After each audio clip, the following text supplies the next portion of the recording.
I Fakin Hate You by Tyla Walker. You know what I really hate? What? When YouTube is a mood killer, that's what. Well, you know that you can stop the interruptions and listen to any Tyla Walker audiobook ad-free on tylawalker.com, right? Wait, what? Are you for real? Of course, baby, I'd never lie to you. If you use promo code SAVE40, you can get any digital product on the website at a 40% discount. Now that just has to be a lie. The only lying I'm going to be doing is in bed with you. tylawalker.com is for real. I'm going there right now. This is Tyla Walker's I Fakin Hate You. Chapter 1. Nia. I have a quiet little life, exactly the way I like it. It took a lot of work to make things this simple, and I don't plan on changing any of it. I'm a woman of routine, and I have mine down to a science. Come on, Charlie, I call out to my chocolate lab. He gives a friendly bark in response and runs to the front door, wagging his tail in excitement about his daily ride in the car. At 8 a.m., I go to the gym. I drop off Charlie at doggy daycare before 9 on days when I don't take him to the office, and I make my way into the office by 9:30 most days. Walking into Pinnacle Innovations doesn't feel like going back to the grind so much as it does a family reunion. I grew up here, almost literally. Good morning, Anita, I say at the security desk.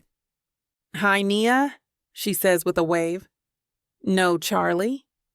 Doggy daycare today. Friday I'll bring him. I'll tell him you miss him. I don't think I've ever shown my ID at the front desk. One of my earliest memories is getting a lollipop from the security guards every time I came in with Grandad. I didn't find out until adulthood that most kids who come into the office do not get that same level of attention. I got so excited when my friend Kelly from book club told me she went into the Pinnacle Innovations office with her dad occasionally growing up. It was like my playground, I remember I told her. It was just so fun. They'd always have juice and crackers laid out, and I'd get my own conference room. I drew on that whiteboard for hours. For me, it was usually to use the copier. I remember she had answered, with a confused squint in her eyes. My dad just wanted to make sure I was quiet and didn't disturb anyone. That's when it dawned on me. When your grandfather's the CEO, people treat you a little differently. Thank God he raised me to have almost no clue there was anything special about us. I turn on the lights when I get into my big sunlit office and start up my computer. Like most days, it's a quiet day for me as the facilities manager for the Charlotte headquarters office. I report to the site facilities director, who reports to the vice president of U.S. facilities, who reports to the executive vice president of global facilities, who all report to the chief operating officer. The COO serves at the pleasure of Chief Executive Officer Cliff Langley, world's best Grandad. Grandad first decided to build a software company with 4 colleagues from his IBM days, working out of his garage, a few years before we lost my parents in the accident. When the internet revolution took off, Grandad knew he could do more ambitious things if he went out on his own. They called it Pinnacle Innovations, knowing it would eventually make its way to the top.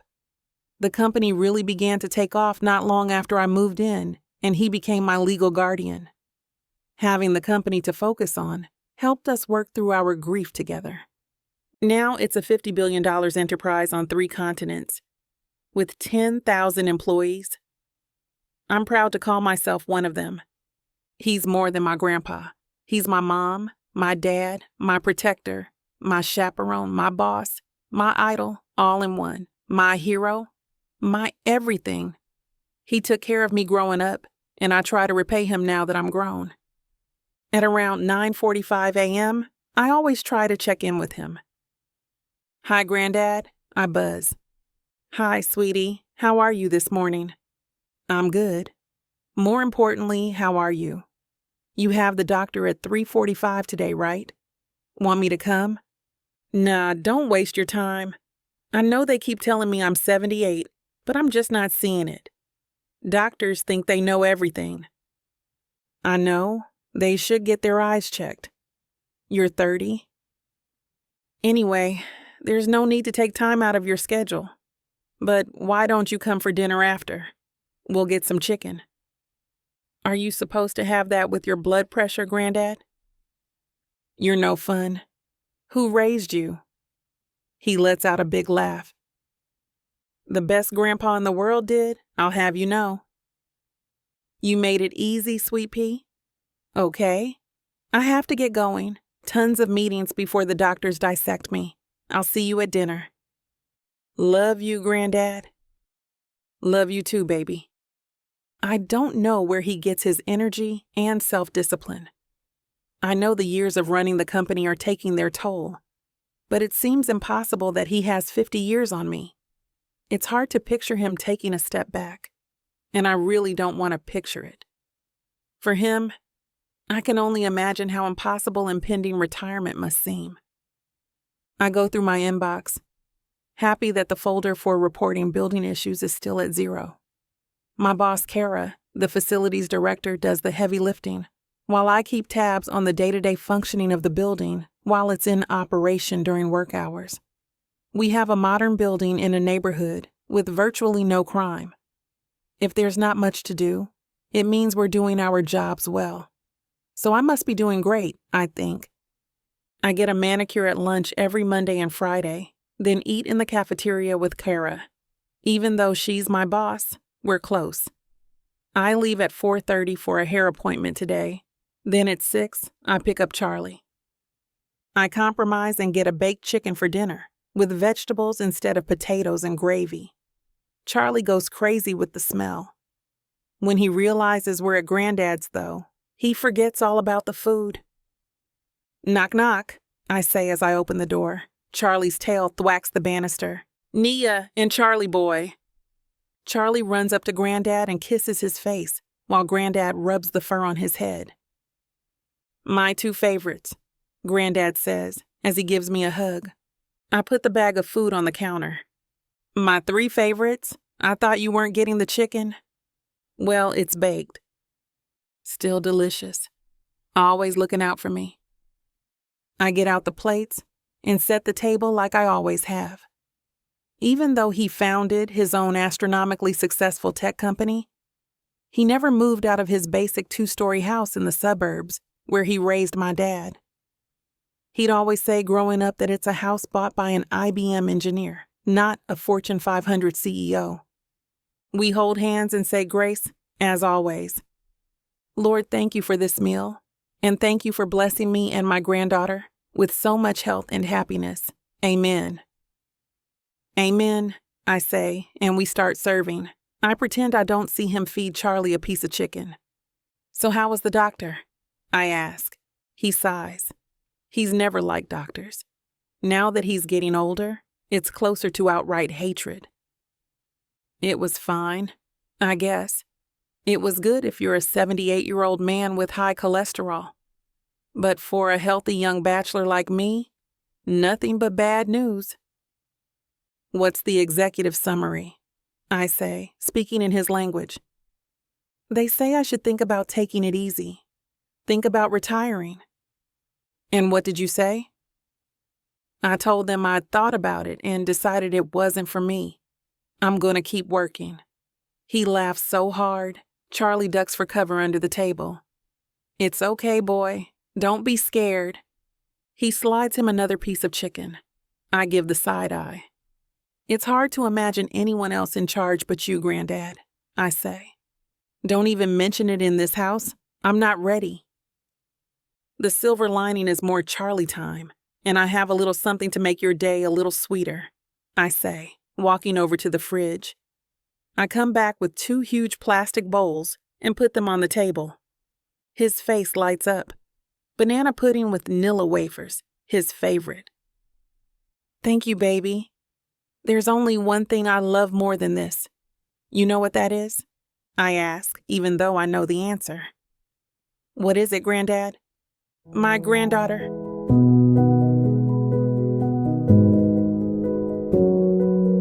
Chapter 2. Chase. God, I do not have time for this, I mutter to myself. I'm stuck behind a garbage truck taking its sweet time at every house.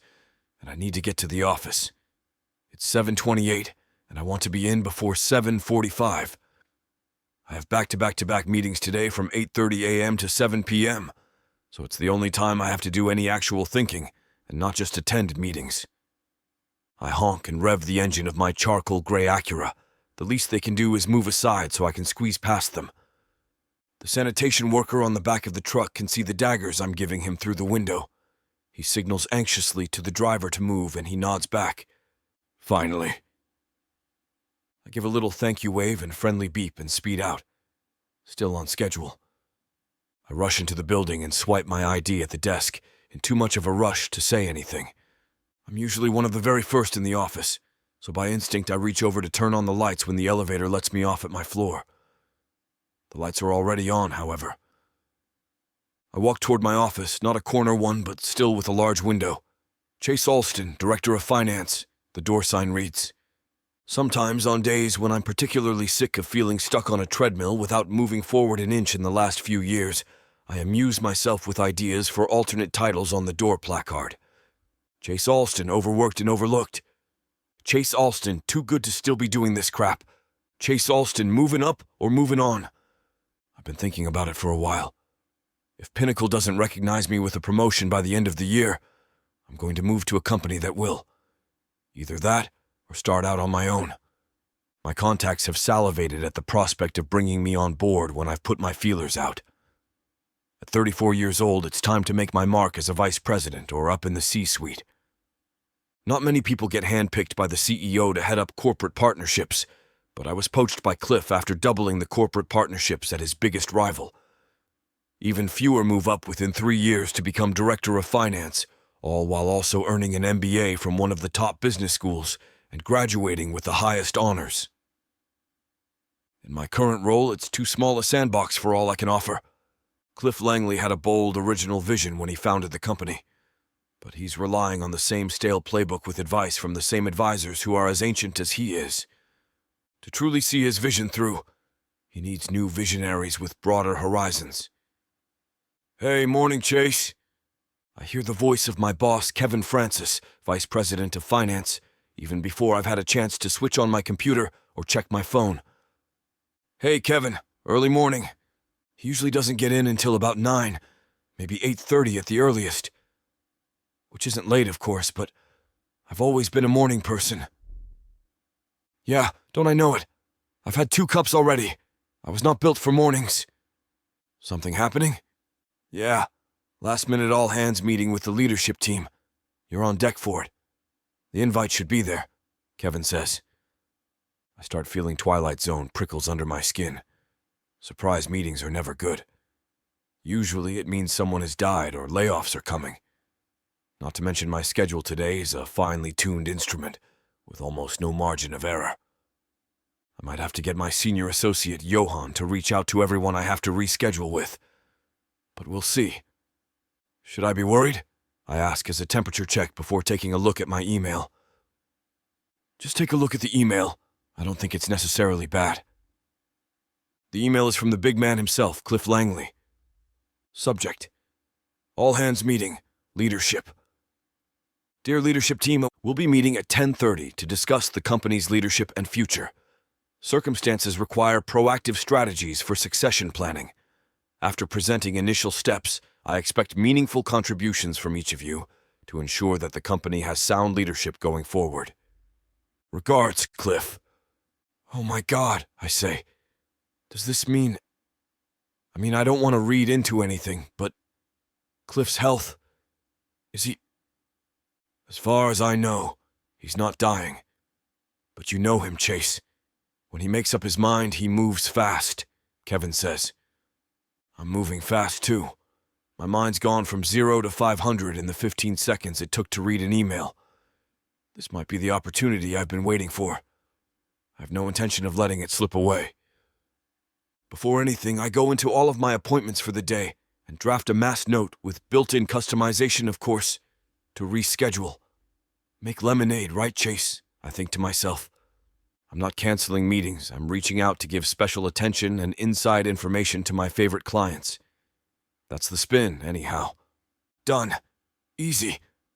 Now I have an hour and a half to draft an internal memo with an audience of one, myself, for using this meeting as a jumping-off point to make a pitch for the big chair. CEO, I think I have what it takes to fill Cliff's shoes.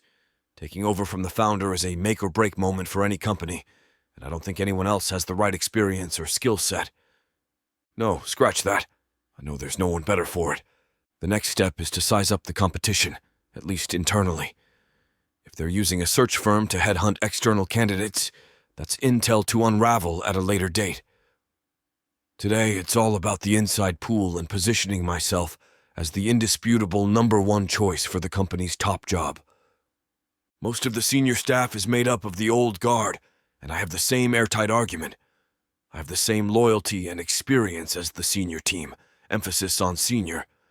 But I bring a fresh perspective, an MBA from Fuqua Business School at Duke, and proven skill at developing a vision and executing it.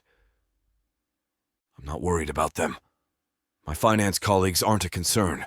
In fact, they're an asset. Anyone beneath me doesn't have as much experience, and my bosses, especially Kevin, have consistently put my name forward as a candidate for moving up. It makes their department look better for one of their own to move to a higher echelon. And then I see the glaring name that should absolutely not be here on the invite list. What the hell? I don't need to ask why Nia Langley is on the invite list because the answer's obvious.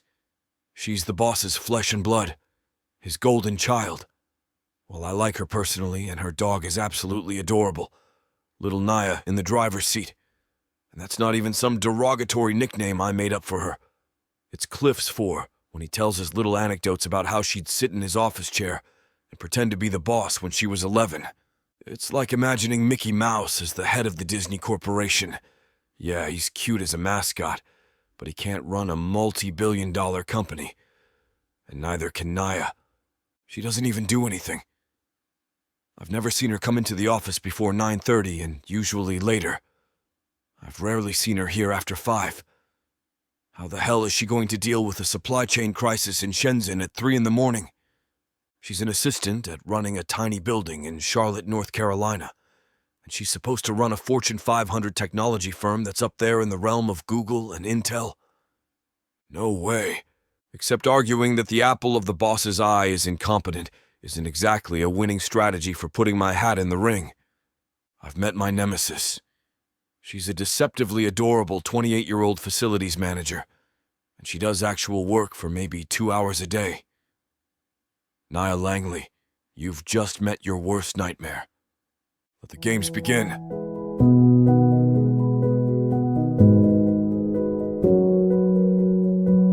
Chapter 3.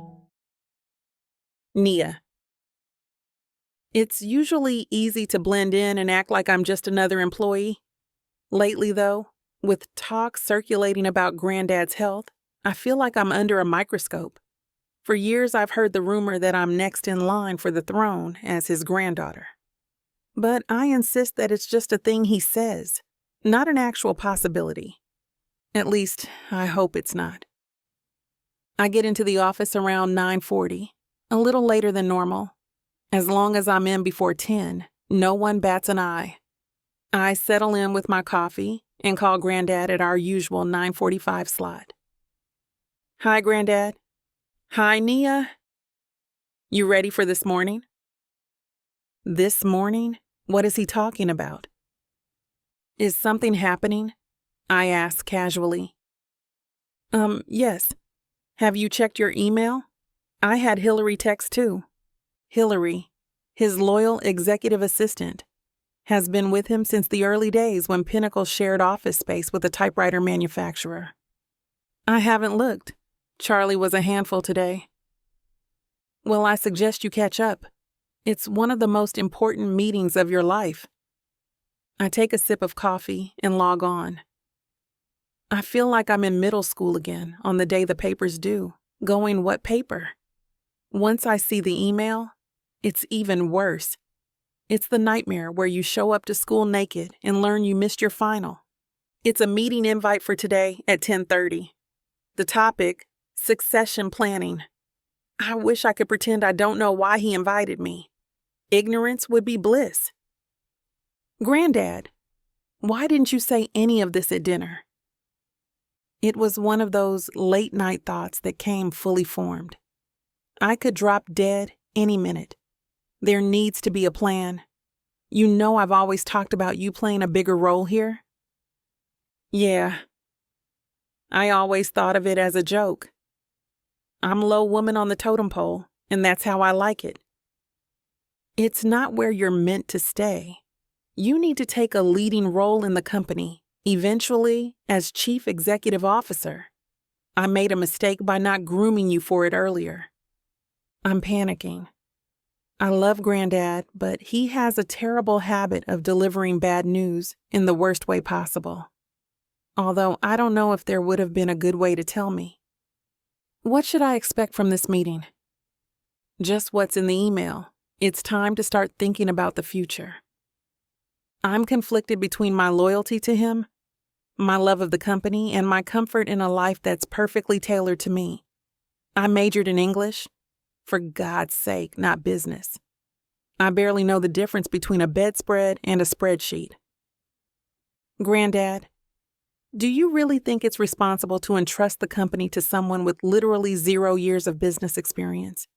And before you say it, Girl Scout cookies and a lemonade stand don't count. It's a disservice to the shareholders, right? You're asking the right questions, which shows good business sense. You can teach any reasonably sharp person the finer points of business administration. You can't teach intelligence, resilience, or leadership. And you've grown up seeing this business up close. There's no use arguing with him. His mind is made up, for the moment at least. We'll talk more about it, Grandad. I sigh. I think it's a terrible idea, but I won't argue now. Is there anything I need to prepare? I'm just introducing the idea, so I won't ask much of you in the meeting. And what do I tell Kara? She was messaged. She knows you're in the meeting, and she knows the reason why. Look, sweetheart, I've enjoyed chatting, but I have to get ready. I'll see you at 10:20. I thought the meeting was at 10:30. It is. You need to be early. You don't want to make a bad impression. I do want to make a bad impression, actually. I think to myself and hang up. It's 10:02, 18 minutes until my life implodes, and I'm the laughingstock of the company. I've known half of the invite list since childhood. Doug Johnson, the chief technology officer, is my godfather. The COO, Deborah Bernstein, is my big boss on the org chart. I get nervous just emailing her. If my name weren't Langley, she wouldn't know I exist. And I might be her boss soon. I want to throw up. I've never been good at out-strategizing my grandfather, and I'm too filled with panic to think of something now. Besides, I have no time. My date with the firing squad is almost here. I'm going upstairs, Kara. I'll be back in the early afternoon. At least I hope so. All right, Nia. Good luck up there. Her look of pity and vicarious dread tells me that she knows what's awaiting me, and she knows it's the last thing I want. I get to the executive conference room at 10:21. I used to do my algebra homework at this table. It's the one time in my life where I'd actually prefer math class. My grandfather walks in, and the energy of the room changes. He has such a commanding presence. I have no idea how he sees me taking his place. I speed walk over, self-conscious about people thinking I have special status for being the granddaughter of the CEO. Although I suppose this meeting proves I do, to my great dismay. If it were a normal meeting, I'd sit at one of the chairs against the wall, 5 feet from the table, reserved for people who aren't important enough to speak. But this situation is new. Hi, Grandad, I whisper. Where do I sit? There's a placard there. You're to my right, first on the long side of the table. I'm so out of my element. I didn't even notice the name cards. I just assumed I wouldn't be important enough to have one. At least I'm not sitting at the head of the table on his lap like when I was 10. I take my seat at his right hand. Directly across from me is a man I've seen before, but whose name and title I didn't know until now. Chase Alston, Director of Finance. He's one of those men who's impossible not to notice. He's tall, tan, and unbelievably gorgeous, with dark hair that looks effortlessly done and always perfect, and stunning steel blue eyes. Grandad starts at 10:30 sharp. A few years ago, he would have started at 10:25. It's a sign he's getting soft in his old age, as he likes to say. Good morning, everyone. Thank you for taking time out of your schedules. I know how busy you are. I need an asterisk next to my name, noting I'm the exception. A chorus of good morning follows. It feels like church. It's no secret that I'm getting on in years, Grandad says, bringing the room to a hush. As much as I want to stay at the peak of our pinnacle family, I finally come to accept that we're all mortal. Even me. He pauses for the laugh and continues. I've done more thinking on the subject than I'd care to admit. And although I have no immediate plans to retire, I know, some of you are disappointed. He pauses again for laughter. I will be taking steps to prepare a new generation of leadership for when the time comes to retire, or when the good Lord decides to retire me himself. He looks up to the ceiling, checking to see if God will strike him down that moment. Phew, not yet. More laughter. I consider Pinnacle a family, as you all know. I know each one of you does too. Accordingly, I'm sharing with you the formation of a plan to develop and advance talent internally.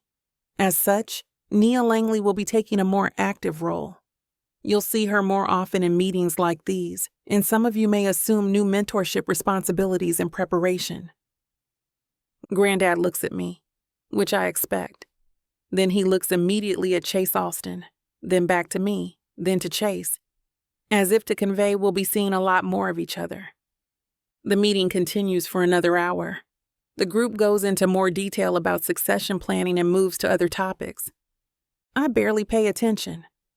I'm consumed with the disbelief that he really expects me to jump for joy at the idea of being CEO when all I want to do is run and hide. And I'm heartened by the silver lining that, at least if I have to be forced to take on the last job on earth I'd want, there are definitely worse candidates for dragging me there than Chase Alston.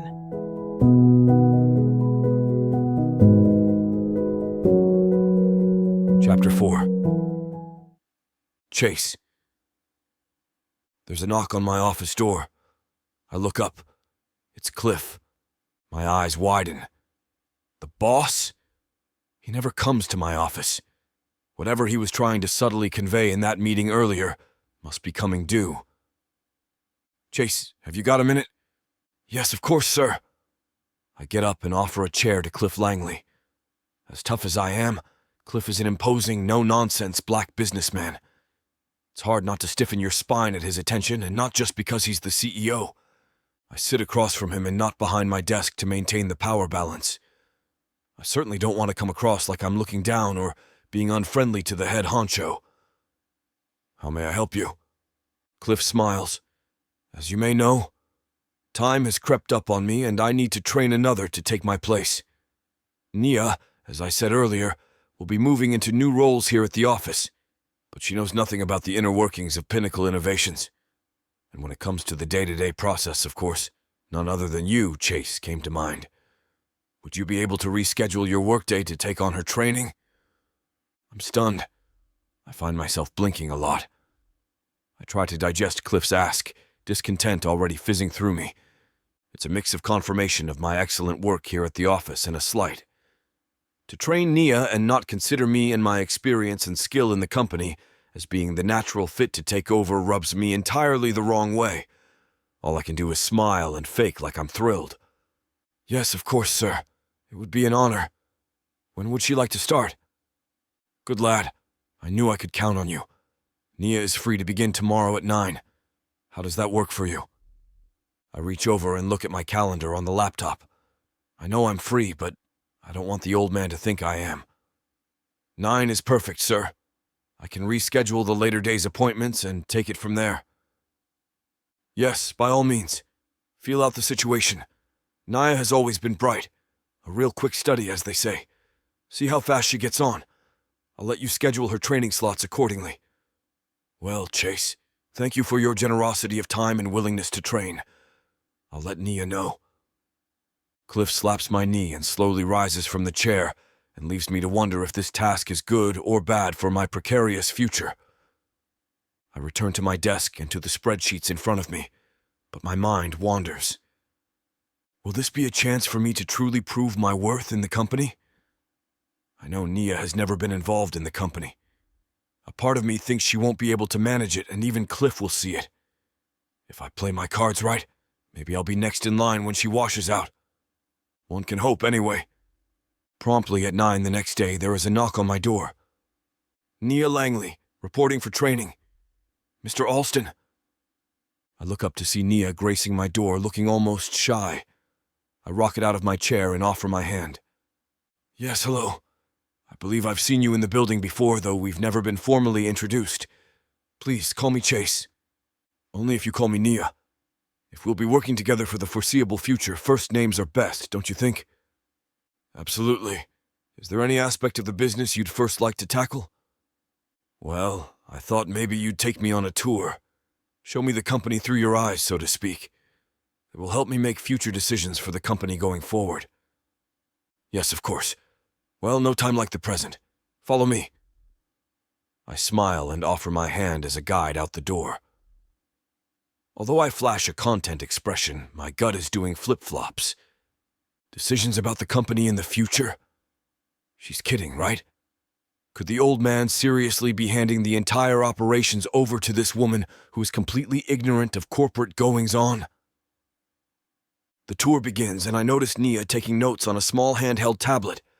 From department to department, as I explain the purpose and individual employee roles of each, Nia types in what must be a sort of cheat sheet on the entire manufacture-to-delivery process to impress her grandfather.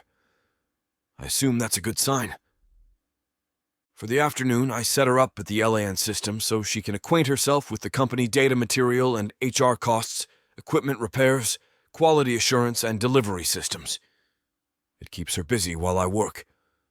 Day 1 of Nia's training settles well with me. She asks very few questions, so I assume she's either bored or indifferent, just making an effort for the old man.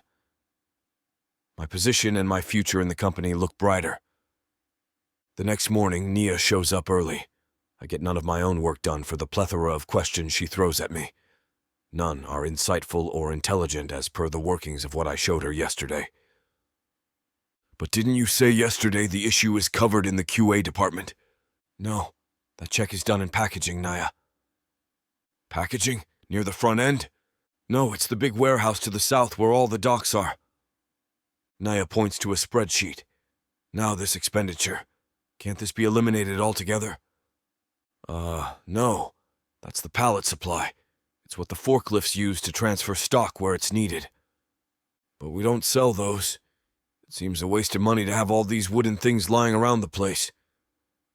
I smile. I'd rather tear my hair out. But I smile.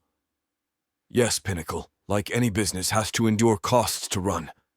They may not directly offer a profit margin, but they enable one at the end of the line, as it were. Oh. It becomes clear Nia has either no interest or no aptitude for running the company. I shrug it off, thinking she needs more time, more exposure, and more training. I hope for a brighter day tomorrow, or my patience may not last long enough for Cliff to realize his critical mistake and give me this job. The next day, 9 in the morning comes and goes, and Nia is nowhere to be found. I eventually wander out into the warehouses, looking for her, and I finally find her, talking to a department manager about changing the setup and flow within the place. So you can see why I want to make this switch. The conveyor belts are doubling back, and I don't see a need for that. If we streamline, we can save on parts wear and tear and get the trucks loaded faster. Nia points to the belt system. The manager looks over at me with desperate eyes as if to say, "Could you please get this woman out of my department before she ruins everything?" I shrug my shoulders at the despondent man and mouth. This is the boss's granddaughter, which is code for I can't do a thing about this nepotism fiasco. For the remainder of the day, I have to chase Nia down, explain why her so-called improvements can't work, and then smooth over the ruffled feathers of each department head. As each hour swims by, Naya becomes more assertive. And it's no longer suggestions she's offering. Rather, she's strongly hinting these will be the future decisions she will make as head of Pinnacle. It becomes evidently clear. Nepotism will trump merit going forward. My worst fears are coming true. Cliff Langley is looking at Naya to take over the company, and my hopes of getting a new position are swiftly melting away. As I hunt Nia down from department to department, my mind reels.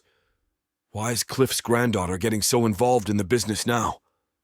Is the old man's health worse than we all presumed? Is dementia taking over his mind, thinking this vacuous person has what it takes to run this complex place? Cliff Langley never made his employees feel like second-class citizens under family. But that's what I'm sensing now, and I'm not amused. By quitting time, I'm nursing a major headache. I head out to my car and ruminate behind the wheel. No way. This will not do. Training an idiot to take over while I swallow being looked over myself for a principal role. I don't care if she's a stunner to look at and personable. I will not tolerate this. As I wheel out of the Pinnacle parking lot, incensed and aroused by Nia Langley, I know I'm lying to myself. But I have to keep pretending there's some path out of this mess, or it's all just too grim to bear. Chapter 5. Nia. The next day, I knock on Chase's office door. Hey, are you free to discuss some things over lunch today? Sure. Where would you like to go? The executive lounge here? No? How about we head to Earl's restaurant a block down from here? We'll have more privacy there. Sure, absolutely. I'll drive, meet you out front in, say, about a half hour. Perfect. I'll see you outside. I lightly tap on his door and walk back to my office. I need to do this, to talk privately to him. All I pray is he receives what I'm saying and that my query goes well. Keep a positive attitude, Nia. Chase probably thinks this is just a thank you luncheon for his training, nothing more. Keep smiling and don't think the worst. 30 minutes later, I walk out the front lobby doors. There is Chase behind the wheel of a clean-looking Acura. The tiny metallic specks shimmer in the midday sun. I keep a poker face as I climb in, but wonder privately at his new, perfectly manicured car. The server guides us to a private window side table in the back corner. I'm relieved. We can openly talk here. Can I order for both of us? I ask Chase. Chase looks at me with surprise, then smiles. Sure, I'm not a picky eater. We'll have the Cobb salad and 2 sides of garlic bread and 2 iced teas. The server nods and walks away. I lean in and face Chase. I'm sorry about the pushiness, but I urgently want to speak to you. Sure, what's up? Is it something to do with the training? Have I dropped the ball somehow? Oh gosh, no. You have been fantastic and super patient with me. I know it has to be hard on you. No. I need to let you know I really don't want to take over Pinnacle. I know I'm not prepared or skilled enough to jump into Grandad's shoes. If I did, I'd probably ruin the place in a year and destroy everything my granddad spent a life building. So, if I may ask, why all this training then? To placate Grandad. His health is worsening. Heart disease, high blood pressure, the usual issues when you grow older. His doctors have told him it's time to retire, and I'm his only direct relative, seeing as my parents passed away when I was young. You probably know all that. But you must have known at some point humoring the man would come to a head. I've tried telling him I don't want it, but I can't get him to hear it, you know. So I started just playing along while I tried to think of something else. But if I step into his shoes, I dread the outcome. He thinks I'm a smart girl. I guess I am in some ways, but not in business like this. I'm desperate to find someone to take the helm who is skilled and experienced. The server comes back. I stop talking and smile as she places our orders on the table. I wait until she's several feet away to restart the conversation. I take a sip of the iced tea to give me time to think and to quell the fuzziness of my tongue. I'm so nervous. Thankfully, Chase talks first. Okay. Have you got anyone in mind? Or rather, do you have a short list of prospective employees or people you see fit to take the lead? I see the nervousness in Chase's stiff demeanor. He asked the ultimate question, but I can tell he's fearing my answer. He's probably worked most his adult life at Pinnacle, and with one flick of my wrist, I could change all that. My stomach churns, and not from hunger. It's from holding this responsibility. I hope what I'm about to say goes down as good as this iced tea. Chase, these last few days, it's been more than clear you know your way around this business blindfolded. There's not a process or chain of command procedure you're not completely familiar with. And beyond that, I can tell your heart and soul are in the place. I see the pride and passion in your eyes. I chuckle in embarrassment. As much as I'm sure I've frustrated you, you have completely impressed me. Your overt skill, your innovative ideas, every department head eagerly supports. You are the natural successor to my Grandad. I'd have to be a fool not to see it. I stop talking and dive into my salad. With my eyes lowered, maybe it will give time for Chase to better digest what I just said. My mind is a whirl, praying he'll be my escape hatch in all of this. I hear him inhale and can't resist the urge to look into his eyes. Wow, I agree with you wholeheartedly, but I'm surprised that's your conclusion after 4 days. It's the right one, mind you. Maybe your grandfather is right. You are a smart girl. In the supreme leadership role, maybe with my granddad's advice now, and them from the back bench, as it were, you'd shine at Pinnacle. It's my guess you'll take this company to new heights in under a year. Chase leans in over his salad and stares me straight in the eyes. Nia, may I be frank? Yes, please do. There's nothing more I've wanted for years now. You're right.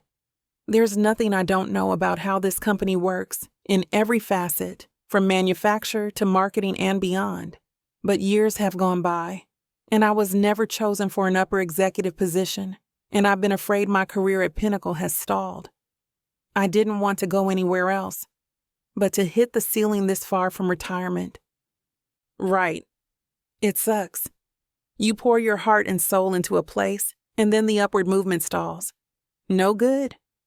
I invited you out for lunch today so we could brainstorm how to convince Grandad you're the right one for the job. Chase puts down his napkin. I think it has to come from you, Nia. He won't listen to me. If I had his ear, I think he would have already put me on the board at least. I sigh and take another sip of my iced tea. I know Chase is right, but it doesn't make the prospect any easier. I've always feared Grandad would look to me as the natural heir, but he never trained me in the business, and I began to think maybe I was free. I'm sure he didn't originally because he knew my cloistered and idyllic childhood never would mesh with the corporate world. You know, Grandad gave me that corner office, and I'd come into work to make him happy. I never wanted to run things or be in charge. I like things the way they are. It may sound crass, Chase, but I've never needed this position for money. Grandad takes care of all of my needs. I never knew if it was out of duty after my parents died or out of love. Maybe a bit of both. Oh, I'm positive Mr. Langley adores you, Nia. Every chance he gets, he talks about you, and your photos are everywhere in his office. Right. So, I never wanted to let him down. I have a checklist to go over when I'm in the office. Basically, superficial stuff anybody could do. I initial when orders are done, so Grandad knows I'm on the ball. But he's assumed my capabilities are more than they are, I guess, or that I love the job. It's not me, Chase. It never has been. So, all these years when you knew Mr. Langley was well enough to work, you just let the reality of your impending takeover slide? I hoped he saw I wasn't fit for it. That meeting was the first time I really knew for sure he intended for me to be successor. Don't get me wrong, I like my job okay. It's easy enough in a steady salary from the family's funds, you know? I don't want to be a trust fund brat, but I'm not a CEO either. Well, you know my feelings, and you know what to do. I realize it's a hefty lift, but I don't see any other choice. Pull off the bandage quickly, as they say, and find out how Mr. Langley takes it. You won't know until you try. Yes, you're right. I'll have to sit down and tell Grandad exactly how it is, and that he's made a mistake by not grooming you for the position. In the end, he has to agree. He knows I'd never support something which would ruin the company's future. So I guess I'm asking for your thoughts. If I do this, are you on board? Chapter 6. Chase. If I do this, are you on board? My heart is racing. It's been a lofty dream, to be sure. But now that it's on the precipice of coming true, I hesitate. I'm not sure as to Niall and Cliff's real motives at this point. Honestly, Nia, I'm not sure. After so many years of being looked over by Mr. Langley, I doubt he'll budge now. And you bringing up the idea doesn't mean Mr. Langley will take it as legit. What I don't say, of course, is I'm afraid I'm being used yet again for some big picture scheme that'll take me down. My first thoughts are to picture the pair, using me to create what looks like an objective, rational figurehead, while in the background the family still calls all the shots. I haven't worked my fingers to the bone at Pinnacle for a career-killing move like that. Nia puts down her fork. Chase, this offer will be legit. I mean it. And once I get Grandad to see the pluses, he'll see it too. I'm not offering this idea to merely make an escape hatch for myself. I see it as putting the company's best interests first. If I didn't care about what Grandad worked his whole life to achieve, sure, I could take the helm and run the thing into the ground. That I'm choosing not to take such a ridiculous move proves I care. Don't you see that? I take a sip of my tea. It cools me off. Okay, listen. Here's what I'll do. I can go with you, and together we can pitch the idea to your Grandad. See where he falls on the thought? I suppose we can't know until we ask, right? If there's a trap being laid here, I'd like to be there to witness how this all plays out. I see Nia's eyes light up as she munches on some head lettuce. She quickly wipes her mouth with her napkin. Exactly. We hit the lion's den head on. If we both approach him, he'll know both of us are serious. And if one of us stumbles on the wording, the other can correct it. We can be each other's wingmen. Wingwoman? I wink. Right, that too. Nia laughs. I figure I owe both Nia and Cliff a chance to prove themselves to me, to make up for all the slights from past promotions. If Cliff makes another pass on my upward mobility in this company, then I'll know it's time to walk. And the same goes if I sense some kind of subterfuge between them. Well, I'll say this. If your Grandad gives me a chance to prove myself, I'll finally have the chance to gain control over all the operations and implement my long-term vision for the company. Although Pinnacle is doing well because we haven't fully got up to speed in the technology end, we will eventually slide behind our competitors. Pardon me for saying this, but your Grandad is old school. Today's competitive market demands a high-tech end, a younger vision for a younger market. Yes, as much as I lack serious knowledge in this industry, I see us doing things more manually than we should nowadays. More labor expended with longer wait times off the line. Right. I've had tech advisors on my back for years, begging me to get Cliff to upgrade in just about every department. Then I hear from the execs how he sloughs advancement off.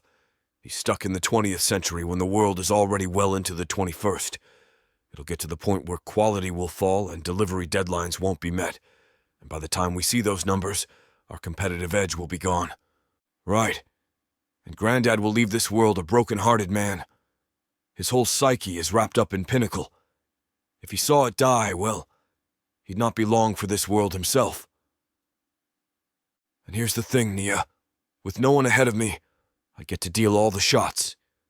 Sure, the buck would stop with me, but the profits doubling would be to my credit, too.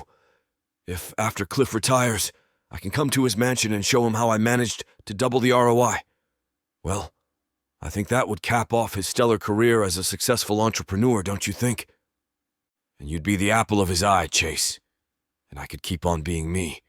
I only see a win-win here. We both heartily smile. The check comes and I pay it, even when Nia balks. We head out into the bright Charlotte sunshine, more positive than before. In the car, we continue to talk. And listen, you and your granddad could give me a probationary period. I would expect nothing less. I get the production and warehouse facilities up to snuff. I upgrade the computer system, eliminate staff waste. I'd employ the best marketers I can get my hands on to take this company to a global market.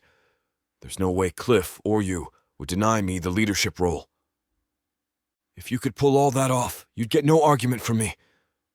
I can tell you that right now. I turn to Nia. I need her to see the sincerity in my eyes. Nia, I know I can do this. I've been ready for years to institute this plan. In my own time, I crunched the numbers, reset spreadsheets to prove the profits can be there. I guarantee there's no one who has put more thought into this business than me. You're looking at the pinnacle of the future in my hands. We ride the rest of the way back to the company in silence, pondering the next move. If Cliff lets me have the reins, I can save Pinnacle from rack and ruin under Nia. I'd never tell her that, of course, but it would be the truth, and I think she feels the same way. Or she wouldn't have come to me with this offer. At least we are both on the same page. I hope we are on the same page. I'm getting a little ahead of myself to find out this is all a cosmic joke Nia is playing to manipulate me somehow. I drop Nia off at the front steps. Before she gets out, I say one more thing. Listen, let me do a bit more figuring before we approach Cliff. I want to talk privately with all the department heads to ensure they agree with my strategy, and I have their full support as well. It'll be on the QT, of course. It's just that you and I need a consensus before we ever step into his office. Yes, of course, Chase. Swear everyone to secrecy, though. Do you trust the staff to keep this proposition under wraps? Yes, I do. The 7 department heads have hinted for years they'd like to see me move up the ladder. I think they'll hear me out and support me before I finish my talk.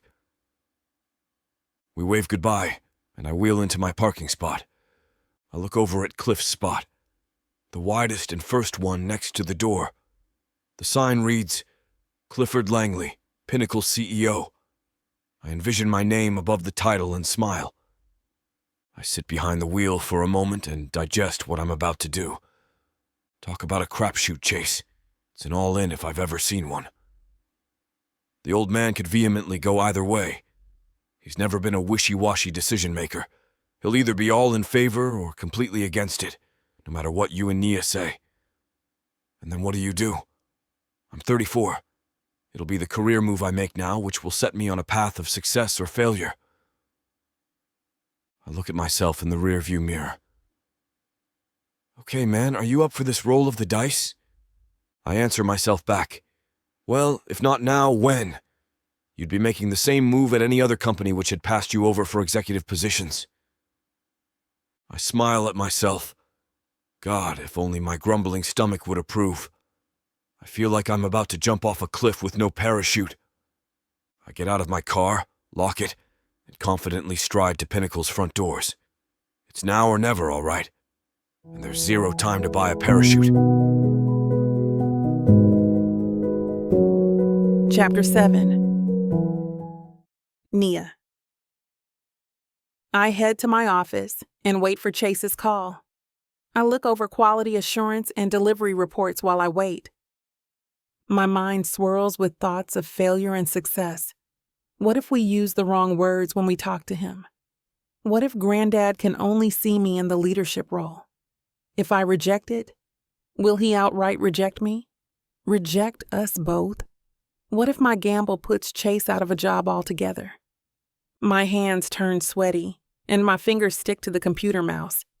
I give up the ghost. I'm not taking in what I see. The meeting is all I can think about now. About an hour later, my office phone rings. I pick it up to hear Chase on the other end. Okay, as suspected. All the heads are with me.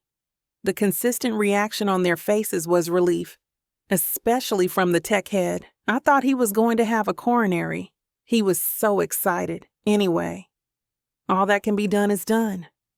Are you ready to head in now and talk to your granddad? As ready as I'll ever be. At least the whole management is on our side. We may be heading into the office as two, but truly the entire company is following us in spirit. That makes me feel good. I meet Chase in the hall, and we walk to the far corner of the building. The expansive office which overlooks the inner garden of the property. It's Cliff Langley's home away from home, and has been since the beginning of time. Chase knocks on the door. The old man sees us standing there and eagerly waves us in. Come in, you two. Please take a seat. I'm excited to hear how the training's been going. I hope my Nia hasn't been too much of an imposition on your time. No, sir. Nia has been great to work alongside. Grandad, I need to confess something about how Chase and I see Pinnacle developing in the years ahead. Certainly, my beauty. You're completely free to speak your own mind. Both of you, in fact. I look over at Chase. I can tell from his nodding head and forced smile he doesn't know what to think, but he is silently telling me to go for it. And so I do. Grandad, it's come to my attention that taking over your lead role here is too mammoth a task. I've not had the decades of experience and knowledge you've had. I honestly think it would be best if I step aside from the role and let another better qualified person precede me. I see the look on his face. It's a mix of shock and despair. Of all the things I might say to the old man, rejecting the company isn't one he'd ever hear come from my mouth. I feel shame and guilt, but it's time to be blunt. I've swept this issue under the carpet for far too long. But my dear, it's always been you I envisioned in this chair, ever since you were a toddler playing around my feet. I've worked as long as I have, so you had a chance to grow up and mature into this position. And now you have. And now you say no? For the life of me, I can't fathom why. Grandad, there's just too much to know in too short of a time. I'm sure you can appreciate that. I do, dear, I do. But what becomes of Pinnacle's future if you don't take the lead? You know what my doctors have said. I'm forced to resign to keep my health. But that's the thing. If you place me in your role, with so little I know of the place and of the industry, I'm afraid I'll fail. Worse, bring down in a year what you've built in a lifetime. That'll put everything at risk. The company, your wealth, the workers' future here. I sigh. It's too much riding on one girl who doesn't know what she's doing. You have to see that.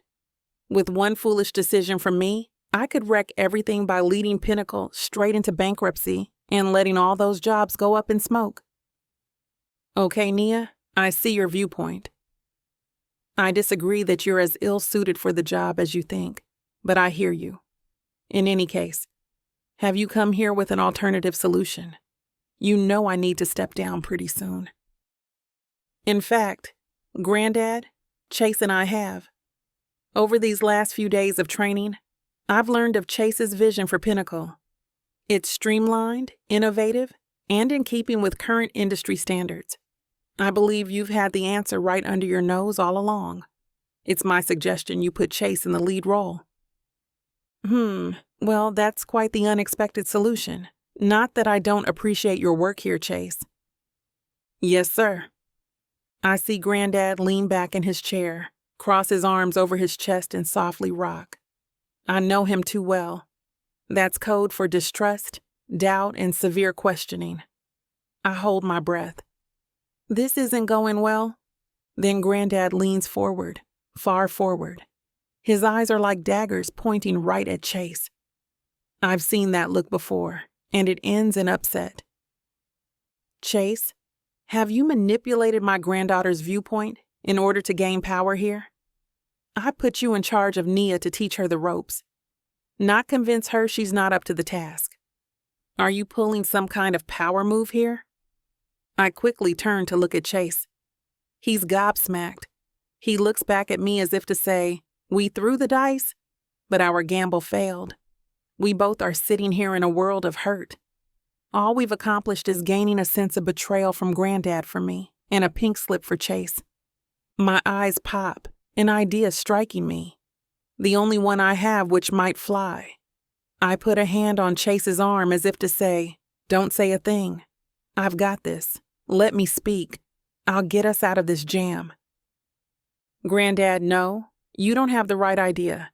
You see, he and I, well, we've been dating for quite some time now. I kept it a secret until I knew we were meant for each other. I was afraid of the optics. Chase, an employee, and me, the owner's granddaughter. Didn't see any reason to stir up a lot of gossip and distrust, you know." Grandad's eyes widen, and his eyebrows do a dancing hike. He wants to believe me. He knows I've never lied to him before, but I can tell he's not sure now. "What's this, Nia? Tell me everything now. No more secrets." "Yes, grandfather, no more secrets." I use the formal term to let him know I'm being serious. His expression becomes less severe. The ploy works. "Sir, it's not Nia's fault." What he means, grandfather, is Chase and I have been figuring out the best time to announce this to you. We knew it would be a shock. You see, Chase proposed to me, and I happily accepted. We knew our engagement would make things so much more complicated from your perspective. I mean, how does one explain an employee marrying the new boss? Oh, my dear girl, I am so happy for you both. You can't imagine. But yes, the narrative doesn't go down well, especially for Chase here. Right. So, don't you see my solution? If you put Chase in the lead role, the situation looks a lot better. We can be married as something close to equals, both part of the family, you know? And Grandad, Chase knows this place inside out, and he has all the department heads' full support. All you'd be doing by promoting Chase is guiding the natural course of things at Pinnacle. In effect, stopping the gossip before it starts. Grandad leans back in his chair and rocks, this time with his arms laying comfortably by his side. I glance over at Chase. He's doing a lot of swallowing. His eyes are bugged out, but his smile is finally true. I gleefully smile back. In the ruse, Chase finally adopts the story as his own and finds his voice. And Mr. Langley, it's my intention to do right by Nia in every way and always be here for the good of the workers at Pinnacle. It'll be my sole mission to carry on your legacy, take the company into a bright and promising future. I grab Chase's hand and smile convincingly at Grandad. I know it's a harebrained scheme, but it's the only one that can get me off the hook and Chase right where he belongs. Chapter 8. Chase. I am at a loss for words. Engaged? I have barely spent any time with this woman. Most of it has been spent fighting my attraction and wanting to hate her for the simple fact that she is getting a job that should be mine. Now we are engaged? How can Nia think this is a good idea? It's bold, it's rash, and it's too late now. Is this true? Cliff's eyes are boring into me. I feel the sweat start to build on my forehead. I don't see any option but to support Nia's plan. Yes, sir, it is. Nia squeezes my hand, held between both of hers. I notice Cliff's eyes keep watching me suspiciously, as he has every right to. At this moment, though, I have to play this out. I want this position, and Nia thinks it is the only way to win Cliff over, apparently. Better take full advantage of this. I care deeply for your granddaughter, and because of my love for this company and her, we wanted to keep this quiet until the time was right. But I think with our similar vision for the future, we're the team you want. It's true. I know we should have come to you sooner about this, but I thought waiting was better. I'm sorry if I disappointed you. I wait for his reaction as he looks Nia and I over. Finally, Cliff breaks the uncomfortable silence. You didn't disappoint me, dear. I'm just surprised, that's all. He offers a smile, but I can tell he is still uneasy. I need to make Cliff believe my intent if we are actually going to see this through. Sir, if I may, I promise that in marrying Nia, my goal is to carry on your legacy and vision for her and for this company.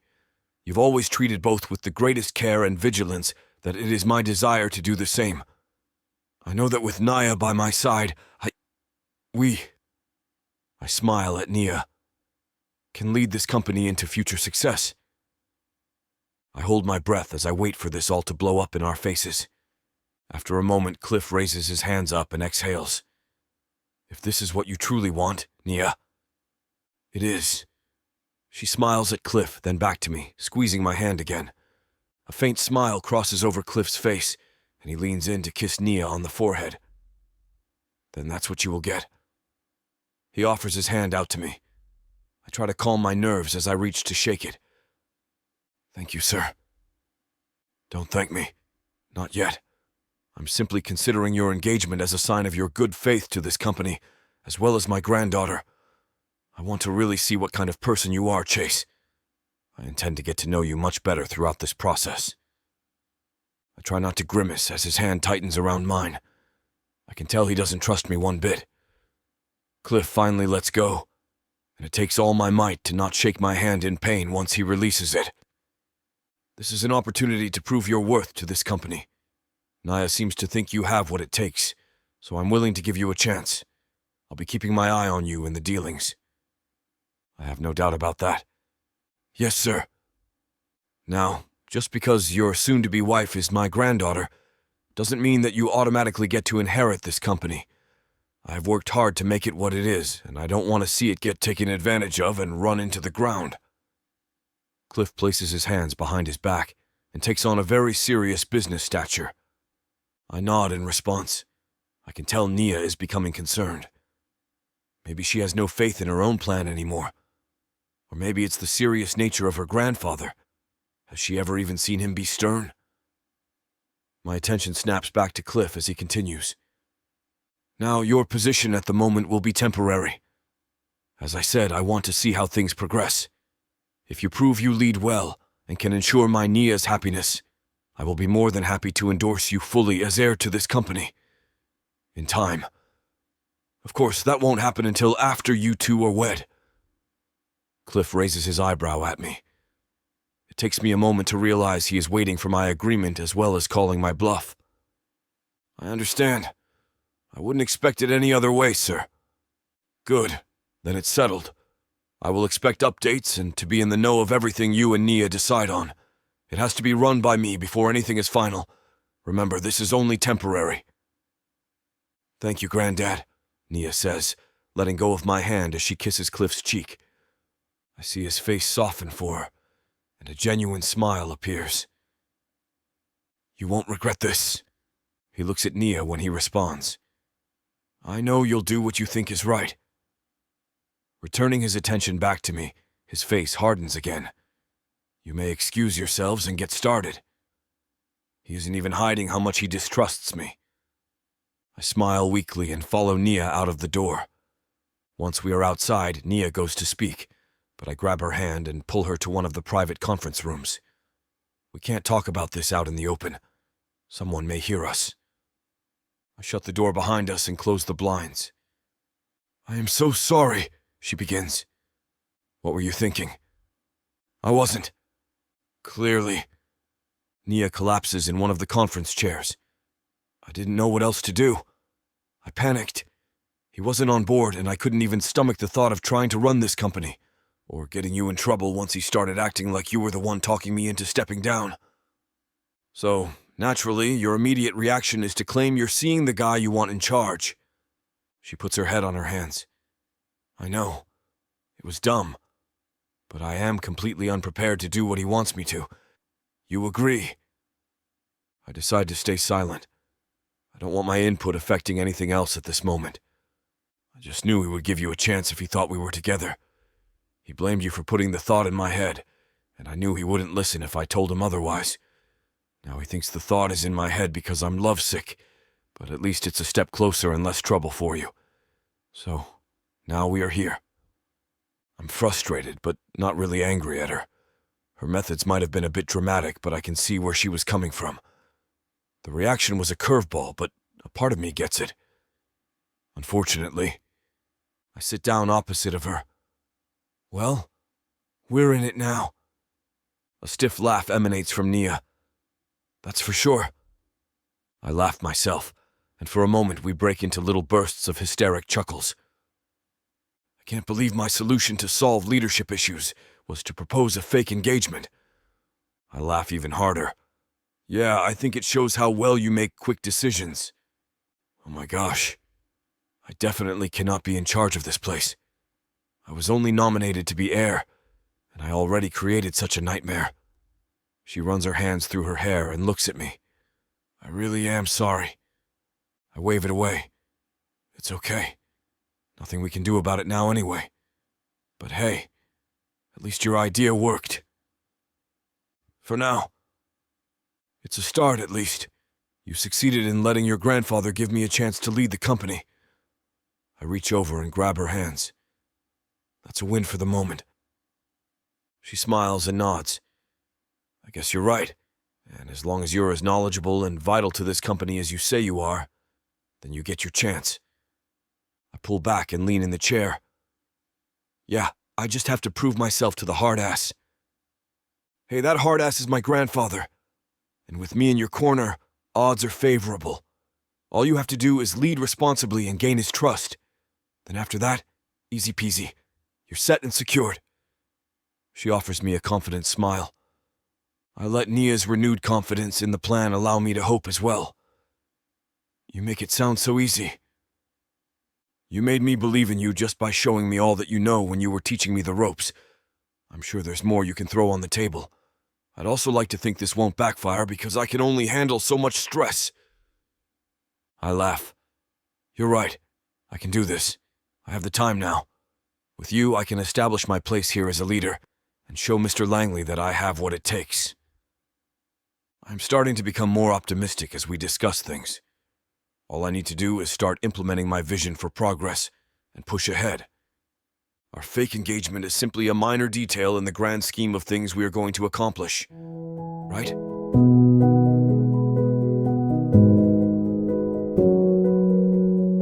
Chapter 9. Nia. I'm still appalled at myself for my hasty outburst. I can't believe that I thought it was a good idea to say I was engaged to Chase, especially to Grandad. I should have been honest with him. You tried, Nia. He wasn't having it. But did I? I mean, I tried to tell him that Chase was better, and I shouldn't be in charge. But he instantly went for Chase's throat, accusing him of corrupting me. So what did I do? React without thinking and make a bigger mess of things. Calm down. This is all going to work out. Chase is on board and has what it takes. You can't be in charge. That would be a worse disaster than this mess you have single-handedly created within a matter of seconds. I can't let Grandad down.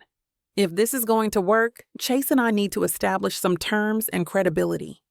I pull out my phone and send him a text. I don't dare send an email, even though we're both at work. What if someone sees it somehow? Hey, we need to discuss things further. Meet at Marquette's diner after work. Ding. Sounds good. It's a simple response, but sufficient. Okay, that's settled. This evening, him and I will get everything straightened out. Then we are in the clear. He proves he's a great leader. I follow the script and say he's a great fiancé. Simple, right? That's the hope anyway. I get there early. I want this all laid out and taken care of as soon as we can. I don't want to be burdened with this anymore. I have enough going on mentally. I bite my manicured nails in anticipation. Hey, Nia. Chase slides into the booth facing me. What took you so long? He looks at his watch. I just got off. Sorry, I'm just a little tense right now. I wave the waitress down for some decaf coffee. Chase orders regular. What happened? You seemed so confident earlier when we talked about this. I was. I am just nervous. That's all. I don't like lying to Grandad. I need this to work, or I'm going to live off of Pepto-Bismol for the rest of my life. I take a deep breath. Hey, This will be okay. I'll do whatever you need me to in order for this to go off without a hitch. Chase smiles reassuringly at me. The waitress brings us our coffee. I don't think I can keep it down right now. As Chase stirs in the creamer, I propose the outline of my plan. In order for him to never catch on to our lie, I decided that we need to lay out some ground rules that will show us as a real couple. We have to seem convincing to not just him, but the company. To anyone who may suspect us. No exceptions. Okay. Guilt starts to build up again. This poor man just wants to be promoted. And I'm making him marry me and jump through hoops so he can get his chance. The only reason he is even being overlooked is because of my grandfather's favoritism and blind faith towards me. Listen, I really am sorry about all of this, Chase. If I could take it back, I would, for both of our sakes. There's no reason to worry about that now. What's done is done. His lip purses, and I catch a glimmer of hesitation in his eyes. Say it. I can tell you're holding something back you want to say to me. I look Chase dead in the eyes and wait. He shakes his head and takes a sip. I remain silent. Setting his coffee down, he lets out a sigh. Fine. I'm just curious how you think this will actually work. Your grandfather said that we have to get married for me to be in charge officially. I nod. Do we really have to get married? Are you even okay with that? Why not? Well, most people, women in particular, don't picture this type of arrangement for their wedding. It's not a big deal. Not to me anyway. Hell, we can be married for years for all I care. It's a piece of paper, that's all. I have no standing engagements or people in my life. Do you? No. Then there's really nothing to worry about. We can get divorced whenever you want to.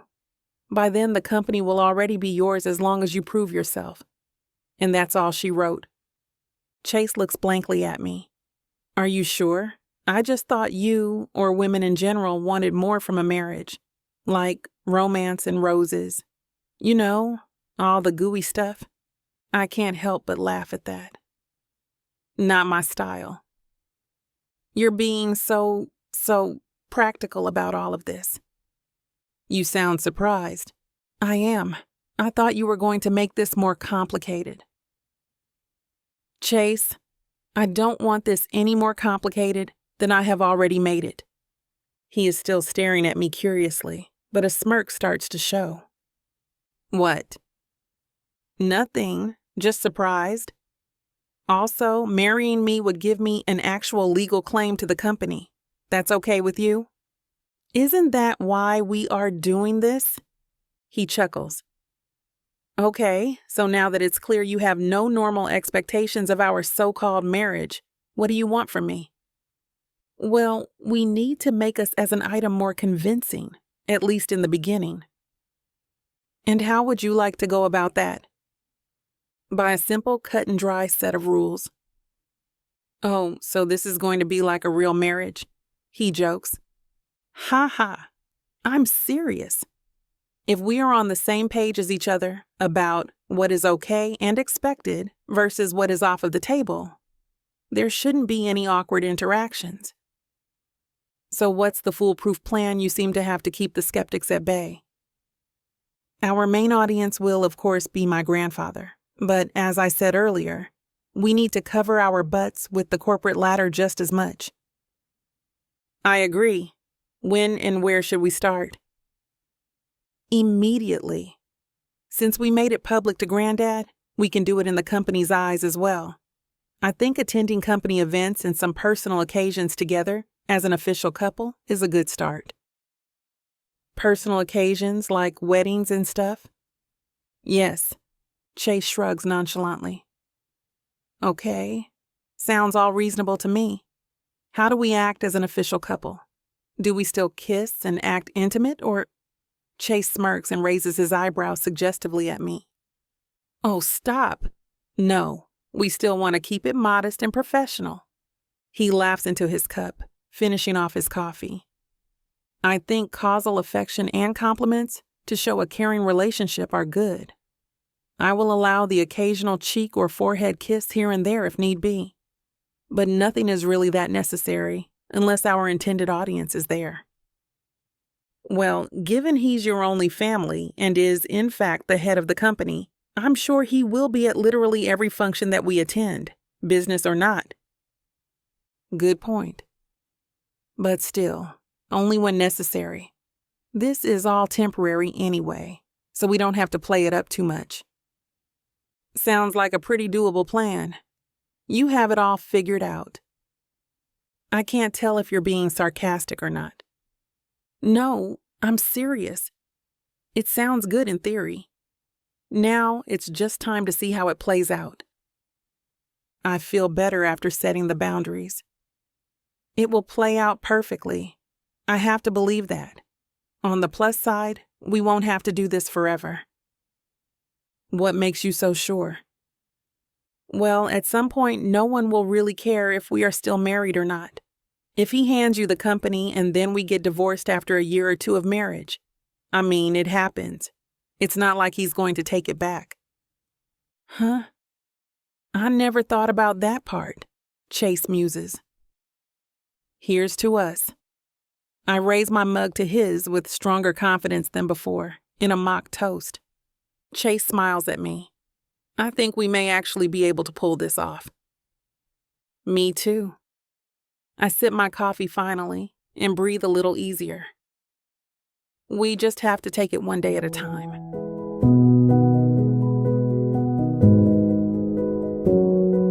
Chapter 10. Chase.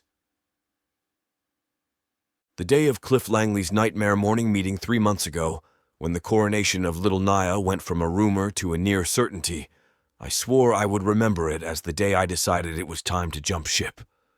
If Pinnacle Innovation sees a brighter future for her, a know-nothing with no experience, than a stellar employee with an MBA who's risen the ranks, then it's not the place for me, I remember thinking.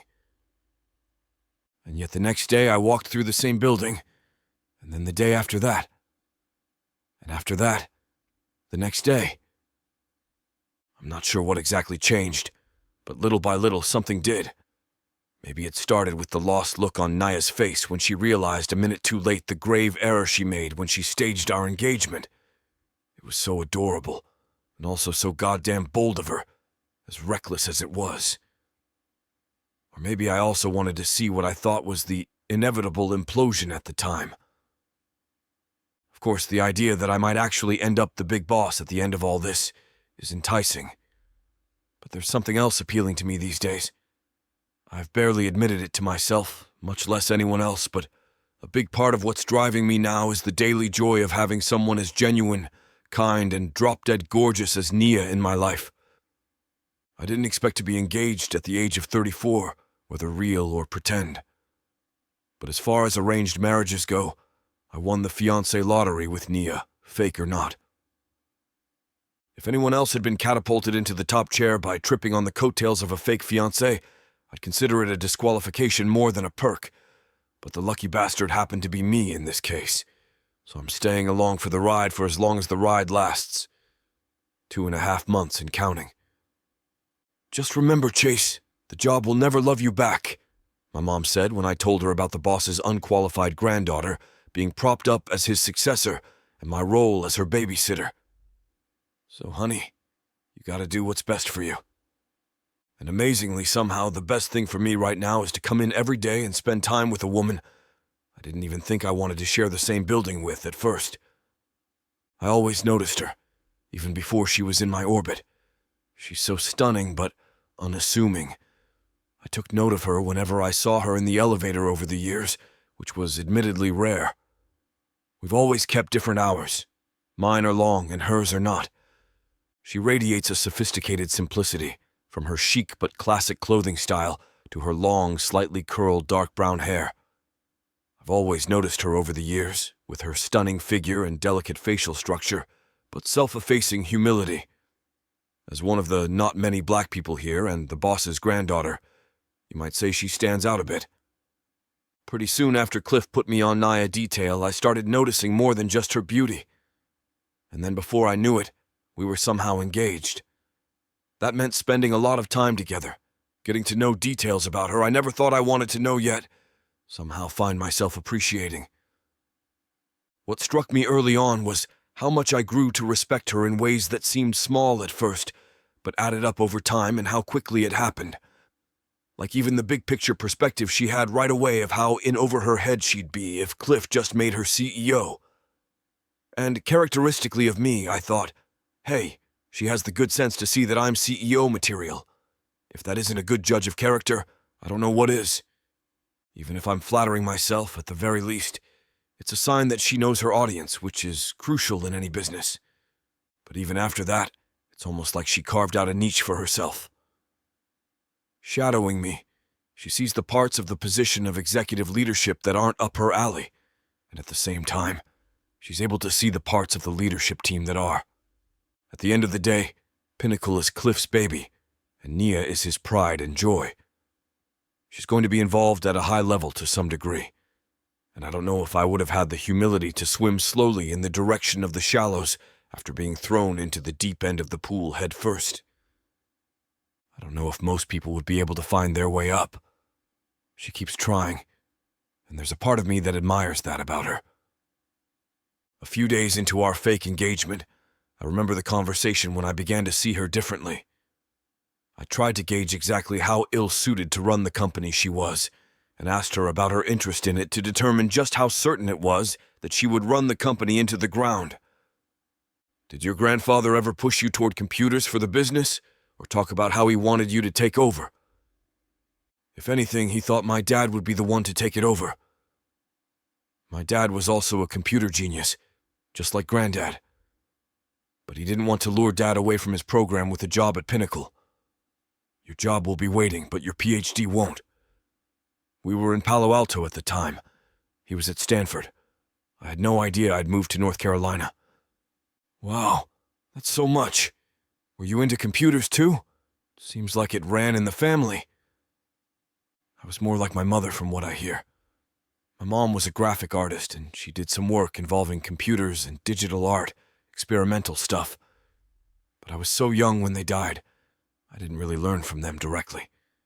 My grandfather just wanted to give me the best life possible and not push me too hard, because he knew I already struggled with so much.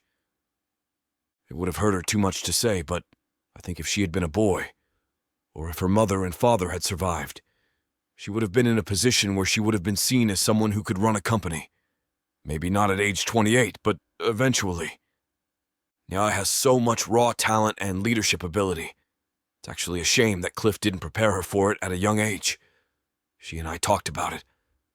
There's so much about herself that she doesn't see because she's never been told to look, so much that she missed because of her upbringing skipping a generation. I think back to my own childhood. It wasn't always great, and we struggled financially whenever the economy took a hit. But if I lost my parents and had to be raised by my grandfather, I know I wouldn't be where I was today, even if I were a billionaire. It's just not the same. That was when I began to look at her differently. She wasn't a spoiled brat who had everything, including my dream job, handed to her. She was a lonely kid whose decisions were always made for her in advance, and she had to paddle whichever way the river flowed to keep up.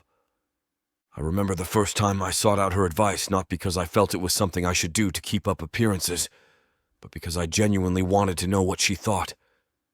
It was the first time I was nervous to call her extension, because it was the first time I really cared about her answer, rather than coordinating some busy work shadowing activity. "Hi, Chase," I remember her saying, a little hesitant. Usually she was the one who called me with a question, not the other way around. "We're planning an all-staff meeting presented by the exec team about the new changes planned for the next year. Could we talk about the best way to present it? And the best way to talk about your role?" She was stunned. "Yeah, of course. I can meet over coffee this afternoon, or we could have a lunch meeting." I honestly wanted to say yes to both, since I was starting to enjoy her company. She's the girl next door, the kind who has always been exactly my type. I almost never wound up dating them because they were too shy to get my attention, but I scheduled it for lunch the next day. We scheduled a 2-hour lunch meeting since her schedule is so flexible. She had no idea I never take a full lunch. And that's what we're working on now. It would be hard to think of a bigger skeptic than me, so I've been shocked at how much she's won me over. In 3 months, I've gone from thinking she could never run this business to being proud to have her beside the executive chair. With my guidance, of course. I have no idea how this will end, but no matter what, I know it'll make for one hell of a story. Chapter 11. Nia? How's the Capitol Grill for a working lunch on this PowerPoint presentation? Say around 1? Chase leans against my office door. I look up from my laptop and smile. Yep, that's perfect. I have an errand first, so meet you there. I'll get a table on the terrace. See you there. Chase and I know we have to get this board of directors presentation down cold. It will be the difference from merely being accepted as my grandpa's replacements to thrilling the board, convincing everyone who matters that Pinnacle is in the right hands. The morning rushes by, and soon I am parking in front of the inviting steakhouse. The weather in Charlotte is warm without a hair of a breeze. I lug in my portfolio and my laptop with me. The slideshow is complete. We just have to nail down our conversational approach. My head is spinning, and my nerves are on edge. I hope the simmering stress will help, not hinder, tomorrow's show. I spy Chase sitting at a table against the metal and glass rail. Dappled light flits through the treetop canopy. He waves me over. I smile and reach the table. The noon crowd is slowly leaving, so it's fairly quiet on the terrace. I throw my materials onto a chair and grab a seat opposite to Chase. I'm breathless from my trip over here. Thankfully, he's already ordered a bottle of chilled Riesling. I thought a liquid lunch would be conducive today. Chase smiles. You read my mind. I try not to think of this meeting tomorrow as a do or die, but you're reading my mind too. The board will either see our proposed leadership as forced nepotism or a genuine benefit to the company. Chase pours a glass of wine for me. I eagerly take a sip. The server comes by, and we give our orders. Salad and an avocado pita sandwich for me, a steak for Chase. How do you want it done, sir? Asks the server. Walk through a warm room. The server looks confused. I roll my eyes. I think he means blue rare. The server snickers once it begins to click and walks away. Over drinks and lunch, talk comes fast and furious, but neither of us open our portfolios or laptops. I occasionally glance down at our gear. We touch not one paper or open one device, yet we are meshing our collaboration with easy talk. Over coffee and 2 plates of tiramisu, we learn more about each other. Chase, how does one get so wrapped up in a business anyway? I'm not being facetious here. It's a life choice I've never considered before, so I'm curious. I lean in, both hands cradling my wine glass. I feel the sun warming my hair. I guess you start with a vision, right? And a hunger to see the vision come true. I started out as a low-level grunt at Pinnacle, but I never let up in climbing the ladder. I worked like a devil, impressing higher-ups, gaining one promotion after another. Then, before I knew it, I was the director of finance. Problem is, and I know this happens more often to women than men, I hit a glass ceiling. Because Pinnacle is a family-owned firm? Most probably, yes. I couldn't catch Cliff's, your grandfather's eye. If the books were balanced and the ROI stayed steady, I don't think any of the department chiefs took much notice of the finance department. And as a result, me included. At this moment, Chase no longer looks to me like a money-hungry corporate toad, but a man who works hard for every step he takes. It may be the wine or the welcome sunshine, but I'm warming up to the guy. I'm still nervous as all get out about tomorrow's presentation, but now I think I'm looking forward to it. Chase leans in and stares right into my soul. Really? Why? Well, I'm still not eager about running Grandad's business, but I am eager to prove our takeover will be a legitimate one. proved on our merits, not through nepotism. Your work history at Pinnacle says it all. Chase smiles. I sense a redness in his cheeks. I don't stare. I don't want to embarrass him. He fills up our wine glasses again. So do you think we're on the right path with this PowerPoint? A kind of compare and contrast. A then versus now approach. I think so. It shows since we've taken the temporary reins, the profit margin has maintained its steady rate, and in some departments it has risen. The department's mission statements, revamp, and priority checklists prove it on paper. Time and money, in terms of staff output, will be saved. The bottom line proves it. We're the right team with the right mix. Oh, I bet you say that to all your corporate partners. Chase winks. Funny man. Seriously, I value your input, Nia.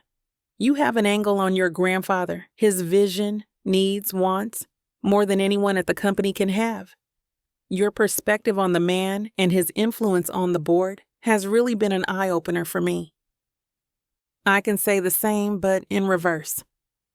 Your training has given me a new respect for what Grandad does here every day and has taken something I thought would be complicated to know and made it easier to learn.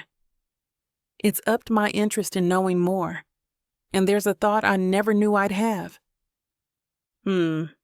Seems like you and I are more prepared for this meeting tomorrow than we thought. The hunger to prove ourselves, right? To be legit in everyone's eyes. I'm thinking even if the electricity goes out and we lose the PowerPoint, our passion for the company's future and how we'll take it there will shine through. We want it that much. Man, you're right, you know. How did you suddenly get so confident? Well, this morning, my stomach was suffering from a major butterfly war. But now, meeting with you, talking this over, we both want the same for the company. We are on the same page, and my nerves are gone. Or, well, mostly gone. We laugh and fork another bite of dessert. You mean to say you're determined to prove to the board we aren't gold diggers? We sincerely want to take Pinnacle into the 21st century. Not a company merely existing, but thriving beyond Cliff Langley's wildest dreams. I flash a toothy grin, and I raise my glass. A toast. To Pinnacle. To my grandfather's healthy retirement. And to our takeover. All for the good. All for the good. The chiming tone of the crystal sings out, its reverberations wafting up into the treetop canopy, and I pray to the corporate gods. For the next half hour, we go over the slide lineup and cement who will say what. But there's no panic, no cramming, no desperation in our voices or in our minds. We know what we are doing and what we intend to do. Our improvement plan is working and will only carry the company into a stronger future. Even the word monopoly rolls around our heads as a fantasized result.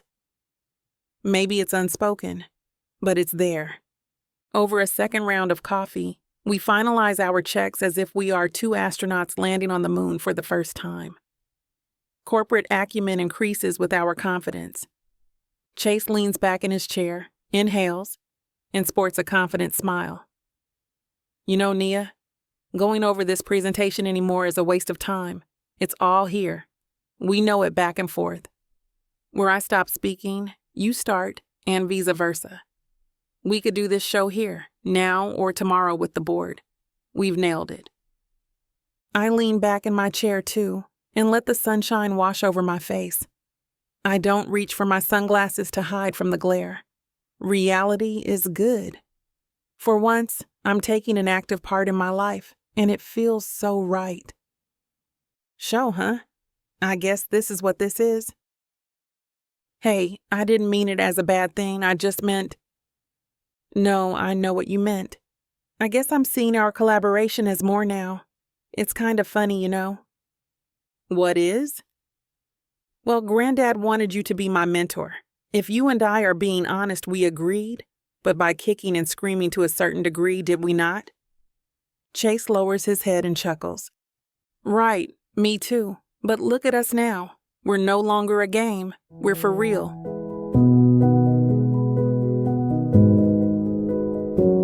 Chapter 12. Chase. What are you doing? I looked down at Nia, rubbing her right hand on her slacks. I'm nervous. My hands always get sweaty when I'm nervous. Uh-huh. And what did your slacks ever do to you? I'm keeping my shaking hand dry, silly. Wow, now that's some progressive thinking right there. I wink. Nia flashes me a look of disdain. We are sitting in ornate chairs in the dark walnut-paneled hall on the executive floor of Pinnacle Innovations, waiting our turn to be invited into the inner sanctum. It's our first board of directors meeting. We are to co-present a PowerPoint demonstration of our progress since I've taken on the leadership role and our future plans for the company. It isn't the end of the world. It only feels that way. Do you think we put the slides in order?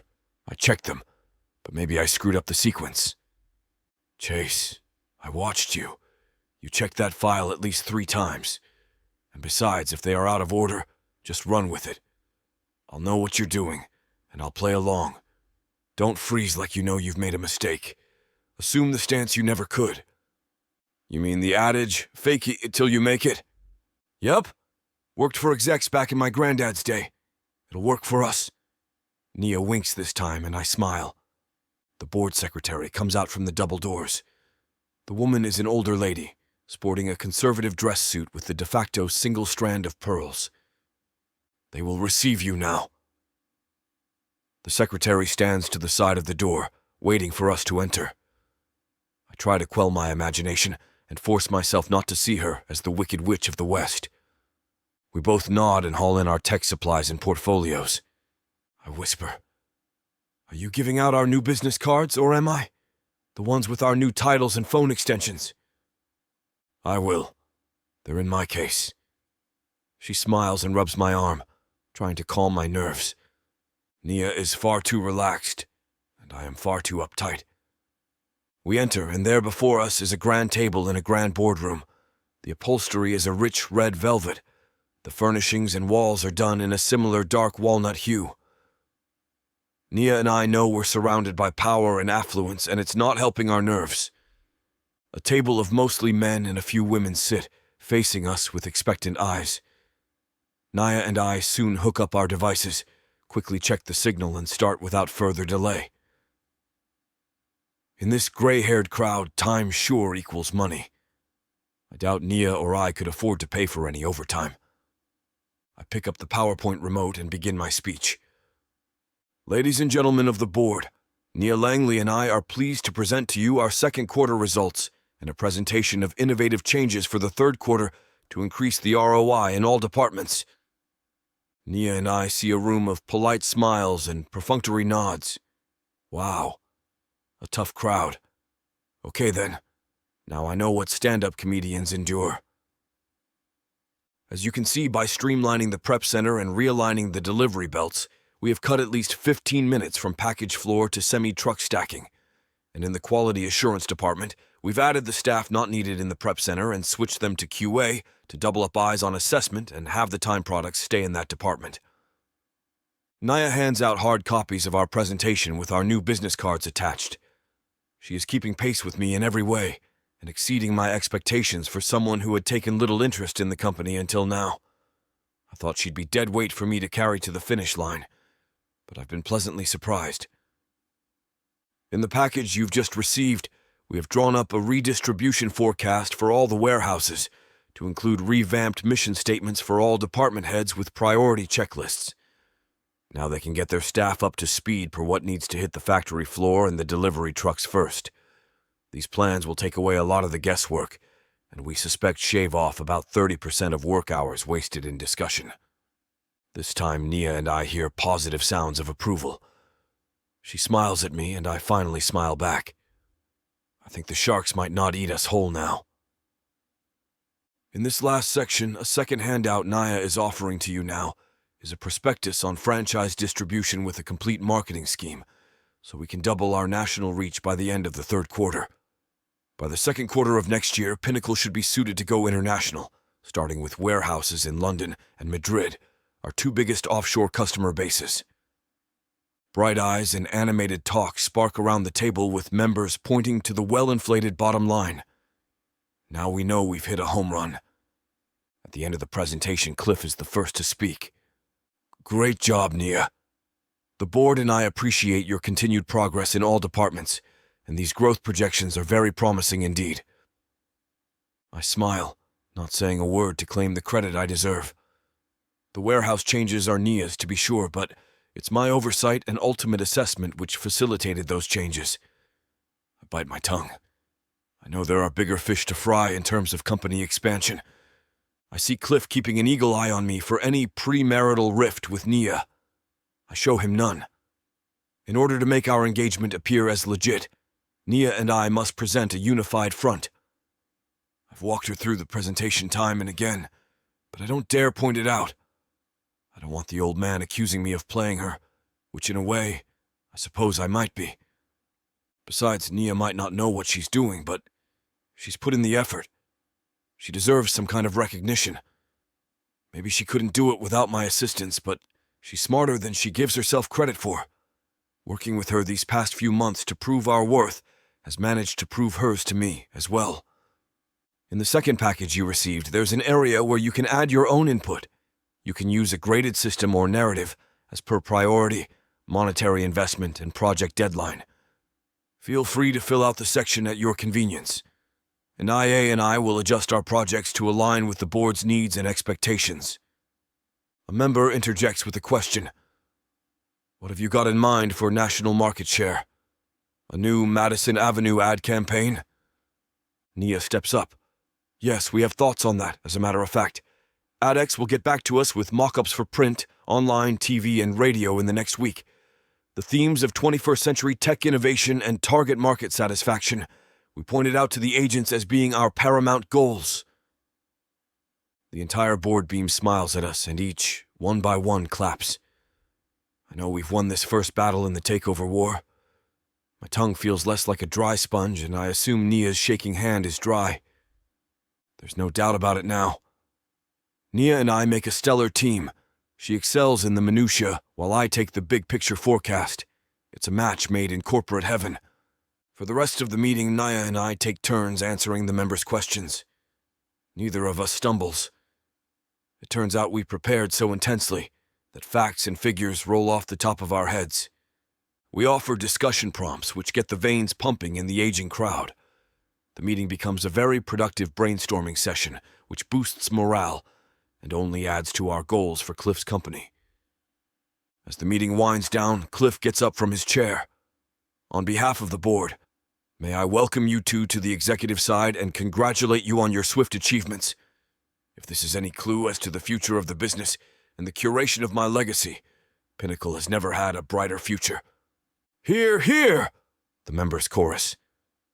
The board secretary, with her stiff upper lip, politely shows us the door. Nia and I gather up our equipment, smile, nod, and shake hands as we exit the rarefied space. Before we can speak, the double doors close. Nia and I again are figuratively on the outside trying for a permanent look-in. As we walk down the hall, Nia gets the ball rolling. Well, I believe we are the dynamic duo I hoped we'd be. I look over at Nia with bright eyes and a gleeful smile. More than I even expected, actually. Looks like you lied about your training. You're practically an expert in warehouse operations now. Guess you listen to me once in a while on our tours. I wink. Nia playfully slaps me on the arm. I guess I did. Onwards and upwards, as they say. Onwards and upwards, indeed. Maybe I don't have to manage it all. Maybe Nia and I are better working together. Maybe in more ways than one. Chapter 13. Nia. Hey. A voice at the threshold of my office pulls my attention from a spreadsheet. The sound of it is familiar enough by now that I expect the pair of steely blue eyes trained on me when I look up. What I don't expect is the smile that softens Chase Alston's otherwise stony features. Even now, as his eyes crinkle at the corners and his lips diffuse warmth across his face, his cheekbones and jawline are clear-cut, parallel lines. His imposing frame fills the doorway, And if I didn't know any better, I'd be intimidated. I do know better, though. And instead, I'm struck by the contrast before me. His amiable expression eases his severe appearance, and my stomach does a flip-flop at the arresting contradiction of it all. "Hi," I blurt out. It's more stilted than I intended, but I chalk my awkwardness up to being interrupted mid-task. Chase doesn't seem to notice or care. "Ready for lunch?" he asks. "Since yesterday," I say, realizing that I've had nothing besides sad instant coffee today. Suddenly, the image of a curt text message from yesterday flashes in my mind. "Rain check on lunch today. Have a meeting." 'Cause, I haven't actually eaten anything since then, I add quickly, trying to cover for myself. The truth is, I had to squash the disappointment that rose in my chest as I read that message. His message, canceling our plans, but I don't want him to know it. Unfortunately, my backpedaling doesn't seem to work. Instead, his smile turns to a grimace, and he looks down sheepishly, rubbing the back of his neck. "Yeah, I'm really sorry for bailing on you yesterday," he says, sounding genuinely remorseful. "Oh no, I just meant I'm hungry," I try to assure him. "Sure you did, Nee," I scold myself. "I know, but still." "Hey, no worries," I insist.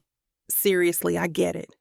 He looks up at me to discern if I'm being truthful, and I give him the most appeasing smile I can manage. "Okay, thanks for being understanding," he says, trying to believe me. "Of course," I say. Chase doesn't reply immediately. He just lets me stew in the discomfort of pretending I wasn't upset about him blowing me off as he searches for what to say or do next. Then, at long last, he finds his way forward. "So, should we go? There's a new food truck I've been meaning to try." I don't miss a beat. "Oh yeah? What kind?" I ask as I get up from my desk. "Shawarma." Yes, please." We make friendly small talk on our way out and walk a few blocks to the lot where half a dozen food trucks spend the lunch hour. We find a picnic table in a local park to eat, but before I can tuck into my lemon tahini chicken wrap, Chase gets right down to business. The headhunters we've hired are already proving to be worth their salt. They have connections in university career offices, which basically means Pinnacle gets to shop pre-sale for the next generation of tech experts. But you know that. I just smile and nod. It's true. I do know fresh blood keeps the field moving forward, and Chase is the case in point. The idea for Pinnacle to hire our own recruiters instead of contractors was his. Anyway, one of our newest recruits, she's fresh out of MIT, proposed a project, which got me thinking about new ventures for the company, and I wanted to run it by you, hear your thoughts. "Oh," is all I can manage, my curiosity piqued and my stomach flip-flopping for the second time today, tickled that Chase would think to ask me for my input. Of course he would, dummy. Your grandfather will smell a rat if an outsider starts making executive decisions without at least consulting you.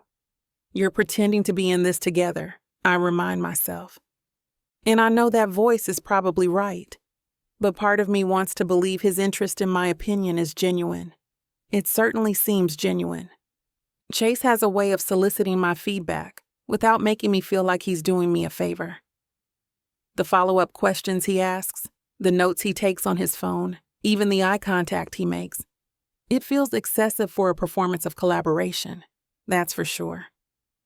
Anyway, this recruit talked about developing electrotherapies to help patients with spinal cord injuries. Her dad served 2 tours in Iraq and lost some mobility in his legs after an IED went off and caused nerve damage. So he was undergoing that kind of treatment for a while, and apparently it really helped. Treatment?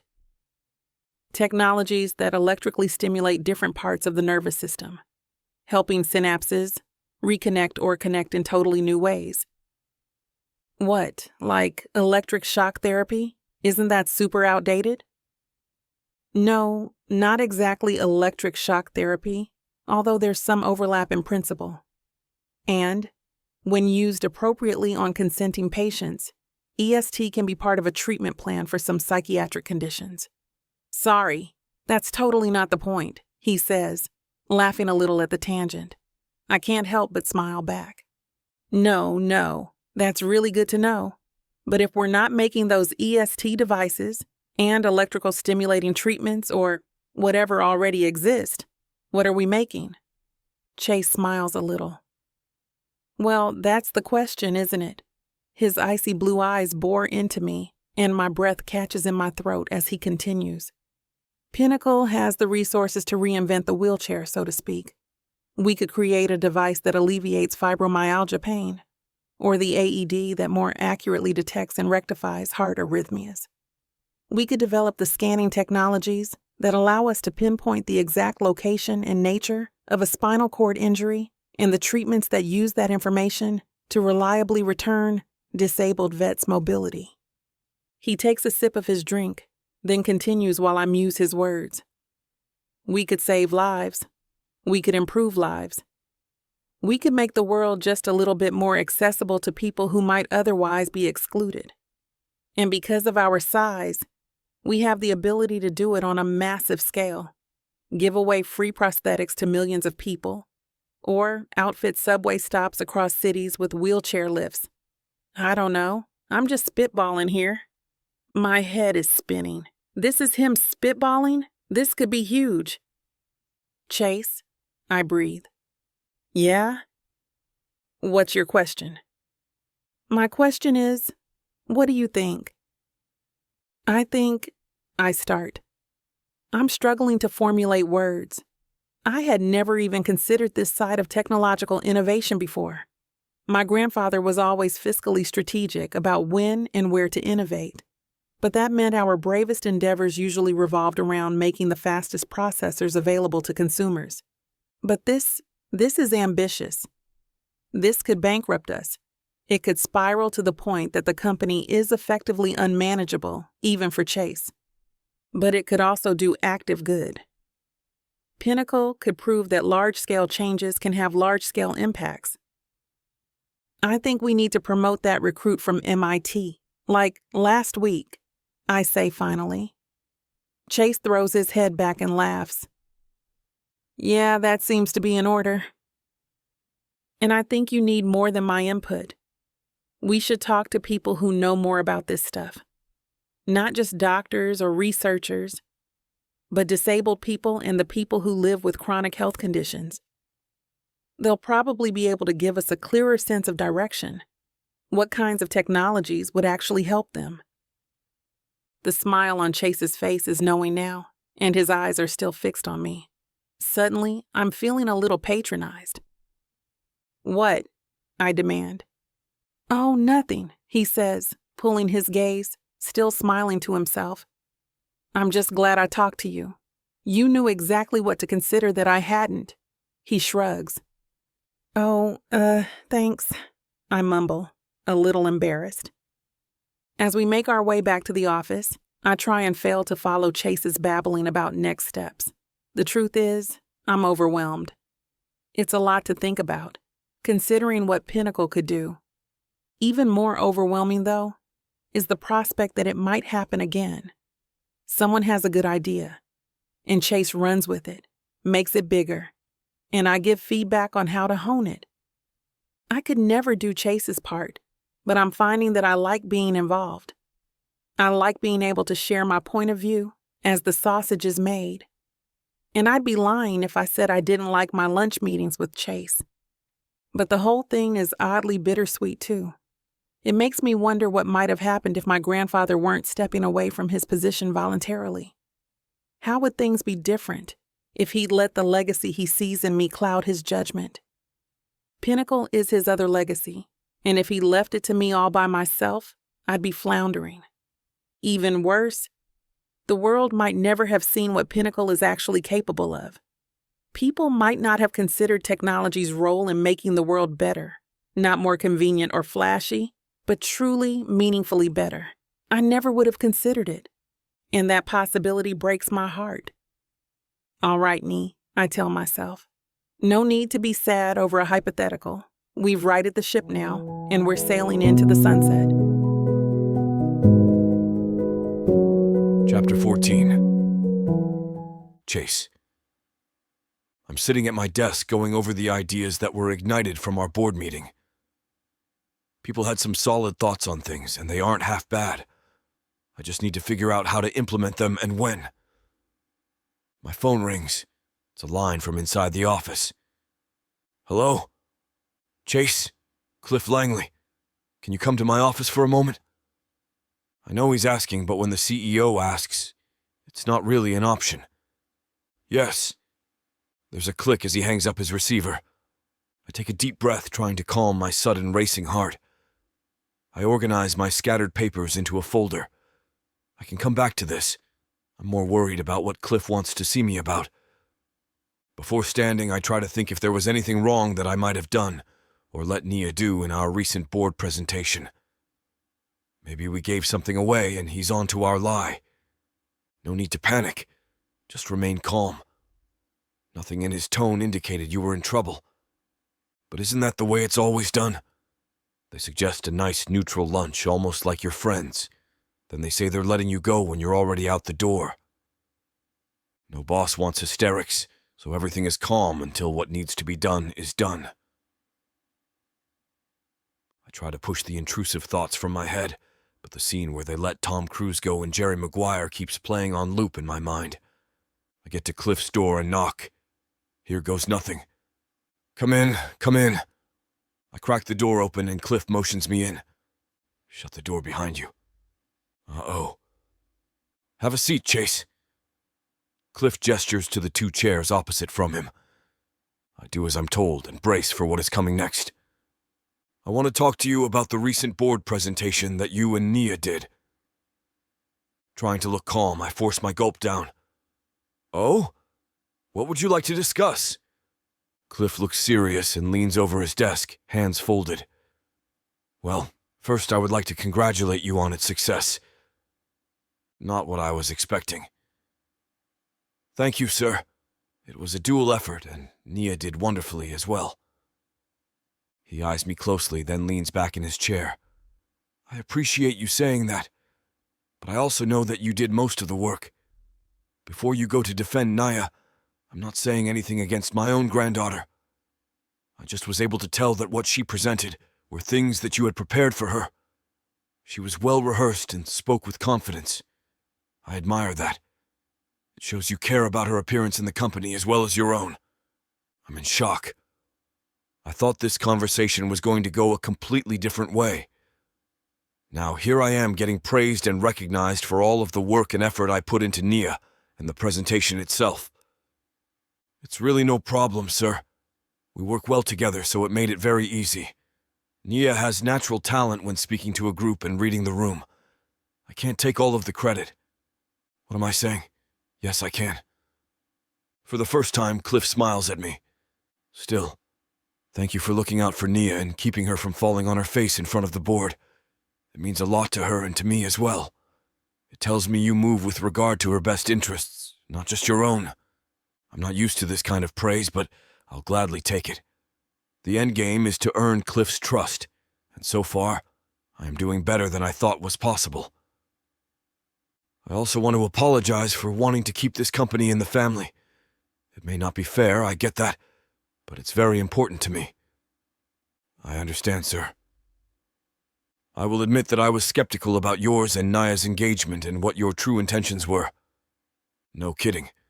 But now I see that it is, in fact, real. I can say with much more certainty that I'm glad you two are getting married so I can keep this company in the family.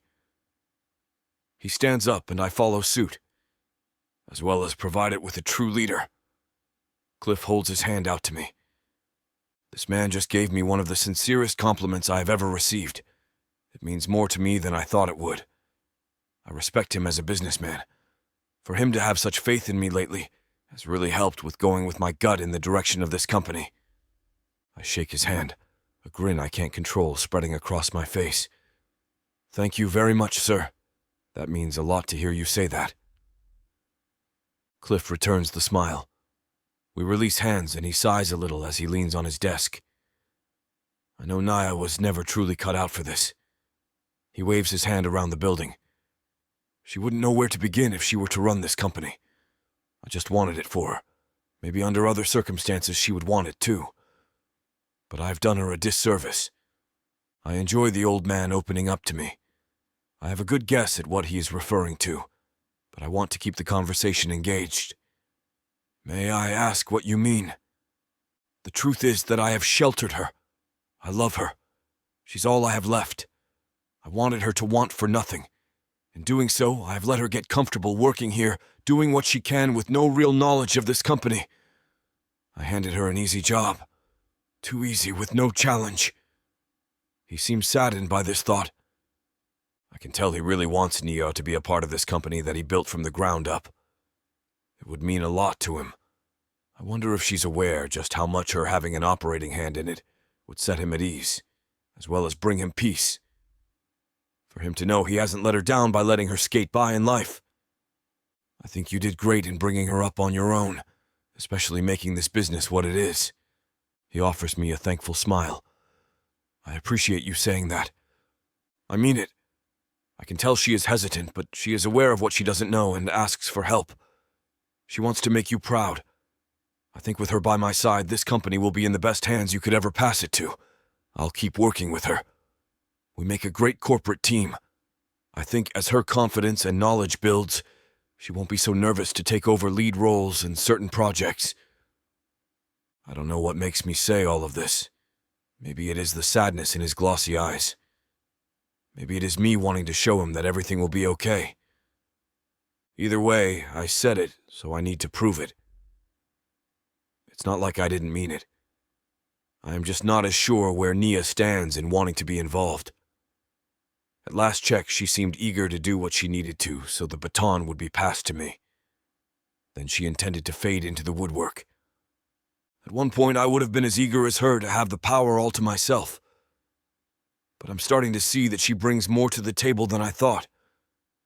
She's not just a pretty face, no matter what her lacking self-confidence tells her. Besides, I have more than enough confidence for the both of us, if I'm being honest. He seems relieved at the words. You're a good man, Chase. I like how much you believe in Nia. I apologize for doubting you before. It does make me happy to know the company and Nia are in such good hands. Cliff walks over to his door and opens it. It's my cue that our little meeting is over. Before I walk out the door, he stops me momentarily. My health isn't so great as you are aware of. After our talk and what I have seen, you may be taking things on a lot faster than I had originally intended. You seem up to the challenge, though, if you keep up with everything you have been doing. I appreciate it, sir. I won't let you down. I know, son. Thank you. He shuts the door behind me. Son, that feels different. I think about how I defended Nia and promised to train her. I told her grandfather that she can excel even after he praised me and recognized that I had done all of the work so far. He even acknowledged she wasn't up for the job, and I convinced him otherwise. Why did I do that? That could have been my opportunity to sway him toward backing me, with or without Nia. I could have promised to keep her as a figurehead of sorts, while sealing the deal to hold the reins all by myself. Isn't this exactly what I wanted? To be recognized for my work and promoted justly for it? I shake my head. The moment must have gotten to me. That's all. Chapter 15. Nia. I can do this. It's one night with Chase's family and Grandad. No problem. I laugh sarcastically at my naive thoughts as I wait outside for Chase. I feel weird having him come into my home. Well, my grandfather's home. Still, it feels private, like he's entering a personal space I wouldn't invite another coworker. I have to keep reminding myself that he's supposed to be my fiancé, so I have to get over my reservations fast. Chase being so attentive and good to me lately has me kind of giving him the cold shoulder. I don't know why, but it just has. It feels too normal, like everything is going so well it can't be real. I know I need to shake that thought off before we head into this party as the engaged couple we're supposed to be. Chase pulls up and rolls the window down. I see you're in a hurry to get to dinner, he teases as I come around the passenger side. I don't see why we should keep anyone waiting. What do you have hidden in your place that you're scared I might see? I let out a dry laugh. Nothing. I just don't see a reason for you to snoop around. Oh, so you have me pegged as a panty raider already? I feel my cheeks heat. What? No, I just like my personal life to stay personal. Sure. He smirks as he puts the car into drive. When we finally pull up at the house about half an hour later, I suddenly forget how to open my door. Are you okay? He asks. This is our first big performance as a couple. I don't know if I can do this, I admit. It's going to be all right. I'm here and we got this. You did the presentation without a hitch. This is just a party where we have to act more intimate, I finish for him. I can't look him in the eye right now. Yes, intimate. It'll be fine. We have our rules. We can stick together in case people have random questions about us so we stay on the same page. He squeezes my shoulder reassuringly. I finally face him. So we just go with the flow. I can do that. It's not like it's a board meeting. He nods. It's also too late to back out now, so we have no choice. Chase gets out of the car. There's that, I mumble to myself as I step out. We walk up to the door. Chase grabs my hand. Pretend you're happy and actually like me, and we'll make it out of this alive. I laugh. I really am happy he's here with me. He's right. We can do this. Chase knocks. Grandad opens the door. Well, hello there. Most everyone is here already. He gives me a hug and kiss, then shakes Chase's hand.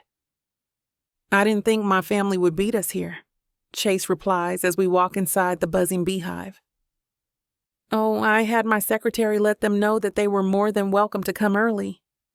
We are suddenly bombarded with Chase's family.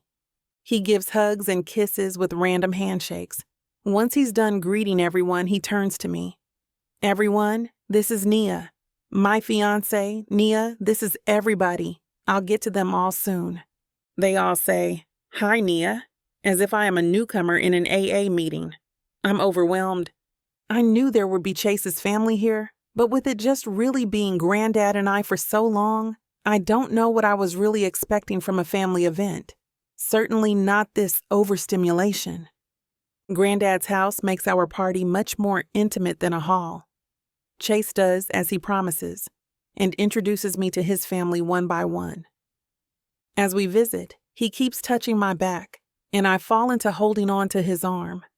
We want to appear as if we're in love. That means we have to want to touch each other. Surprisingly, it comes rather easily. I don't know if it's because Chase is a good-looking man or if it's because of the closeness that we've developed, working together these past few months. But it's not hard to display a little bit of intimacy. Just for show, of course. I watch Grandad. He seems to be enjoying himself and the party. I bet it feels nice to have his home not feel so empty for once. It makes my heart full and that much easier to be happy. My nerves quickly fade as everything settles. Chase and I laugh with his family as Grandad mingles with everyone. All the doubts I had leading up to this night or about Chase seem to have disappeared. We make a legitimately cute couple. I actually am enjoying myself. Chase seems to be as well. We are attached at the hip. His family keeps complimenting us and how great we seem together. They are more friendly than I imagined, and nothing about it feels awkward or uncomfortable. It's effortless and easy instead. It goes so smoothly that I find myself almost believing it's all real. I tell silly work stories like he's my actual boyfriend, and a part of me seems to forget that he isn't. I tell myself it's okay, just for tonight. After all, if we believe it, then doesn't that guarantee they will too? Dinner is eventually served in the dining room. Grandad seems to have inserted the 2 extra leaves into the old table to make it just long enough to host us. Grandad sits at his usual spot, the head. Chase pulls the chair out beside Grandad and gestures for me to come sit. I do so as he takes a seat right beside me. If you don't mind, Nia and I usually say grace. Grandad closes his eyes and holds out his hands. I look around nervously. I forget that most people don't do this anymore. I look over at Chase and he smiles, offering me his hand. I mouth, "Thank you," as I take his and Grandad's. The rest of the table follows suit as we bow our hands to say a quick prayer. Thank you, Lord, for this bountiful meal and for allowing us the presence of such great guests. We are thankful to be able to celebrate the love of Chase and Nia. We look forward to their journey together. Thank you, Lord. Amen. The table murmurs amen, and everyone begins to dig into the giant ham and sides. It's as if it is Easter Sunday with all the food we have. Being all together at the table now allows everyone to ask their anticipated questions. So, where did you 2 meet? Chase's mother asks. I falter. At work, Mom? How long did it take for him to ask you out? His brother Ethan asks. Better question. How did he propose? His sister-in-law counters. Ethan glares. You're only asking that to see if it was better than mine. His wife, Emily, shrugs in response. We are actually keeping that little tidbit to ourselves. It was a private moment. No need for contests here, Chase replies, winking at me. I smile. I will say it was unexpected and beautifully done, though. Chase beams in thanks as we sip our wine. We continue to sidestep questions about our wedding plans and intimate little details about each other. Most of the questions are easily answered with Chase and I saying that we haven't decided on this or that yet. Grandad telling them that we have been busy with the takeover helps make our lies more believable. Throughout our meal, Chase keeps placing his hand on my knee, holding my hand, or leaning into me to talk with his arm draped around my shoulders. He's much better at showing affection than I am. I try to follow his lead, but he makes it seem so fluid and natural. I have conflicting moments of fighting myself between being suspicious of the ease he moves with and enjoying the attention. I eventually decide to indulge in it. After dinner, Chase excuses us, and we step out to the backyard. How are you holding up? His caring side is showing again, but this time I don't second guess if it's for show. I believe him. I'm doing surprisingly good. How about you? Same. I'm very impressed with our skills as a couple. We do work well together in avoiding questions. I laugh. We do. Being on the same page helps. Everyone seems to be enjoying themselves as well. You don't feel too overwhelmed by all of my family? No. Being your fiancé is very easy. I thought pretending to like you would be harder. Oh, gee, thanks. I smile endearingly. You think they buy it? He looks back through the doors at the group. I do. Kinda nice they make it so easy on us. We laugh at our ruse before heading back inside. The night finally winds down. We bid our farewells to the family and Grandad. Chase has his arm around me, holding me close as we head to the door. What's the hurry? That's what the honeymoon's for, his brother Ethan jokes. I laugh as his wife hits him. Who needs a honeymoon? We have every day, Chase says, smiling at me. I lock eyes with him and smile back. It's effortless, and our smiles are genuine. He suddenly leans in and gives me a soft, sweet kiss. I don't even think, just react and kiss him back. The night has been so real and fun. This kiss makes it all the sweeter. I hear a couple whistles and pull away, embarrassed. How did I completely forget that we are standing in front of everyone?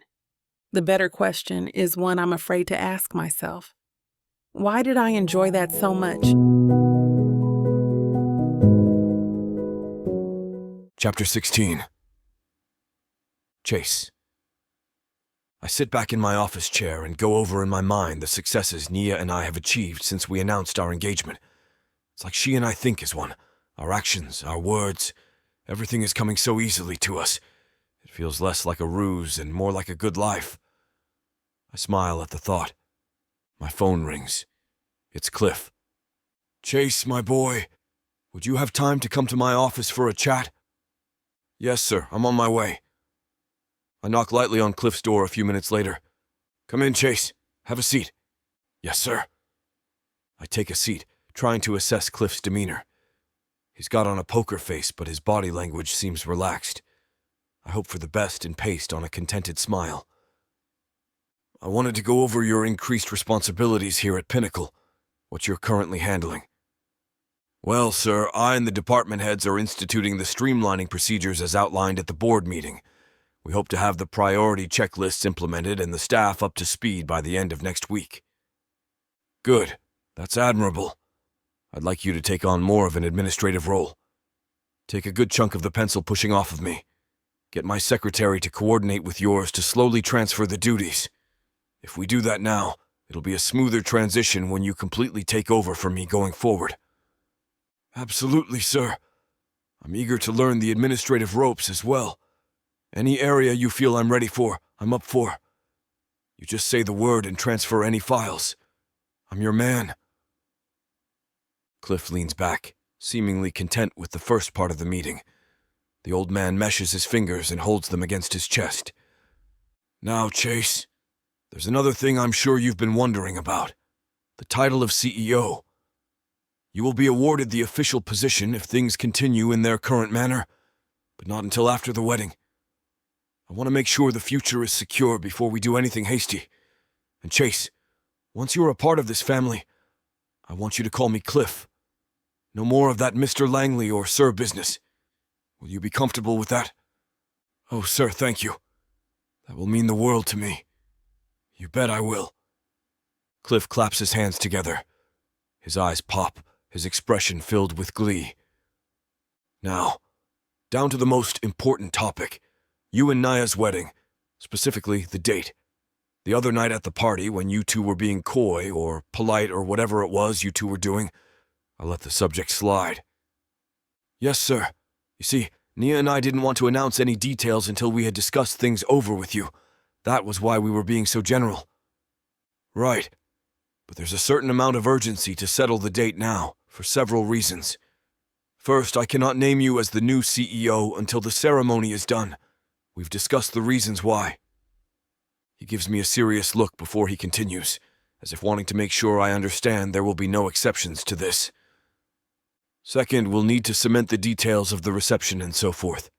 Venues and services book up this time of year, and I want only the best for you two. Third, and on a personal note, I want to know the wedding is going forth as promised. It'll settle my nerves knowing our plans are in place. I hope you appreciate that." "Completely. Now, knowing Nia as I do, I doubt she'll want anything huge or ostentatious. Her tastes are refined, but she prefers intimate affairs. I'll breathe a lot easier when the deed is done, as it were. Now, down to brass tacks. Have you two settled on a date?" Cliff leans in and stares at me like I'm a mouse, and he's an eagle coming in for the kill. Well, sir. Yes, Nia and I have discussed all those areas. It's just with the board presentation and then the party the other night. We hadn't firmed up any of the plans, I lie. Right. Makes sense. But can I assume that we'll be landing on something soon? I quickly blink my eyes. My mind reels. You have to give him something, Chase. Just spit something out. Even if you're wrong, Nia can tell him we changed our minds or something. Yes, sir, you are right on both counts. We both want a tasteful but intimate affair, and we were thinking about having it sometime next month. Enough time to plan without delaying it too much. Do these suggestions line up with what you had in mind? Chase, my boy, yes indeed. Both fit perfectly for me. I'll get the ball rolling on my end. Get my secretary on the hunt for services and available dates. She can start handling all the malarkey to do with marquee tents, chairs, champagne glasses, and the like. Chase, you have put an old man's heart at ease today. Thank you for that. Oh, that is grand, sir. Naya and I can't wait for our special day. We shake hands and I leave Cliff's office. My heart isn't beating as easily as the old man's. I'm in panic mode. I have to get to Nia before she talks with Cliff. I have to let her know about what we talked about, so it looks like we are still a united front. Any rift, any disagreement, and our ruse could blow sky high. Naya and I are so close to sealing the deal with Cliff. We can't take any chances. I settle things in my own office for the day, shifting and filing papers more on autopilot than anything else. I know my mind won't settle until I reach Nia. Marjorie, I'm leaving early. Take messages and I'll get back to them tomorrow. Will do, Chase. Have a great evening. Say hello to your bride-to-be for me. Always. I wave goodbye and hit the executive elevator. Why do elevators go slower when I'm in a rush? I tear out of the Pinnacle parking lot, praying I get to Nia before the old man does. In my haste, I ignore the obvious. This wedding is going to happen, sooner rather than later. Neither of us envisioned the scheme going this far. At least, not really. Not in a tangible sense. We always just said we'd deal with it when it happened. But the time is here. Through lane changes and throttle ups, I ponder the reality. Within a month? Am I nuts? Nia will have a heart attack when I tell her. Tasteful and small, sure. We both can swallow that. An actual legally binding ceremony? Wow. Just wow. In 1 month's time, we will be Mr. and Mrs., and we barely know one another at all. How's that supposed to work? It's like speed dating to the damn altar. My harried thoughts translate to the accelerator, and all 8 pistons go for broke. Soon I hear a siren and see flashing lights roll up behind me. Oh my God. A cop. Really? Why me? I slowly pull over to the shoulder, roll down my window, and get out my ID. Good day, sir. Do you know how fast you were driving? I look up at the sunglass-wearing officer. His demeanor is relaxed. Mine is anything but... Not exactly, but I assume too fast. The officer nods and begins writing me a ticket. I put my hands on the wheel and sigh. Not a good day for you, Mr. Alston? He reads off my driver's license. I'm about to go home and tell my fiancée we are getting married in less than a month on her tycoon grandfather's orders. What do you think? The officer removes his sunglasses and looks down at me with severe sympathy. Listen, if you promise to go the speed limit from here to your home, I'll rip up this piece of paper. You're in for a world of hurt as it is, without my assistance. The officer winks and tears up the summons. Thank you, officer. My condolences, man. Be on your way. I meekly smile and roll up my window. After the police cruiser pulls out, I follow suit and go the speed limit as ordered. I'll need the extra time to figure out how to face Nia and not get pulled over by her for unlawful planning of a wedding.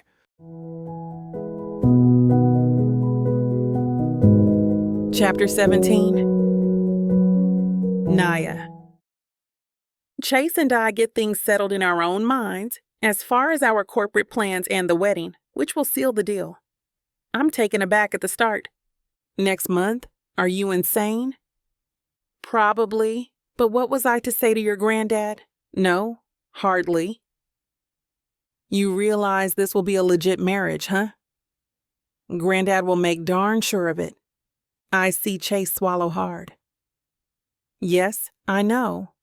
Hey, we're doing what's best for everyone concerned, right?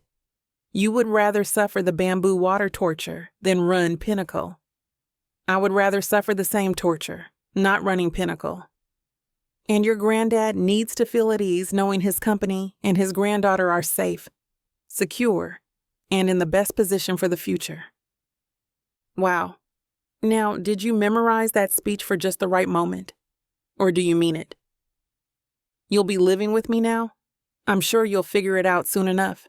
Chase winks. Chase is right. All that's left is the move. We settle on living in his home as it has so much more room and it makes for better optics. He confirms that he doesn't mind sharing a space with Charlie. And that's really all I need to know. Charlie, for the record, enjoys Chase's backyard just fine. I'm nervous as heck, but in for a penny, in for a pound, as they say. The movers Chase hires are doing the heavy work, but I insist on getting into jeans and hauling some of my personal belongings. Chase looks at me like I'm an idiot. I guess it's going to take me time to adjust to this twosome way of life. Over the next few days, we learn more about each other. Some good things, some not so much, some plain odd. Do you really order all your meals? What's the point of having this fully equipped kitchen? I look around and marvel at all the gadgets, which look like they've never been used. I hand the Chinese food box of prawns over to Chase, and he hands me the fried rice. Chase is talented with chopsticks. If I had to use them, I'd starve. I guess it's just been easier. Up till now, it's been a bachelor life for me. Up with the dawn, working late. By the time I'm home, ordering is all the energy I have left. Evenings at home have been amusing. I guess I envision Chase in some chic visual when, in reality, the guy swaps his suit for his sweats faster than Superman twirls in the phone booth. One night, Chase saunters out to the living room donning footwear, which puts me into hysterics. Chase, oh my God, you're kidding, right? This is a joke? You're joking with me? Chase looks left and right. What? Those slippers. Did you get them from Goodwill? Chase looks down, then looks up and grins with pride. Those are my Bullwinkle slippers. I've had them since college. They're my good luck charms. Back in the day, if I wanted to ace a test, I wore them the night before. Boom, an A. I look down at them with amazement. Bullwinkle's floppy moose ears drag on the carpet and are threadbare at the tips. One of his plastic eyes is missing. And there's something crusty on his nose, so revolting I don't dare ask the origin. You want to run a global conglomerate and yet still wear those slippers? You want me to lose all my good luck? That would be the insane part, not me wearing my moose buddy. I howl. At first I try not to. It's no use. I end up rolling on the floor. Too freaking funny.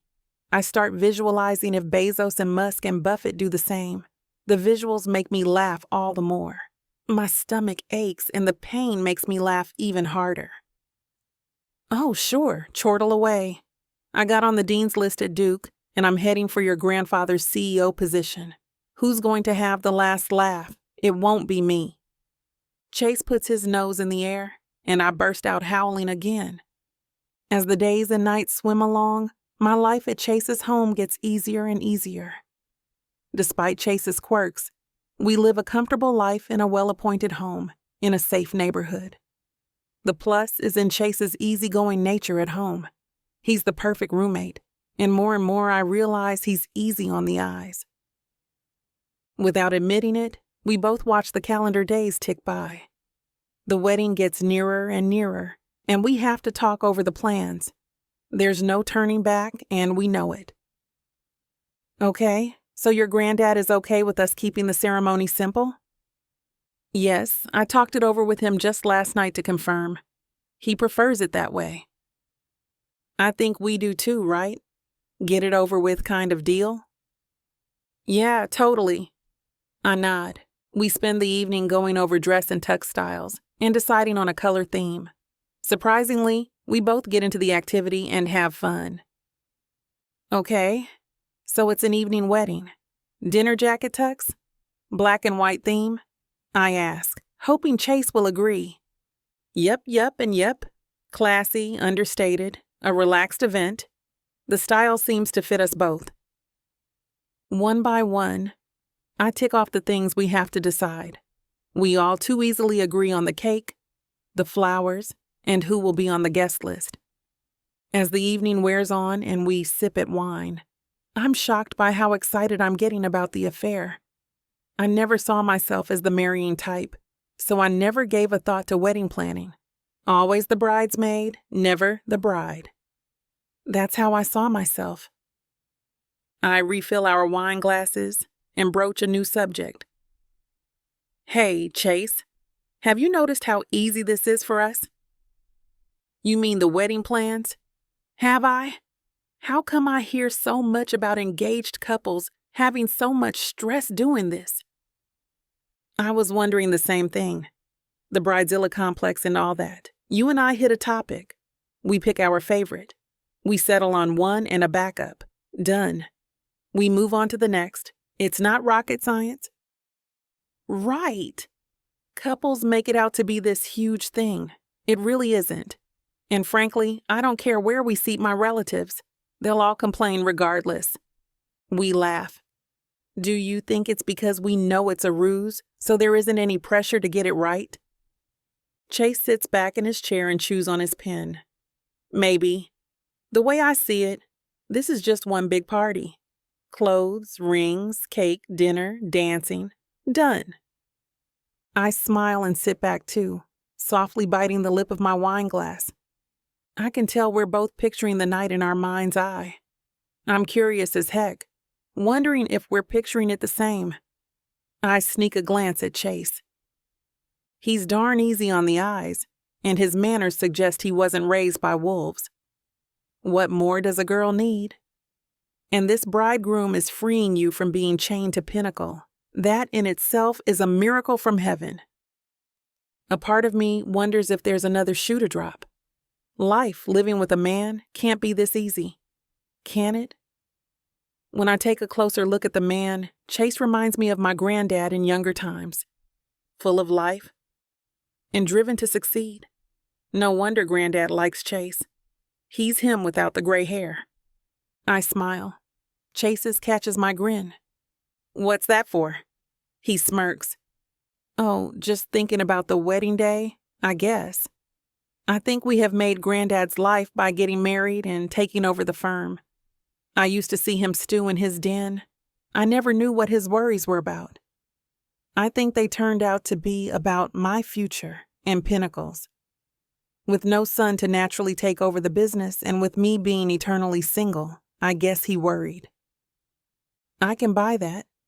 And now look, with one private deal between us, we solve all the old man's problems and a few of our own. Chase looks at me with a loving expression. He's never done that before. It sets me back. All I can do is stay quiet and grin. He said a few of our own. I wonder what he means by that. Sure, the corporate end. But is there more? Should I be thinking more? Chase sighs and flips all the wedding magazines closed. I take it as a cue to shut this fun down for the night. I'll continue fantasizing about the wedding in my dreams. Maybe Chase will do the same. Chapter 18. Chase. I lean against the headboard of my bed. I can't sleep. Things are on my mind. Okay, she's on my mind. I can't believe how well this roommate deal is going. Nia and I get along like we've always been together, and yet our differences suggest an oil and water result, but we're really coffee and cream. I slide down and get comfy, and the pleasant nature of my life with Nia lulls me towards sleep. I should do something special for her. She's been such a sport, living with my quirks, and her life has been so upended by all this. I fall asleep with the grin still on my face. The next morning, I leave Nia a note. Meet me back here at 6. I'm planning something special for us. I smirk, knowing the mystery will bug her all day. On my way to work, I think about what a sacrifice Nia has made for me. I'm getting far more out of this deal than she is. I become CEO of a vast company, and Nia has to endure living with me. I owe her big time, and what I'm planning will at least be a start. Nia is at me practically every dinner hour about how I have every restaurant on speed dial, and I wouldn't know a serving spoon from a spatula. Tonight I'll stop her in her tracks. I'll cook for her. I did it all the time in college. At my fraternity, I was nicknamed Chef Tell from Sesame Street. I'll show her. I'll prove I can be a real human providing real food for a real girl. I will shock and awe her with my culinary skills.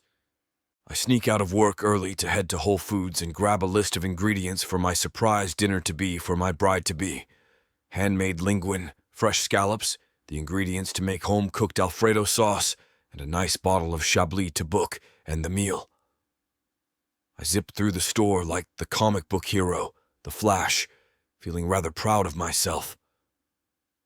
I have barely 2 hours to get the dinner miracle done, and I let the ingredients fly and sear and reduce and boil.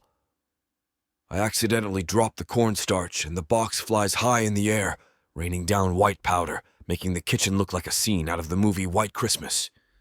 Whatever, I think. It gives the place a certain ambience.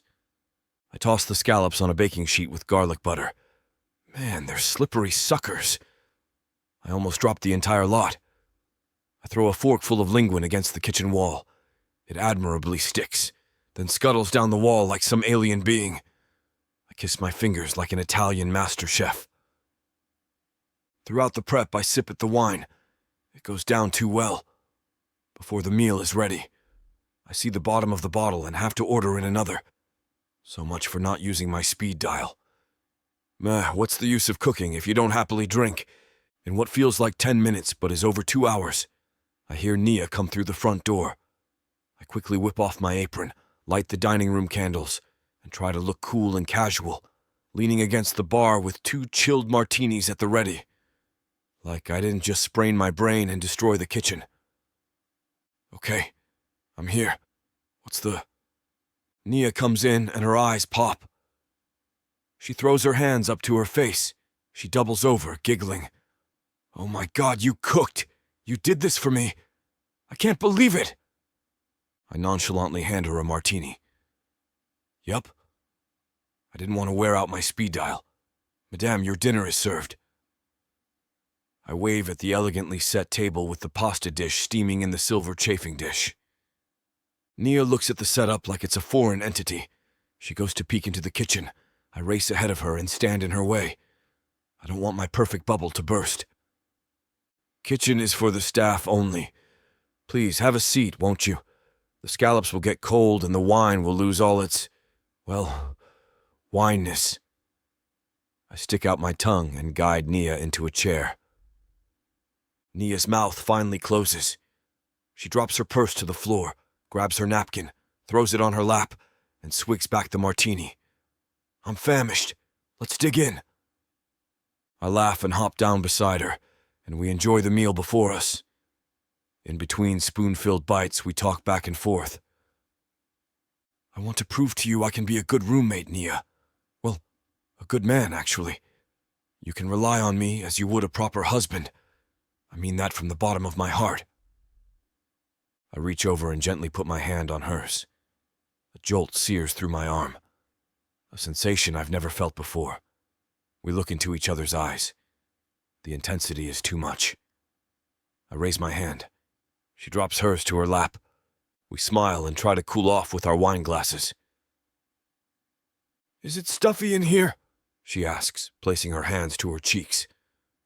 I rocket out of my chair and whip open a window. Yeah, it's from the cooking. It'll cool off quickly now. With my back turned, I feel my cheeks. Hot. Great. Not. Maybe it's the wine, too, Nia adds. Chablis can be sneaky like that. Totally. We spend the rest of the dinner talking over the final touches to the wedding and reception. Everything is in place. Delivery time set. I've double-checked with the caterer and the baker. Have you checked with the bar staff and the liquor delivery? She asks. Check and check. Also with the marquee tent, the chair and table facilities. It's all landing at your granddad's estate by midday. Man, we've put this baby to bed, haven't we? Bottled and cribbed. Here's to us. I raise my glass to hers, and we toast to our success. Are you still up for all of this? You're not just putting on a face for me, are you? I'm shocked too, but I'm not. I mean, guys aren't supposed to dig wedding prep, right? But this has been fun. It's like preparing to live in our own fairy tale where we will experience our own happily ever after. I flash Nia a toothy smile. She oddly flashes me back a look of concern. No regrets? About any of this? About me? I smile softly. Not a one. I will admit I thought of myself as a confirmed bachelor. I mean, who has time for love when you're hiking up the corporate ladder? Love? Figure of speech, you know, I quickly amend. Right. Both our gazes fall to the table. I hastily fill our wine glasses for something to do. I clear my throat and begin again, brushing the emotionally laden word from my thoughts. What I meant to say is that for a while there, I wasn't sure why I was enjoying all this so much. Was it because of the promotion? Was it pleasing your granddad? Or, well, was it living with you? Nia stares intently into my eyes. And what did you decide? She asks soberly. Time stops. Or I think it does. I see Nia in a freeze frame. I feel my body, my expression, frozen as well. The optical illusion or the delusion I'm under at least gives me time to think. I touch her hand. The touch feels like fire. It isn't because of the cooking or the stuffy room. I know we both feel it. As much as we refuse to admit it, something is bubbling here. There's more to this union than a transactional affair, a tit-for-tat. Living with Nia isn't unpleasant at all. In fact, I can't remember life without her here. My God, what does that mean? And in a blink of my eyes, the freeze frame ends, and I spit out a non-committal response. It's everything, of course, silly. You're the best roommate a guy has ever had. Let's toast to our new future and the freedom it'll bring. To having everything all at once and forever, Nia extols with shining eyes, raising her glass. And with a crystal-clear tone, our wine glasses touch, and our happiness is sealed.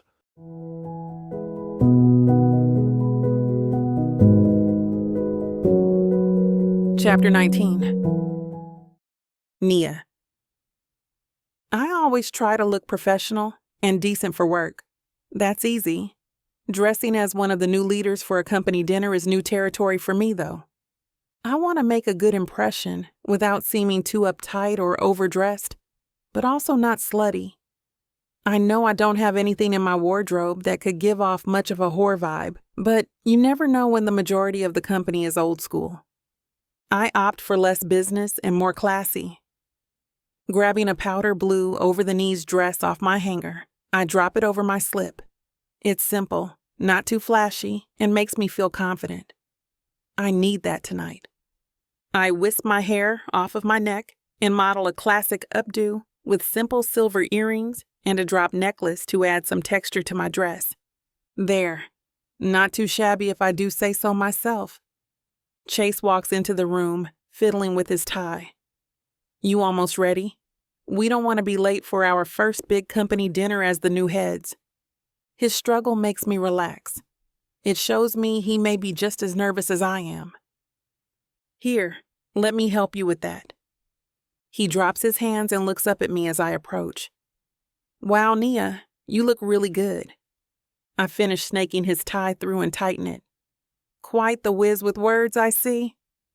No, I'm serious. You look very classy and in charge. I'd gladly take orders from you.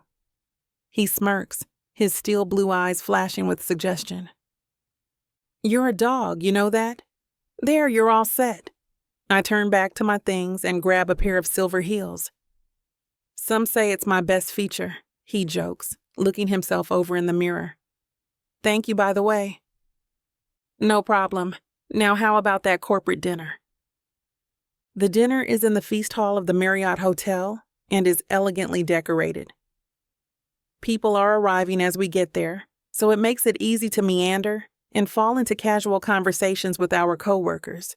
Well, technically, I guess they are our employees now. I wonder if it's going to affect how they talk to us. I start paying attention to the way people greet Chase and I, and the details of our conversations. It's subtle, but there's a slight change. It's nice that it doesn't appear to be too much, though. I feel awkward enough being in charge as it is. Surprisingly, I'm not the least bit uncomfortable being seen as Chase's fiancée, though. We have gotten very comfortable in being close to each other, as well as the touching. I'm hardly aware of it anymore. It's just natural. So, what are some of the first things that we can expect from our new bosses? Asks Steve, one of the mid-level supervisors. The group around us goes quiet as they wait for an answer. I decide to take the lead for once. Well, Chase is starting to implement a new way we are going to be promoting the business, not just online, but globally as well. It was one of the topics that was brought up in the board meeting. Everyone's eyes are on me as I continue. He has this great idea that we need to recreate the page with keywords that are triggered during searches for our younger clients to easily understand what we are doing and pitching. Still make it intimidating, of course, but welcoming as well. We plan to even open up a helpline with the extra revenue for parents to work from home when they need to be with their kids so they don't miss a day of pay. Chase looks at me with surprise in his eyes. Hey, that's not a bad idea. Targeting the younger generation will be good for upkeep, but I am all for the not missing days if my kid is sick or something, one of the moms exclaims. How do you think you are going to reach further out? Not everyone searches the internet. We talked about that. He wants to put people who are willing to expand their knowledge on a travel list and hold seminars for businesses. First around the state, and then, depending on how they do, outreach them to other places as well. Get people comfortable with the face-to-face and personal experience of our company. As the group starts talking excitedly among themselves, Chase leans into me and whispers, I can't believe you remember all of that random spitballing I was doing. I smile at him sweetly. Chase, I do listen when you speak. I'm not a complete numbskull. I never thought that. I just didn't think it really interested you. It does. I like your ideas. I playfully nudge him. They aren't half bad, and I think they will be good for the company. Chase grins at me and gives me a kiss on the cheek. It surprises me, but I don't pull away. I feel my cheeks heat up, but I return the smile. It's not all me, though.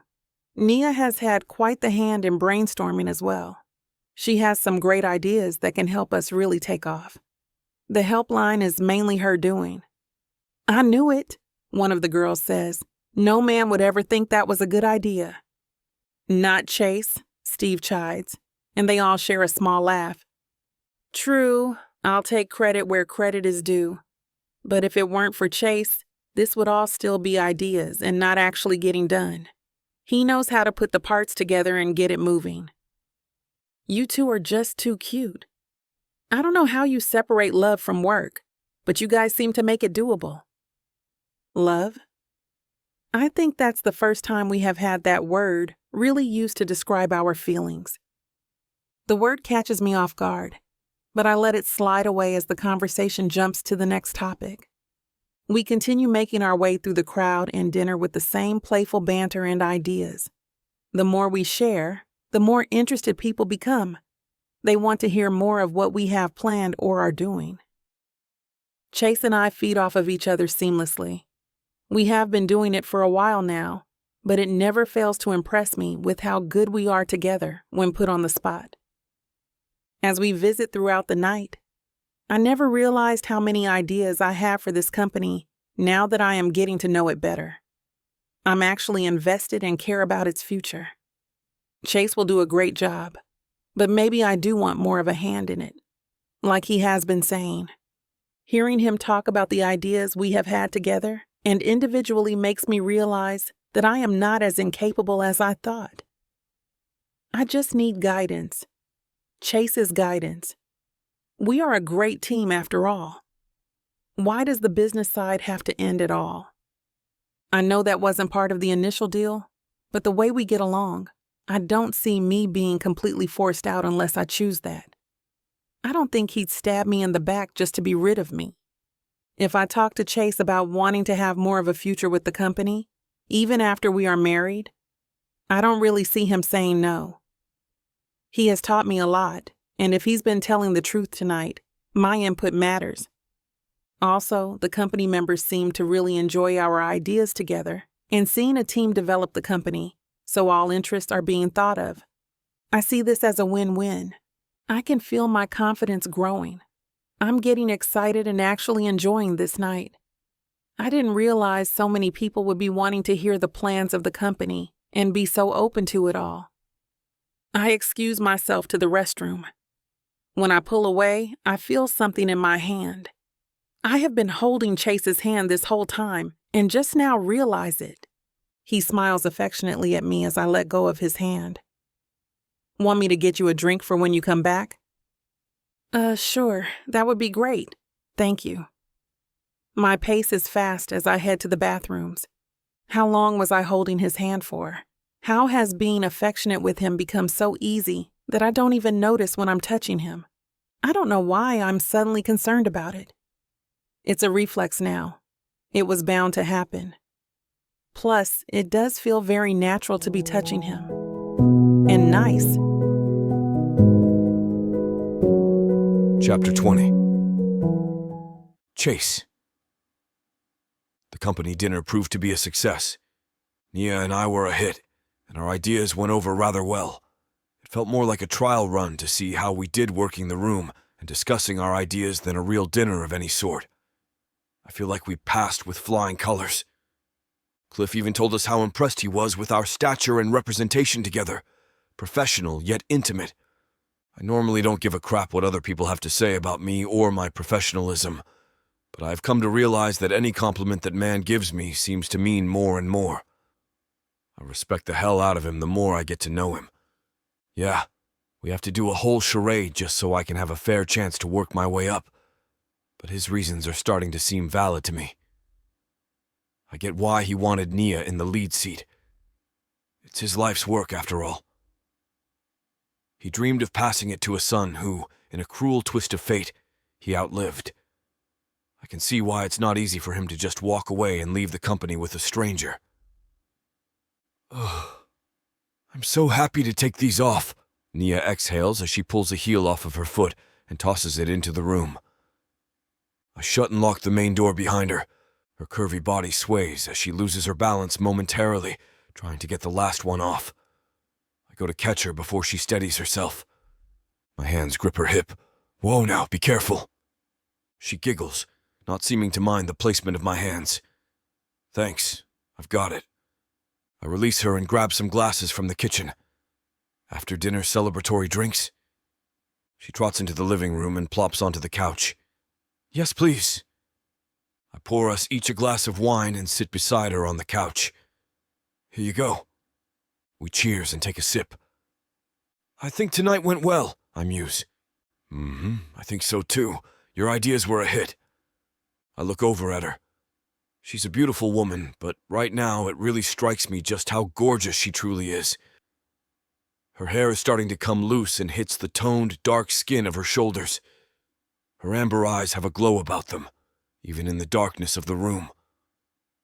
They weren't just my ideas that had everyone talking. You had your share as well. A lot of the ones that had people buzzing were things that you had thought of, and we just found a way to implement them. She turns to me and smiles. I appreciate you saying that.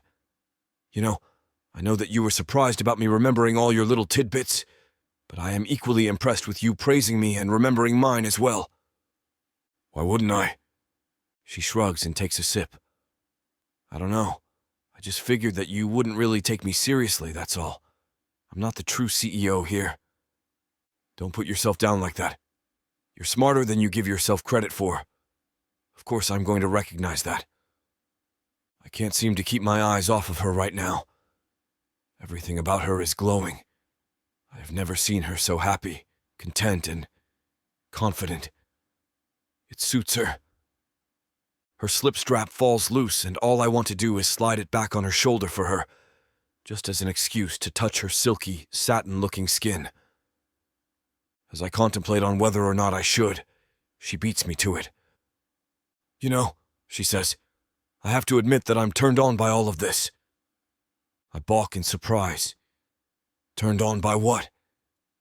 She gestures to me and her. To this. To you complimenting me in areas I haven't felt strong in ever until recently. Complimenting my ideas and making them valid, as well as sounding proud of them. I don't know how to explain it. It's the weirdest thing, but I am. Nia smiles shyly, as if she's embarrassed about what she just confessed. I smirk and lean into her teasingly. Oh, really? She nods and laughs lightly. So, All this time, this is what it takes to get your motor going? Well, not all it takes, but it's a start. She gives me a sly wink. I indulge in her coyness. Well, if that's all it is, I can do that. It's easy to say things I mean, and you're more of a businesswoman than you know. Her head tilts back in a laugh. Oh, stop. Now you're trying to turn me on. Is it working? Maybe. Enough to get you to drop this dress to the floor? I say it like a joke, but there's a part of me hoping for it. I certainly wouldn't look a gift horse in the mouth. Nia looks at me with a sly smirk. You want it that bad, huh? I mean, have you seen how hot you are? I already told you earlier that I would gladly let you give me orders. I lean a little closer to read her, dying to know if this could actually be going the direction I hope it is. She doesn't move away. You wouldn't know how to take orders from me. We never know until we try. Plus, I have never had someone boss me around as good-looking as you. I nuzzle her cheek softly. Her breath quickens. I pull back just in case she wants to hit me for reading this wrong. Compliments get you nowhere, she murmurs. Her eyes look lustful. I feel as if she is even pushing her chest out towards me. Either that, or I just realized how glorious her breasts look. I let my voice drop low and get a tad husky. Oh?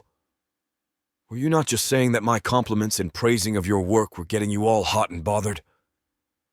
I lean into her ear, letting my lips brush her.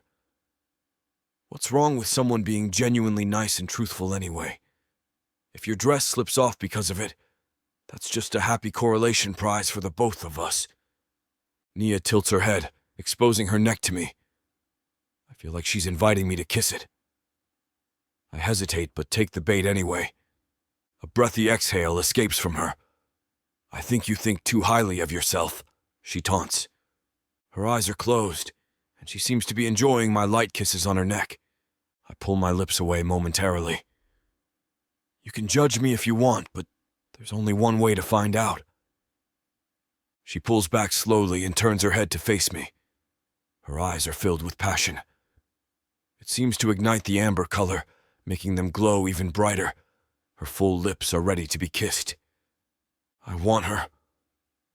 I grab her face and pull her into a deep kiss. She doesn't pull away but pushes herself further into it.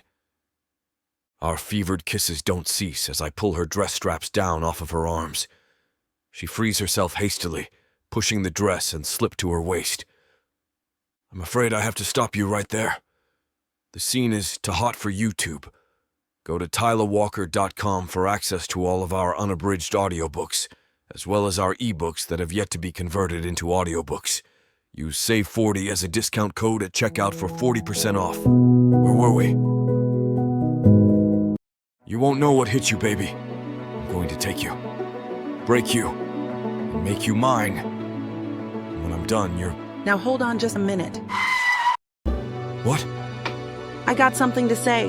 What's the meaning of this? Now you may be some fine-looking white boy, Got that right, baby. It takes hard work. and you might got the money, Fat stacks, baby, to spoil you with. but that doesn't mean I'm going to give it up to you without a fight. A fight? You want some limp wilting flowers? Go to historical romance, baby. But you want sassy and spicy strong black queens that tame their alpha male bad boys? I think our listeners do. Then you go on and look at Miss Tyla's Bougie Brides and Billionaire's audio bundle. 50 hours of me whispering the most romantic things in your ears. Fake marriages, alpha male billionaires, strong black women, steamy scenes that will make your eyes roll back. And everything wrapped up in a happily ever after that will put you in an afterglow. Use code SAVE40 to get 40% off this bundle and any other digital product in Miss Tyla's store. Unabridged and uncut. Just like you, You're gonna have to find out. Tyla Walker Romances. Escape your life with sassy romance. Chapter 21. Nia. I pace back and forth in the bathroom. What was I thinking? I just let my emotions run wild and look where it got me. Sure, last night was incredible. There's no doubt about that. Honestly, I would have preferred it to be horrible. then maybe I wouldn't feel this way. And what is that? My subconscious asks me. It's too early for these hard questions. All I know is now I feel like I am in way over my head. Even more so than I initially thought when this whole stupid plan blurted out of my mouth in Granddad's office. I throw some cold water on my face and look at myself in the mirror. It should have never happened. Chase and I were doing great as partners with an equal end goal. Then my body had to go and want more, and now I think my heart may as well. Way to go. Shut up, I mumble to my reflection. I crack the door open to see if the room is empty.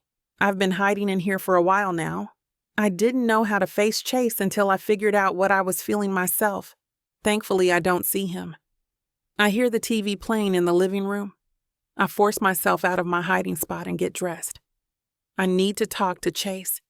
We have to be on the same page, no matter what. Who knows? Maybe clearing the air will help calm my mind about this whole scenario. Yeah, right. Chase is lounging on the couch in his ratty slippers, a mug of coffee in one hand, remote in the other. Morning. I made some brew. Want a cup? How can he seem so nonchalant about all of this? Oh, I forgot. He's a guy. Yeah, I'll get it. He looks back to the television. I pour myself a cup and join him on the couch. I sit on the opposite side of it from him. I don't want him getting any ideas that can lead to a sequel of last night. I feel my face heat up as I think about what this couch saw last night. You okay? No, not really. I need to talk to you. He gives me a curious look and mutes the television. What's up? I want to talk about last night. I've been stressing about this all morning. I take a breath. Here it goes. Last night was a mistake. He looks momentarily hurt. I feel a tad guilty, not wanting him to think he was bad in the sack. I know guys take that much harder than most. You were great, I blurt out. I mean, it was good, but it cannot happen again. It confuses too many things. Like what exactly? Our partnership, for one. I think we are spending too much time together. It made us too comfortable to fall into a fake reality, and now everything is all muddled. I like a clear-cut layout. Mixing business with pleasure muddies the lines. He stretches an arm over the couch. Okay, hey, he draws out slowly. So you're saying that us having sex made the lines get blurred because now you have feelings for me? He has the audacity to smirk at me. No, I did not say that. I just think we should stick to the plan and keep this professional. Last night was a slip-up, and I don't want it to happen again, okay? He holds his hands up in defense. Okay. Well, what do you suggest? You want to spend less time together then? Even though we are engaged. Fake engaged? I correct him. I stand up and pace in front of the coffee table. I think we need to stop doing certain things that are unnecessary, especially when there is no reason for it. You mean like an audience? Exactly.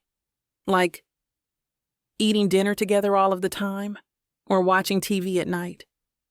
We don't need to do that. Chase pulls his feet off of the table. Hold on. Those are just basic things that people do together when they live under the same roof. You want us to just go to our own rooms and pretend the other isn't here? I stop pacing. Have you ever spent this much time, though, with a roommate? We not only live together now, but work together as well. It's a lot of time, you know. Well, I have never had a roommate. I don't like them. Or people much.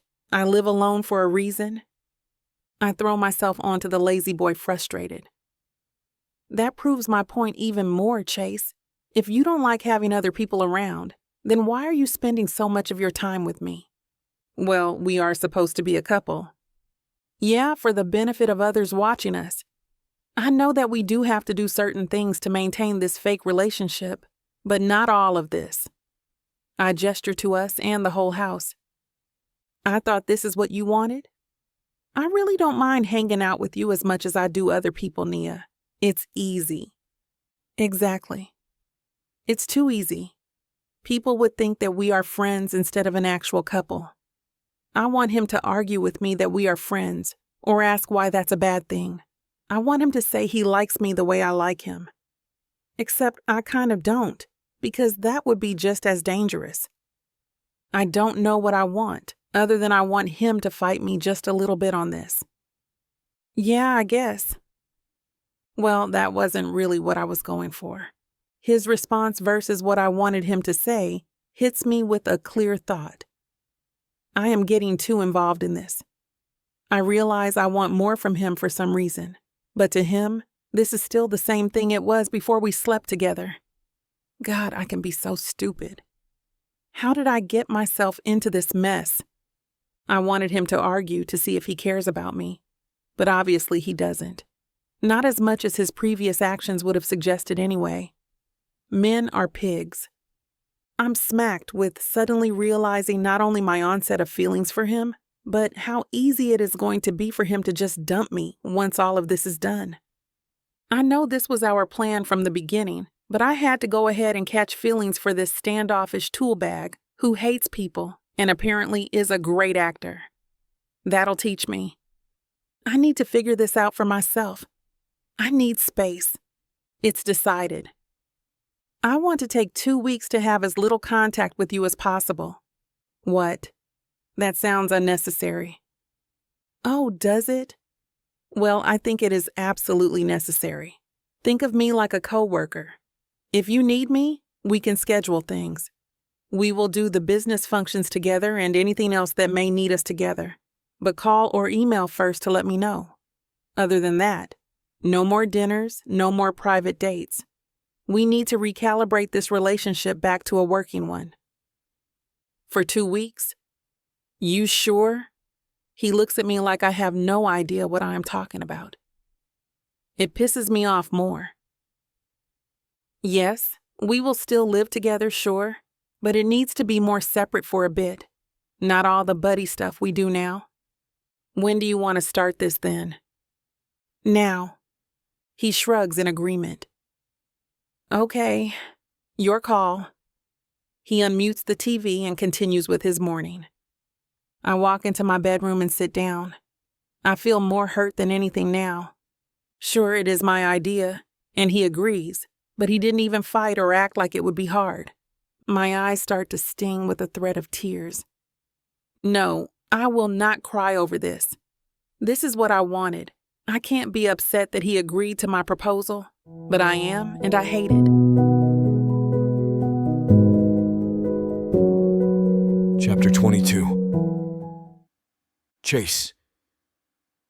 This is stupid. I don't see why it is so important for us to spend less time with each other. It's not like I miss her. It just feels like she's going out of her way to push me away. I definitely don't miss her. I'm just annoyed to break a comfortable routine. Sharing a space was perfectly pleasant until she made a big thing about it all.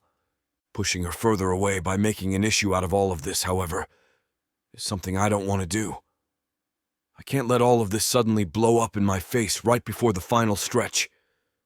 I'll give her the damn space she thinks she so desperately needs. If I push too hard, she could still call off the wedding altogether. And then what? I just thought that everything was going so well. Silly me. This morning, Nia doesn't even say a word to me. She just glances at me as I walk into the kitchen, grabs her keys, calls for Charlie, and leaves. I stand there feeling like I have done something wrong already, but I have to remind myself that this is what she wants. To be left alone. I eventually make my way to the car and sit in silence. No radio or anything. It kind of bums me out. I guess I'm just used to having her in the car with me as my co-pilot to fill the silence and jibber-jabber away about work. I'm just used to having her around now. That's it. Nothing more. I walk into the building by myself and it just feels off. I know we don't always come to work together, but I never realized before how nice our interactions were throughout the day and how much I've come to expect them. You've done this a million times, Chase. Stop acting like a pansy. For a fleeting moment, I worry that maybe everyone will question us since I'm going solo into work. No one even seems to notice. It's just me who seems to be extra aware of it. But why? Is this what loneliness feels like? Shut the hell up, you puss. You're not lonely, just breaking a new routine. I stand alone in the elevator and look at the mirrored walls. Why does riding solo feel so foreign? It's what I've preferred for years. Now suddenly, because I made a friend, I feel alone? Get a grip, man.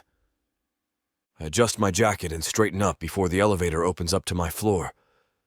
I find my way to my desk and toss my briefcase down. See? No weird stares or odd questions. No one else notices but me. I'm getting paranoid for no reason. Going over details of the tasks that are being handed to me, I keep finding myself reaching for my office phone. I have to keep stopping myself from dialing Nia's extension. Why do I feel the need to talk to her about all of these little work details? She already knows about most of them, and I know exactly what she's going to say if I did call her. Do I just want to hear her voice? Nah, I refuse to even consider the possibility. Ridiculous. The day is going by deathly slowly. Lunch finally arrives. I'm not even hungry, but welcome the hour break from my almost calls. But when the time finally comes, I realize I have forgotten what I do at lunch without Nia as company. Deciding to just sit in the break room, I scroll on my phone and mindlessly eat the sandwich I purchased from the sub shop. I catch myself glancing at the clock over and over again, wondering why even lunch is going by so damn slow.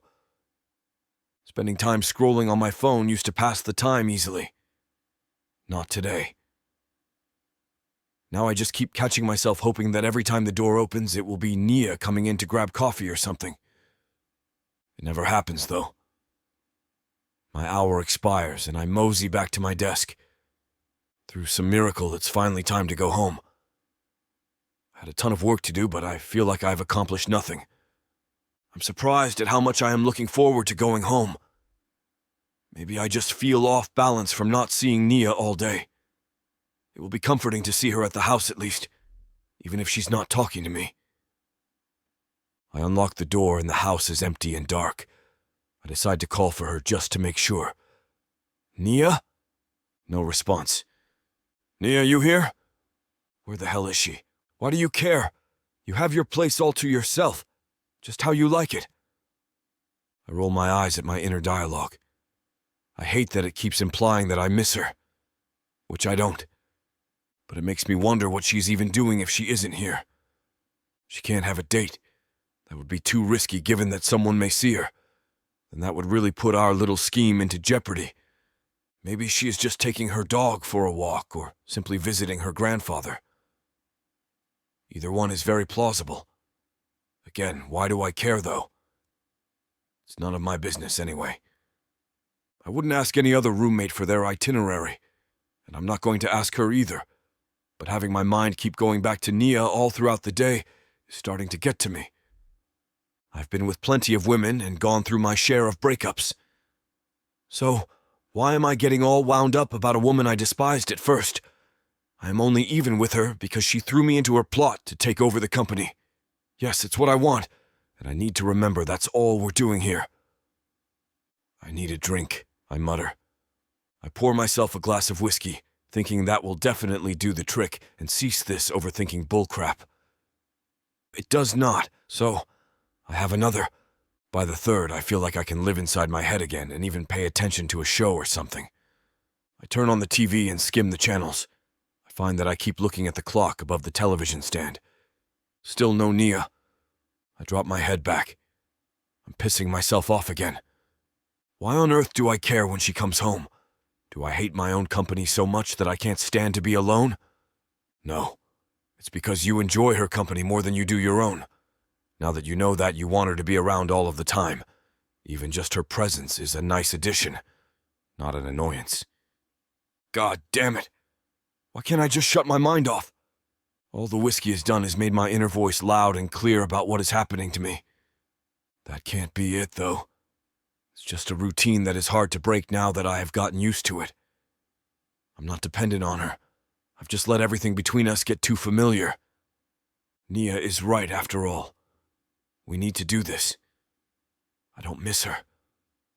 My feelings are just confused because I have gotten so used to having her around.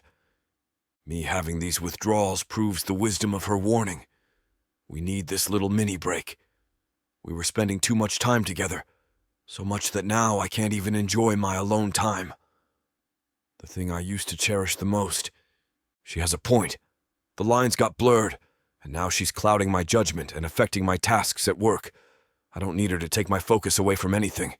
Now more than ever, I need my attention acute and on point. Yeah, go ahead and tell yourself that. You don't need Nia. It's all a routine. You have no feelings for her whatsoever. This emotion you are feeling isn't you missing her. Oh, wait. That's exactly what it is, dumbass. Son of a bitch. I may actually miss Nia a whole hell of a lot, and it's only been a day or so. She wants 2 weeks of this. I finish off my glass. I don't think I'm going to make it. Chapter 23. Nia. I've been keeping busy in order to avoid Chase, even going out of my way to prevent being in the same room as him for long. So far, so good. Charlie has been getting a lot longer walks and attention.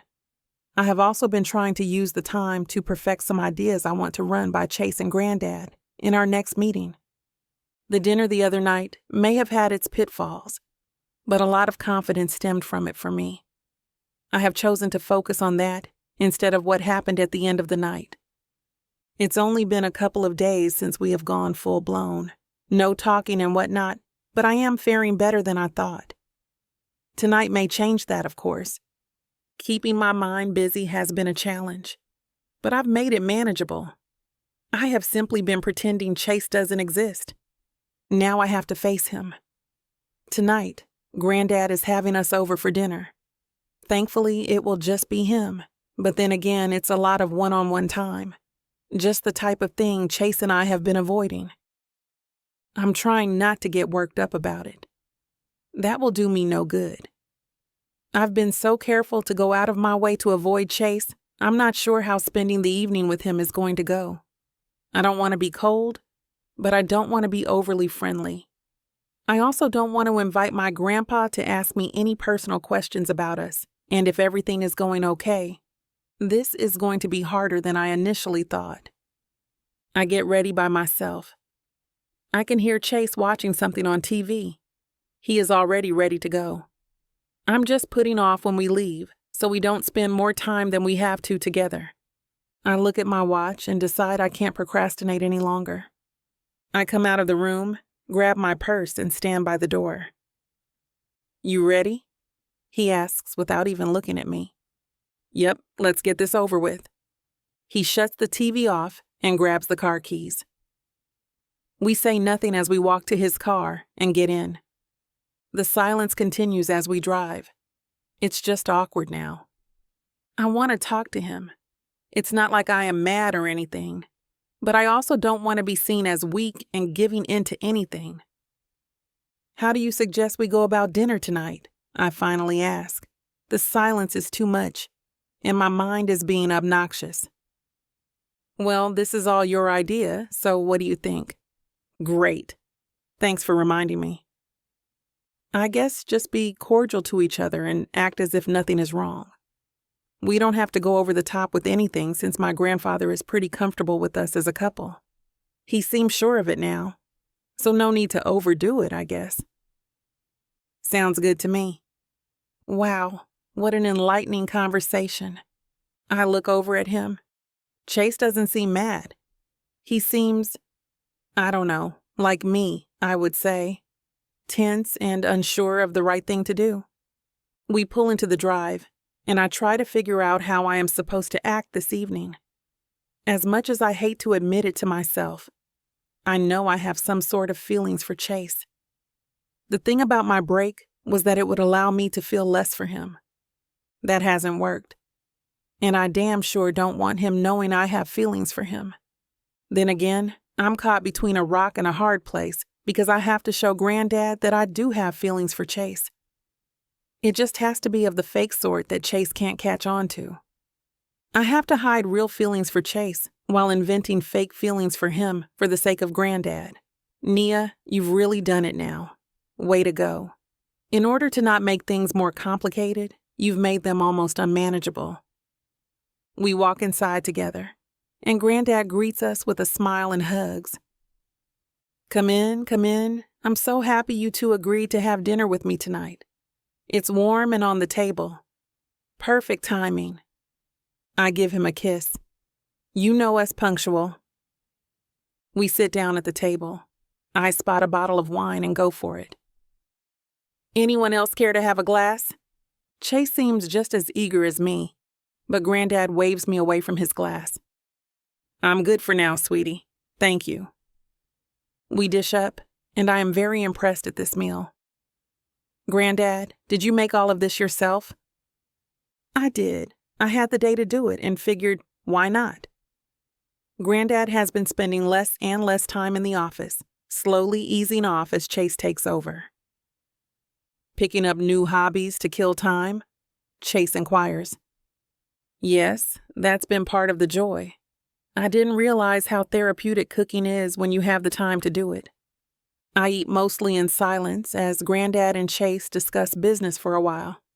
Times to do things, when to introduce this and that. Chase gives him a rundown of everything that he's missed the last few days. I know I've been piling the load on you sooner than I expected. I appreciate everything you are doing. Know that. Has everything been okay for you to manage? Chase nods as he chooses food. Yes, it hasn't been hard to pick it all up at all.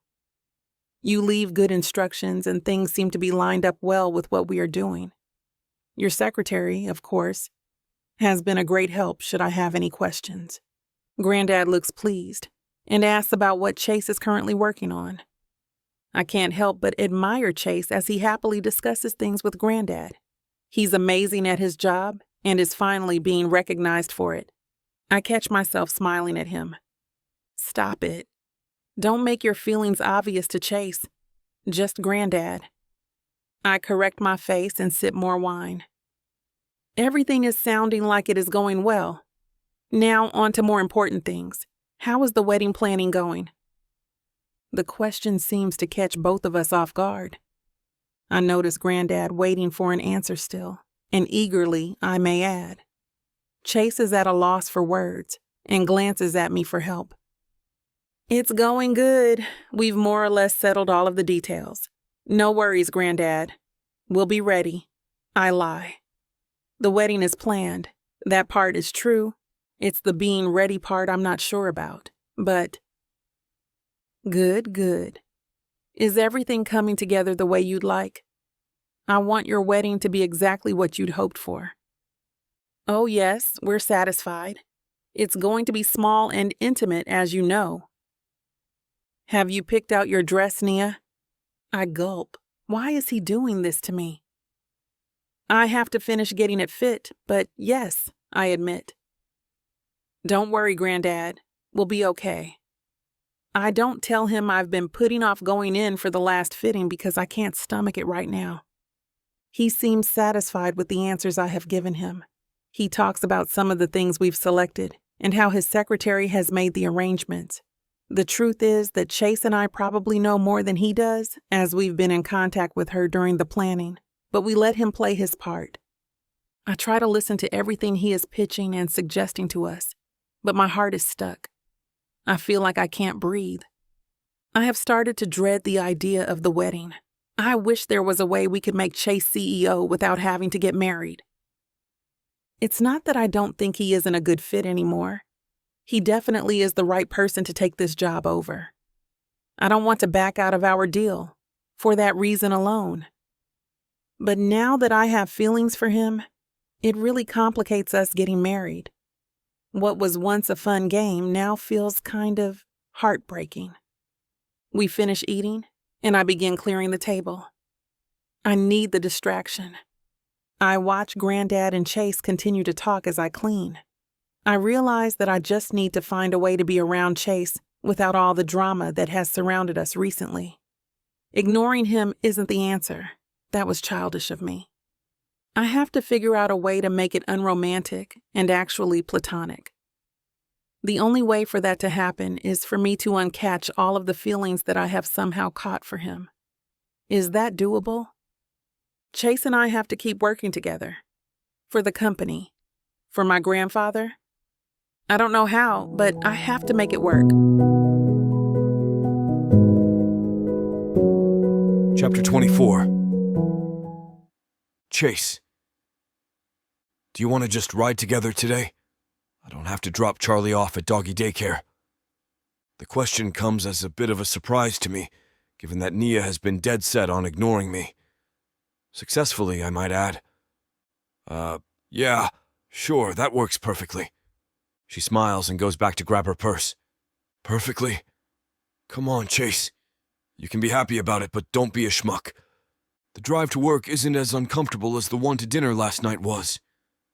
Nia still seems a little withdrawn, but at least she's wanting to do things together again. I take advantage of it and show her there's no hard feelings. How has work been going for you the last couple of days? Oh, good.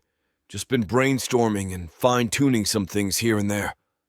I want to run some ideas and modifications by you soon. See what you think of them.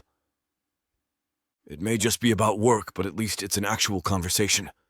To me, that's a huge step in the right direction. Hell, any form of her talking to me puts me more at ease than the last couple of days. I want it casual and not to scare her off, though. She doesn't need to know that I have actually missed her. It would seem pathetic, given it hasn't even been that long. Plus, it's not like she was in a different state or anything. I just missed her company. Her voice, even her presence. I mentally slap myself for getting all mushy just thinking about the things I have missed about Nia. We ride the elevator up together, getting off at our separate floors. You have plans for lunch? I ask before her stop. Oh, I'm not sure yet. Depends on what I get done. She steps out. Okay. Well, let me know if you want to grab a bite, I say before the doors close. Why don't you just tell her you are happy this whole not talking thing is over? Invite her to an actual dinner. Stop pretending you don't care. Nope, too fast. Too much, I mutter to myself as the door opens to my floor. I open up the folders and load my computer. My mind wanders back to Nia again. I know I missed her. That was obvious on the very first day. Lately, though, it's shocked me to realize that I would rather lose the company than her. That thought has just hit me recently. I denied it when it fluttered into my brain one night, but now to see how good it feels to be talking again, I have to admit that truth to myself. I don't want to lose Nia. I have really enjoyed having her in my life. I may have started out as using her to get my way, but things have changed. I know that she may not believe me or my actions, but if I start proving my feelings to her, then maybe I won't lose her. It has to be all or nothing.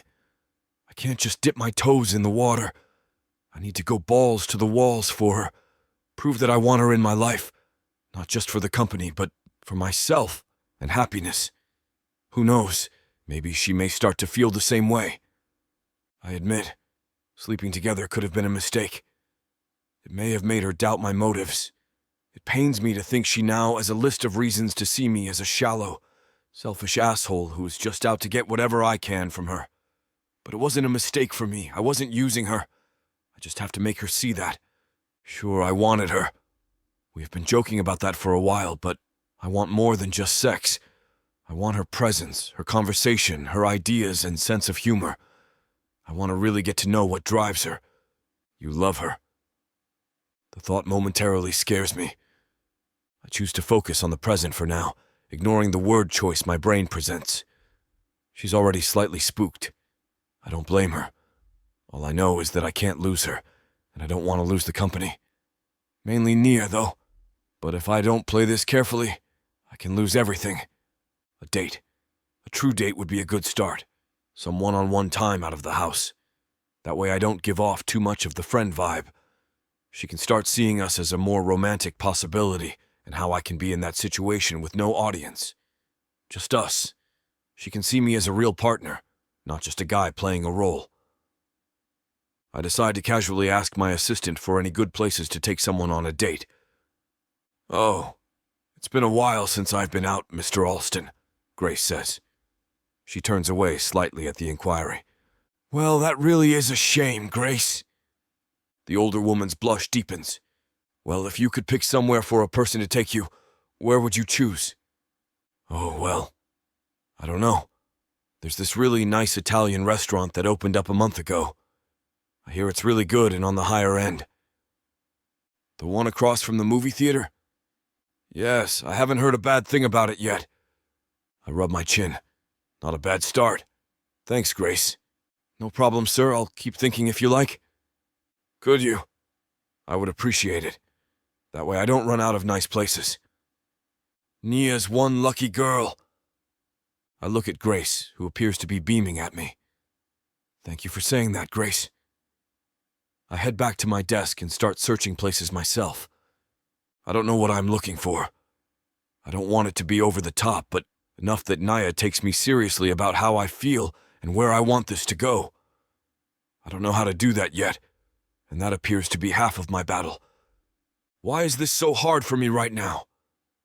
Well, maybe it's because you have never had to work hard at getting a girl to go out with you before. Good looks, high-paying job, confidence. Not a bad mix. Okay, enough praising myself. All that ease has not helped me make it in the situation I am in now. In fact, it's quite disabling now that I am actually going for a girl that I truly want, who isn't wowed at any of those things. On top of all of those things actually inhibiting me, I have to remind myself that I cannot come on too strong. Most girls seem to like my forceful certainty about what I want and who I am. The difference is that Nia is not a girl. She's a woman. All that will do is make her think I only want sex and a job out of this whole arrangement. That's what set me back last time. I have to play this just right. I can't afford to scare her away when we are just starting to get things back to normal again between us. I use my hands to hold up my useless brain as I try and think. Mr. Alston? I look up and see Grace standing over me with a piece of paper. I'm sorry to interrupt, but here is a list I have of the top restaurants, along with their ratings and recent reviews. Oh, thank you. That was fast. No problem, sir. And here is this as well. She hands me a small manila folder. What is this? That is yours and Miss Langley's itinerary for your upcoming business trip, as well as your tickets and room reservations. I continue staring blankly at Grace. You know, the one in New York to meet with the new prospects in a few days? Oh, yes, thank you. I completely spaced that out. I understand. You've been very busy with wedding planning and taking over the business. That's why I took the liberty to get this all ready for you. Let me know if I need to adjust anything at all. Grace smiles and heads back to her desk. The business trip, I had completely forgotten about it. I can maneuver things here and there to arrange dates. We can fit in some sightseeing, and I can spend quality time with her and not have it seem too pushy. That's it. This will be the thing that helps Nia see how serious I am about her. About us. Chapter 25. Nia. Welcome aboard, Miss Langley, Mr. Alston. If there's anything we can do to make this flight more comfortable, please let me know. The flight attendant smiles as she shows us to our seats on the Pinnacle private jet. We sit at the polished, burled walnut table and strap in for takeoff. Chase notices my shaking hands. I quickly lay them on my lap, but it's too late. I brace for ribbing from my cohort. Are you afraid to fly? Chase asks. A bit. My grandpa and I were coming back from Hawaii once and hit a mid-Pacific storm. This airplane dropped hundreds of feet in a heat thermal or wind shear, or whatever it was. Since then, yeah, I've been nervous. I know it's silly, but I am. Hey, I have a semi-cure for you. I was friends with an avionics student in college back in the day, and his prof said turbulence should be looked at as speed bumps in the sky. Like you drove your car too hot into the bump and your shocks felt it. Nothing more, nothing less. I raise my eyebrows, pondering the visual. Speed bumps in the sky, huh? I kinda like that. I smile, and my churning stomach settles some. Still, the nervousness I feel going on this business trip with Chase remains the same. Will we keep our professional distance? Can we impress these clients like we did the Pinnacle board? As the aircraft taxis to the strip, I have more confidence in our pilot than I do myself. When we land, the town car takes us to the plaza, our home away from home for this trip. The clerk checks us into 2 adjoining suites on their executive floor, separate but close. As she hands me my car key for my suite, I breathe a sigh of relief. Physical distance at least. As the bellboy takes us up in the elevator, I fill the silence with a weird request which comes out of my mouth before I have time to think. After we get settled in, how about cocktails and a light dinner in the Palm Court? You're on. I could go for their Mandarin Sting cocktail. I like the name. Meet you down there in a half hour? Synchronizing my watch now. Chase winks. We enter our suites and go into our separate worlds. I tip the bellboy, drop my purse, and dive into the shower. I don't need one, but I want one. I need to relax under the hot water. The flight only took 2 hours, but it felt longer. The tension in my shoulders is more from enduring Chase's closeness and penetrating stares than anything else. Soon, the elevator doors open, and I reach the court. The potted palms and the Tiffany stained glass ceiling give the space a warm and welcoming feel. My mouth waters at the scent of the tantalizing light dinner fare and the exotic drinks. The piano accompaniment in the far corner is low-key and easy on the ears. I've changed into a cream-colored suit. Chase sports a double-breasted blazer and slacks. We've gone from Charlotte chic to the New York Nouveau Riche look in style and attitude. I see Chase. He waves me over to a corner table. I slide into one of the creamy, smooth, Corinthian caramel-colored chairs and exhale. In an instant, I feel like I'm home. The plaza has always had that effect on me. Quite the quick trip, huh? Yes. It's amazing how we can change worlds so fast. I love when Grandad's pilot flies us over the Hudson coming in. That view never gets old. Growing up like you have, I'd imagine all of this would be old hat for you by now. No, it never has been for me. Being taken in by my grandpa has always made me eternally grateful. You can lose what you have so quickly. Ever since my parents died, I've taken nothing and no one for granted. Not even us, our new partnership? Chase cocks his head and stares at me. No, not even that. I raise my cocktail glass to match his. With a tiered plate of bite-sized sandwiches and hors d'oeuvres and several rounds of Mandarin Sting cocktails, we pass the early evening comfortably. Our conversation ebbs and flows from shop talk and how we will approach the meeting tomorrow to what sights we've already seen on our separate trips to the Big Apple. Have you ever walked to the start of the Brooklyn Bridge? Chase asks. No, I don't think I have. Just went over it in a town car, of course. Well, I have. The moment your eyes see the engineering wonder, well, it never gets old. I stop in my tracks and marvel at the invention. I smile. I suppose it's the same no matter where you go on this island. When I wander around Little Italy, I feel the same thing. Not engineering marvel awe, per se. More to do with the people. It's like nothing has changed in that area since the first immigrants came over. Still that friendly, old world charm. Every time I walk those streets, I meet new locals and hear new tales. I'm in awe of real New Yorkers, I guess. And don't forget the restaurant fare. Oh, how could I? I doubt you can get as good pasta in Italy as you do here. We chuckle. Chase waves at the server for 2 more stings. Eventually, we have to end our evening at the Palm Court. We stay there long enough to talk away the night before it's time to hit the hay. It's a closeness we can share, but not too close. It's nothing special. Just 2 colleagues passing an evening before the big corporate day. I mean, who else would I eat with or spend time with? It's no biggie at all, I try to convince myself. We head up in the elevator and walk down the lush carpeted hall to our side-by-side suites. We each slide our cards into the lock at the same time. Night, I smile. See you on the flip side? Chase smiles. I close my door and breathe.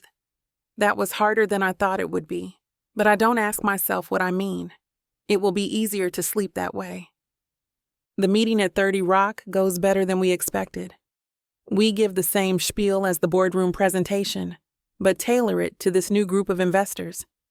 The approving nods and satisfying smiles are the same, which ignites more confidence in ourselves and our pinnacle leadership. Throughout the many meetings, I look to Chase for reassurance, and he looks to me for guidance. I need help with the facts. Chase needs help sailing the rarefied waters. Apart, we would come across as lacking. Together, we're unstoppable. As much as I'm thrilled everything is going well, I yearn for my life to return to normal too. This is one more step to make that happen. Our town car takes us to the Russian tea room for dinner. After a long day of being on show, the restaurant's cloistered, rich decor matches our mood. Is it okay if I order for both of us? Thank goodness. I wouldn't know where to start. Chase exhales. I laugh and look up at the server. We'll start with the hot borscht, then the salmon kulabiaka and mushrooms a la Russe, and end with 2 coffees and the baklava. The server smiles and leaves, and we relax in the luxurious fire-red booths. I know today went well, but geez, I'm exhausted. I never knew this corporate dance was so exhausting. No wonder Grandad is tired and ready to retire. I'm spent after a day of this wheeling and dealing. Chase laughs. Yes, to you, it's mentally exhausting. To me, it gets me revved up. I never tire of playing the game. But Nia, admit it. We're one heck of a team. Whenever I run out of things to say, you pick up the train of thought, and you wow these investors like no other executive I've ever seen. My cheeks warm. Oh, I've probably picked up the schmoozing by osmosis, being around my grandpa for so long. Right. I could work a lifetime and not have your level of ease with these high-flying money guys. That's why we make the perfect team. We smile and toast to the successful trip. I convince myself, despite his eyes still boring into my soul, we can be business friends and nothing more. I have this totally under control. But do I really? Chapter 26. Chase. I meet Nia down in the Palm Court for a light breakfast. I wave her over. She sees me. She's dressed in a light coral-colored pantsuit, befitting the fashion of the season. Over coffee and croissants, we discuss the day's plans. So, what's on the agenda for today? More scheduled meetings? Not exactly. Our presentation did the trick yesterday. We're free to sightsee today if you're up for that. But what about the other investors we haven't talked with yet? We can't just ignore them, assuming the others will sign. Nia, I have it all in hand. With the reaction we've had from the board, and now these new investors, our partnership is in the bag with your grandfather. Trust me. I don't tell her that I'd take my chances letting the investors get away before I'll blow my chance at winning her over. That part, I know I need to show her. Nia shrugs her shoulders, smiles, and slowly sips her coffee from the porcelain cup. Our town car takes us to all the major attractions. Many, I assume, Nia has seen before. She doesn't admit it in the car and is thrilled to experience what I show her. I secretly hope the thrill is more for being with me than seeing the sights. But I don't dare ask. I take her to the top of the Empire State Building, where in front of a cell phone camera I play King Kong to her Jane. We stroll along West 72nd Street, marvel at the haunting look of the Dakota, and wonder why anyone would ever voluntarily live where the movie Rosemary's Baby was filmed. We drop in at the Guggenheim and the Met Museums to breathe in some culture and visit the One World Observatory and the 9/11 Memorial, where the soft sound of falling water calms our nerves and brings home what matters the most: life and love. In an early evening carriage ride through Central Park, we relish the electric blue dusky light and watch as one by one the pathway lanterns ignite on this tiny spit of verdant land. As the clip-clop of horse hooves canter on the asphalt, Our world shrinks, and we quietly talk. Chase, this has been a wonderful day. I've had so much fun touring the island with you, but I can't help feeling guilty about ignoring the investors we expressly came to meet, the previous day's success or not. We have a job to fulfill here, right? Yes, but you're forgetting part of the deal mix. To come across as too eager, too in touch, can give off a desperate vibe, too. Hours away after the initial meetings can be best when at the negotiation level. Okay, but then what? What should we be doing with them tonight? Surely not ignoring them any further. I chuckle. No, today's playing hard to get was enough. I guess I can tell you now. We've been invited out to dinner at the Rainbow Room above the Radio City Music Hall to meet with the investors. But it's not mandatory. We can miss it. It's more or less a social test to see if the company chiefs and the investors can get along. To be honest, I was hoping we could just have a nice dinner for the two of us. Something romantic and private.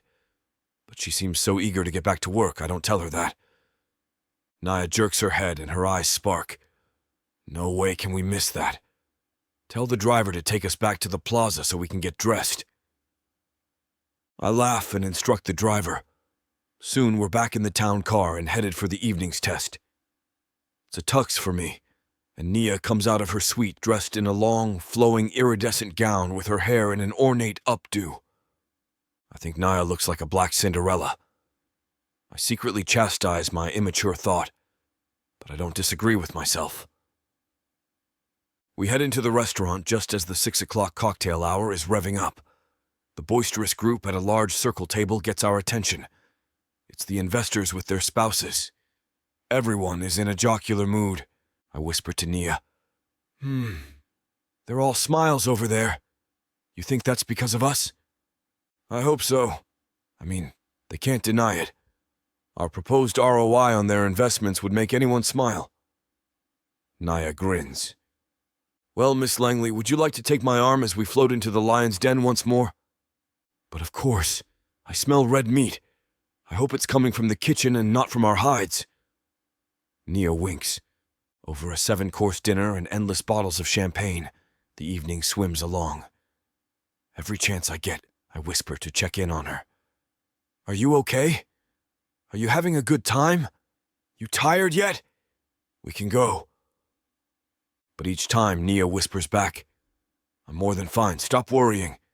These people are grand once they leave the business world behind. Being in the Rainbow Room is a dream, isn't it? Nia is beaming with excitement and eagerly talking with everyone in the room. As I look on and marvel at her social skills, I see now why she's more comfortable away from the office. It's out here in the social realm where she shines. My mind's eye travels to a place somewhere in the future where she hosts parties for us. Then, as quickly, I shake my head and wonder if I'm being presumptuous. She's never committed to a long-term partnership with me, the way that I'm still hoping. As far as I know, she plans to walk away in a year or so. That's all the more reason I need to win her over this weekend. It's then I realize another reason Nia and I are such a well-oiled machine. A perfect team. A typical yin and yang. Never having spent much time with A-listers, it's no wonder I never appreciated what skills she might have. I curse myself for ever thinking she was just a spoiled trust fund brat when Nia is obviously far more than that. What Nia lacks in facts and figures, I lack in evenings like this. And I'm no fool. Real deals are made far away from any corporate surroundings. They're sealed on golf courses, in upscale lounges, and in iconic restaurants like this. I gaze around at the Rainbow Room's circular and illustrious walls. If only they could speak. What would they say? What highs did they witness? What horrible lows? I gaze at the parquet dance floor, its inlaid woods carved into a stylized compass dial. Does the path of tycoons start here? Is this the epicenter of success? And if I swing Nia on that dance floor, will fate's gods shine down on us? I tap Nia on the shoulder. I believe they're playing our song. Want to join me on the floor? Our song, we don't... I grab her by the waist before she can finish protesting. I whisk her out onto the dance floor and to whatever fate holds for us. The full moonlight beams into one of the plate glass windows which take in the skyline. The orchestra is playing a 1940s big band jazz tune dedicated to moonlight and the love you find under its rays. It's not our song, but it might be now. No speech. No words. I guide her across the floor. My hand is on the small of her back, and her head rests on my shoulder. And we swing and sway, as if we've done this dance of lovers 1,000 times before. I whisper once more, closer now to her ear. Are you having a good time? Nia slowly looks up and gazes into my eyes. I didn't know Manhattan sat on a cloud. I smile and swing her wide. Soon other couples part, and we dance out what's left of Glenn Miller's song. I only see Nia beside me, and in a twirling trance we float, oblivious to the world outside our grasp. The song ends on a clarinet high note. Nia and I notice riotous clapping and cheers. We stop, look around, and we face a standing ovation. We've obviously drawn more eyes than I realized in my dream state. With that, Nia and I snap back to reality. The looks on our faces are the same. It's as if we entered our own world and bathed in the beauty, the oneness, and we forgot everything else. We quickly return to our table. A gray-haired investor comes up to us with a puffed-out chest. Bold as brass, he speaks up. Never knew you two were as smooth on the dance floor as in the boardroom. A match made in heaven, I presume. We smile and mumble niceties. Nia whispers, Chase, I'm tired. Can we go now? Ordering the car now. We blurt our goodbyes. The couples egg us on, asking us to stay. We feign an early work schedule, though it isn't true. The ornate clock on the wall shows the hands inching closer to midnight. Our coach will turn into a pumpkin soon. We both know to flee before we lose our ride and our grip on reality. Chapter 27. Nia. I don't understand why Chase is being so attentive to me. He was like this before, and I questioned if it was real. I know where that got me, catching feelings for someone who has no interest in me. Now he's doing it again. But this time it seems different. He has been going out of his way to show me things, taking me out and just wanting to spend time with me. Chase isn't a people person. I know that. Is that maybe why he is doing this? He would rather hang out with me, someone familiar and comfortable, than the people we are here to see? Possibly. But he's just being so different. I don't know what it is quite yet. I can easily brush it off and say it's for show, but that's not what it feels like. This feels very real.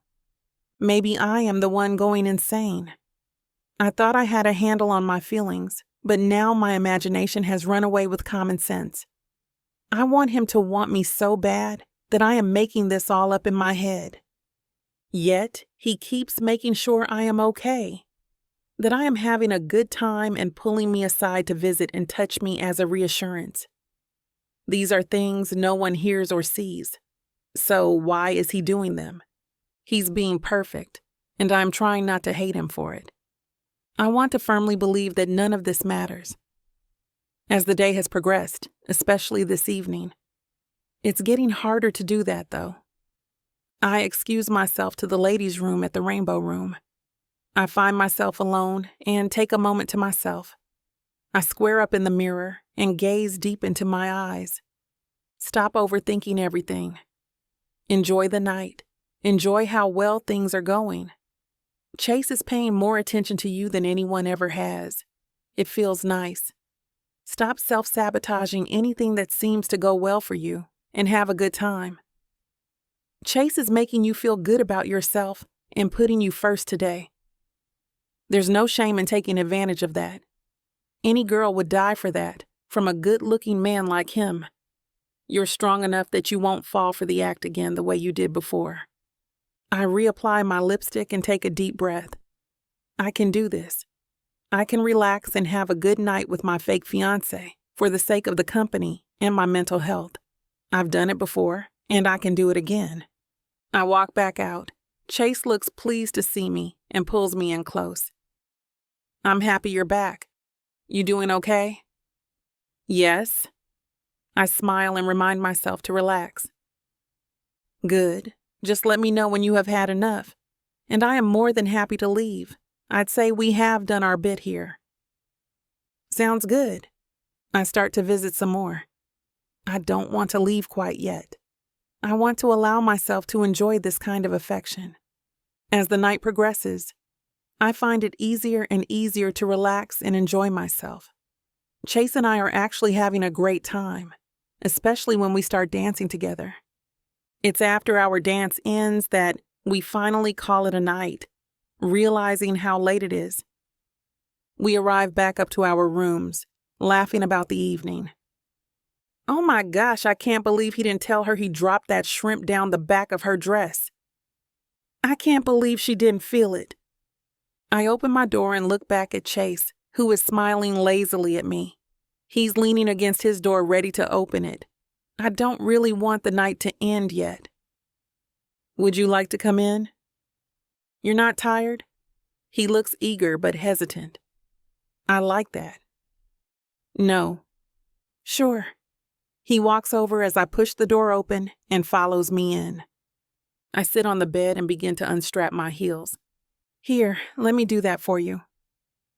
No, really, you don't have... It's fine. He kneels to the ground and takes my foot from me. His touch sends shivers up and down my body. He slides my shoe off gracefully and pulls up the other. I feel tingling start between my thighs. I want him to touch more of me with those fingers. He pulls off the other heel and sets it by the bed. He remains holding my foot and looks up at me. Chase's blue eyes almost look like the ocean in a storm. I find myself leaning forward. My foot slides down with his hand to the ground. His body doesn't move. I pause for a moment, then lean in and kiss him. This ending is too steamy for YouTube. To keep reading, go to tylawalker.com for access to all of our unabridged audiobooks, as well as our ebooks that have yet to be converted into audiobooks. Use SAVE40 as a discount code at checkout for 40% off. Let's keep going. Chapter 28. Chase. The trip was a success. We got the deal signed and sent off. The funding is in place and the partners are happy, including Cliff. The company is off in the right direction. It helps that we didn't bomb our first big deal without the original CEO. Everything went according to plan on the work side. I hope it did just as well for the personal side, too. I put my best foot forward in New York, and I hope it paid off with Nia. I mean, I'm more than thrilled that she invited me back to her room and things escalated, but that wasn't the point. I wanted to use that trip to show her what I am capable of and how much I truly care for her. I hope by the other night's events I didn't somehow accidentally set us back to last time. We were doing so well. I'll know more as the day progresses now that we are back. We just got home from the trip last night and have both been tired and busy. I haven't seen much of her, but I can only hope we are at least where we were when we left for our trip. Grabbing my keys and coffee to go, I see no sign of Nia. She must have left early to get a jump start on the paperwork or something while I was in the shower. Maybe she took Charlie to doggy daycare.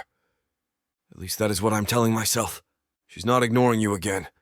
You guys just have a lot to do to make up for the trip and get processed.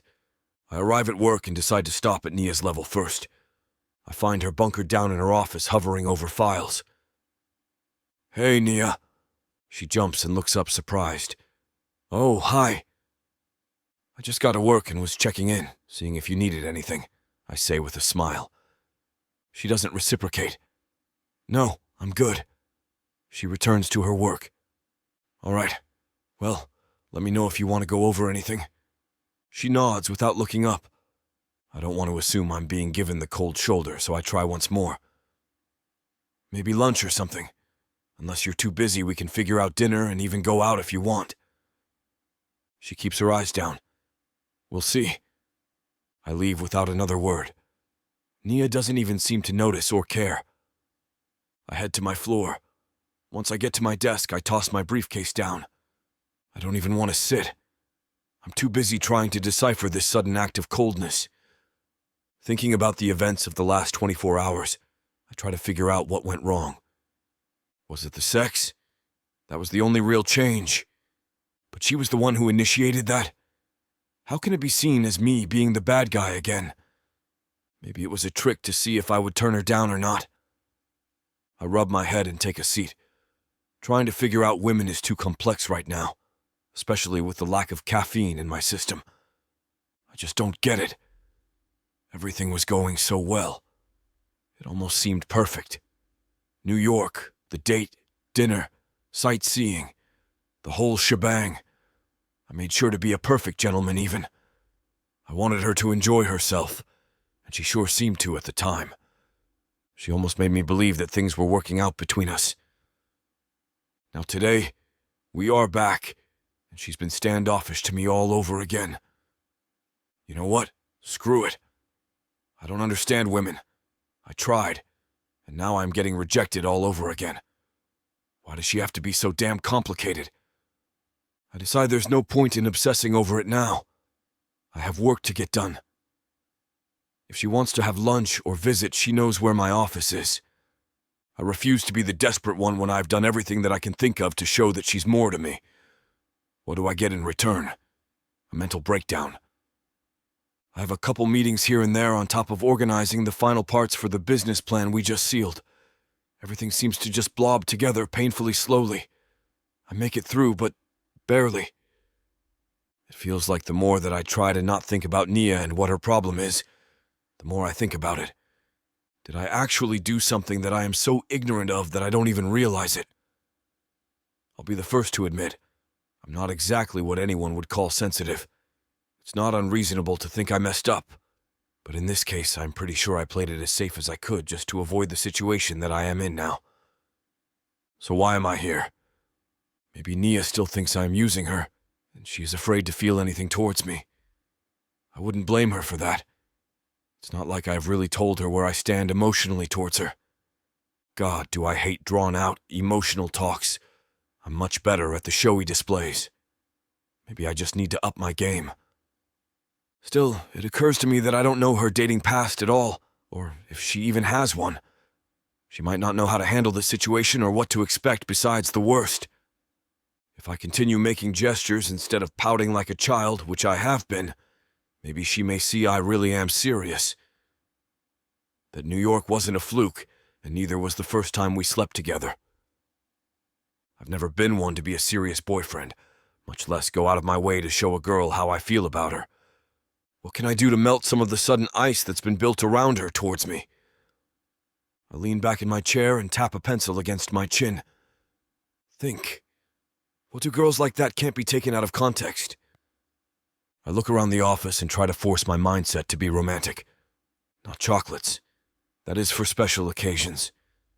Tried a date, and I somehow made her dislike me more, because apparently it only leads to sex. It has to be a gesture of the romantic sort. The problem is that I am not that type of sort. I sit forward, about to admit defeat, when I spot Grace watering some flowers at her desk. That's it! Flowers. I can send a beautiful bouquet of flowers to her office. There's no way that can be taken as anything beside a nice gesture showing that I am thinking of her.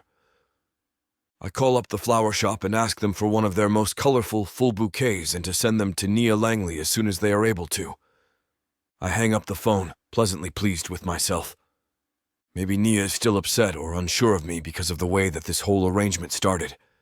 She needed me to step in, and I was more than willing, making it clear that's all I wanted out of this whole scenario. I can't blame her for not trusting me and my actions when I haven't been forward with her about how my feelings have come to change. Would she even believe me if I did? That's not the type of guy I am, though. I don't just come out and tell people about my feelings. I usually don't really have much to say in general, so this is all new territory to me. I'm trying to be understanding. I hope the flowers help show her the goodwill that I have towards her. The one thing I really can't figure out is this. If she didn't want sex to complicate things and it made her feel weird around me, why do we always end up naked after a dinner together? I know for a fact I haven't forced her hand. I'm not that type of guy. Willing, yes, but not pushy. I get a sour taste in my mouth suddenly. My gut feels twisted, and I can't stop thinking about how Nia must feel if she's acting this way towards me. Was I somehow pushy? I have to make it right. I'm hoping the flowers are the best move. I want to show her that I'm not using her, not anymore. I want to do these things because I care for her. If she doesn't trust me, maybe I deserve that. My mind feels as if it is about to explode with all of the scenarios and thoughts I have taking over. But maybe I deserve to be in this pain and misery.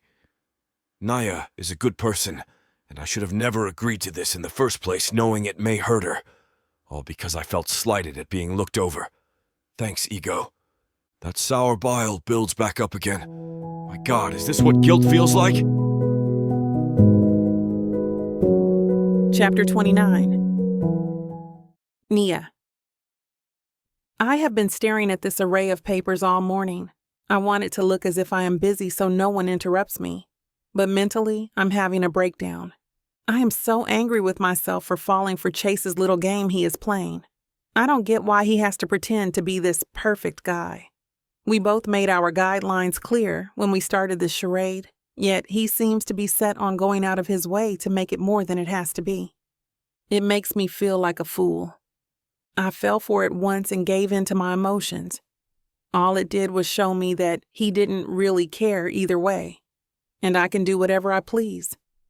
Then I finally decided that we can be cordial together and start talking again. That's fine. Things were going well. Then New York happened. I thought it was just going to be a business trip. Cut and dry, in and out. But no. Chase had to go out of his way to show me around and take me out. He was caring and understanding. He even listened to me blab on and on about whatever I wanted to talk about to distract me from him being so perfect. I fell for it again. He just makes me feel so important, like he actually cares until he doesn't. I left this morning so I can come here and think. I'm trying to find a way to not feel so crappy for getting myself into this mess. Denying my feelings for him is a lot harder when he is going out of his way to be a nice guy. I don't know who he is doing it for, but I know it isn't me. Maybe it makes him feel better about this whole situation. Who knows? The moment I think I have peace, in strolls Chase wanting to see how my morning is. I can't even bear to look at him. I know I have feelings for him, even more now than before. Looking at him makes it that much harder for me to face facts. He is doing this all for himself, not for me. Thankfully, he doesn't loiter and leave soon. I feel momentarily bad for shrugging him off, but it's what I have to do right now. I can't keep playing with fire and allowing him to get the better of me. It's already pathetically obvious that I cannot control myself around him. I even swore to myself that I wasn't going to sleep with him again, that I had control. Psh, look how good that went. This pretending is too much for me. Pretending to be engaged, pretending I don't have feelings, pretending I don't care. Who knew that acting could be this hard? I look up at the clock. Lunch has passed. No Chase. Good. Now I just need to get through the next 2 hours of work, and I can figure out what to do until I absolutely have to go back to that house. Knock, knock. I look up and see a man in an apron standing in my doorway. He's holding a giant bouquet of flowers. Miss Langley? Yes? These are for you. He comes in and sets the beautiful assortment on my desk. Thank you. He nods and escorts himself out. They must be from Grandad. He's in the office today, but I bet he had this planned so I can come thank him personally. It's probably a thank you for getting the deal settled in New York. It was a lot of chase, but I can definitely accept flowers for it. I helped more than I thought I would, at least. I open the card that is hidden between the arrangement. Nia, I hope these flowers help brighten your day as you do mine. Chase. I start shaking. Is he kidding me right now? Why is he doing this to me? There isn't even an audience. Did he think that these would be delivered in front of everyone to see, so he can be made out to be the perfect fiancé? I crumple the note and slam it into the trash bin. These unnecessary romantic gestures have to stop. It is all getting to be too much for me. I do not need the extra frills that he is doing. All it does is cause me more pain that I feel anything for him at all. I told him in the beginning that him being overly sweet is not needed. Now, he blatantly has been doing it for weeks. What? Does he think I am just going to keep sleeping with him because he's showing that can be a nice guy? He must really think that I am just a pathetic sap that can't turn him away. God, he must think he's the greatest gift to women. The nerve of this man. I've had it. I grab the note back out of the trash and keep it crunched in my hand. I want to throw it in his face when I see him. I storm to the stairs, not wanting to sit quietly in an elevator, and march to his floor. I open the door and head directly to my destination. No waves, no hellos. I'm on a mission. I know people are staring and I don't care. This has to end now. I'm too angry to let it go until tonight. I spot Chase sitting in his office, drumming a pencil on the desk. He looks up and smiles. Nia, did you get... Your flowers, I yell, throwing the note at his chest as I step inside. He looks befuddled. Good. Why are you doing this? Doing what, Nia? I wanted to send those to you. Why? I told you that you don't have to do this without an audience, that you don't have to go out of your way, yet you keep doing it. He stands up and walks towards me. I pull away. This is supposed to be fake, Chase. Stop going over and beyond. I don't want it or need it. Nia, really, can you please? We have already talked about this at the beginning. You do too much. You need to stop. I need you to stop this. I am just trying to show affection in the ways that I know how. What is so wrong with that? Everything. We aren't supposed to be going this far. You're making it complicated. I'm making it complicated? Chase is now just as riled up. You're the one who can't decide if we need to not talk or whatever. This was all your idea anyway. I never asked to be fake engaged to an impossible woman who can't decide what mood she wants to be in with me. That's not fair. We agreed on terms, and things were fine until you took it too far. You went there with me. I didn't hear any complaints. And when you wanted time apart, I even agreed to it. Even though it is the dumbest thing I have ever heard of. You are such an ass. I can't believe I thought this was a good idea. Good thing that you're good at your job. You'll be a great CEO. I just hope I don't have to pretend to like you any longer than I have to. Fine by me. I can't wait to have my apartment back. Oh, I'm sure. That way you can celebrate by yourself on your promotion that you couldn't have even gotten without me. Who thinks that a fake engagement is going to solve her problems anyway? I'll tell you. Someone who doesn't think anything through and expects others to save her. I run out of comebacks. He's right, so I kick over his trash can instead. It's petty and immature, and it doesn't really help anything. We are both standing there shaking. I feel only kind of bad for what I just did, but not bad enough to take anything back. I suddenly realize that we never shut his office door, and it's oddly quiet. Chase's breathing almost comes to a complete stop. I see his blue eyes widen slightly, and I look behind me.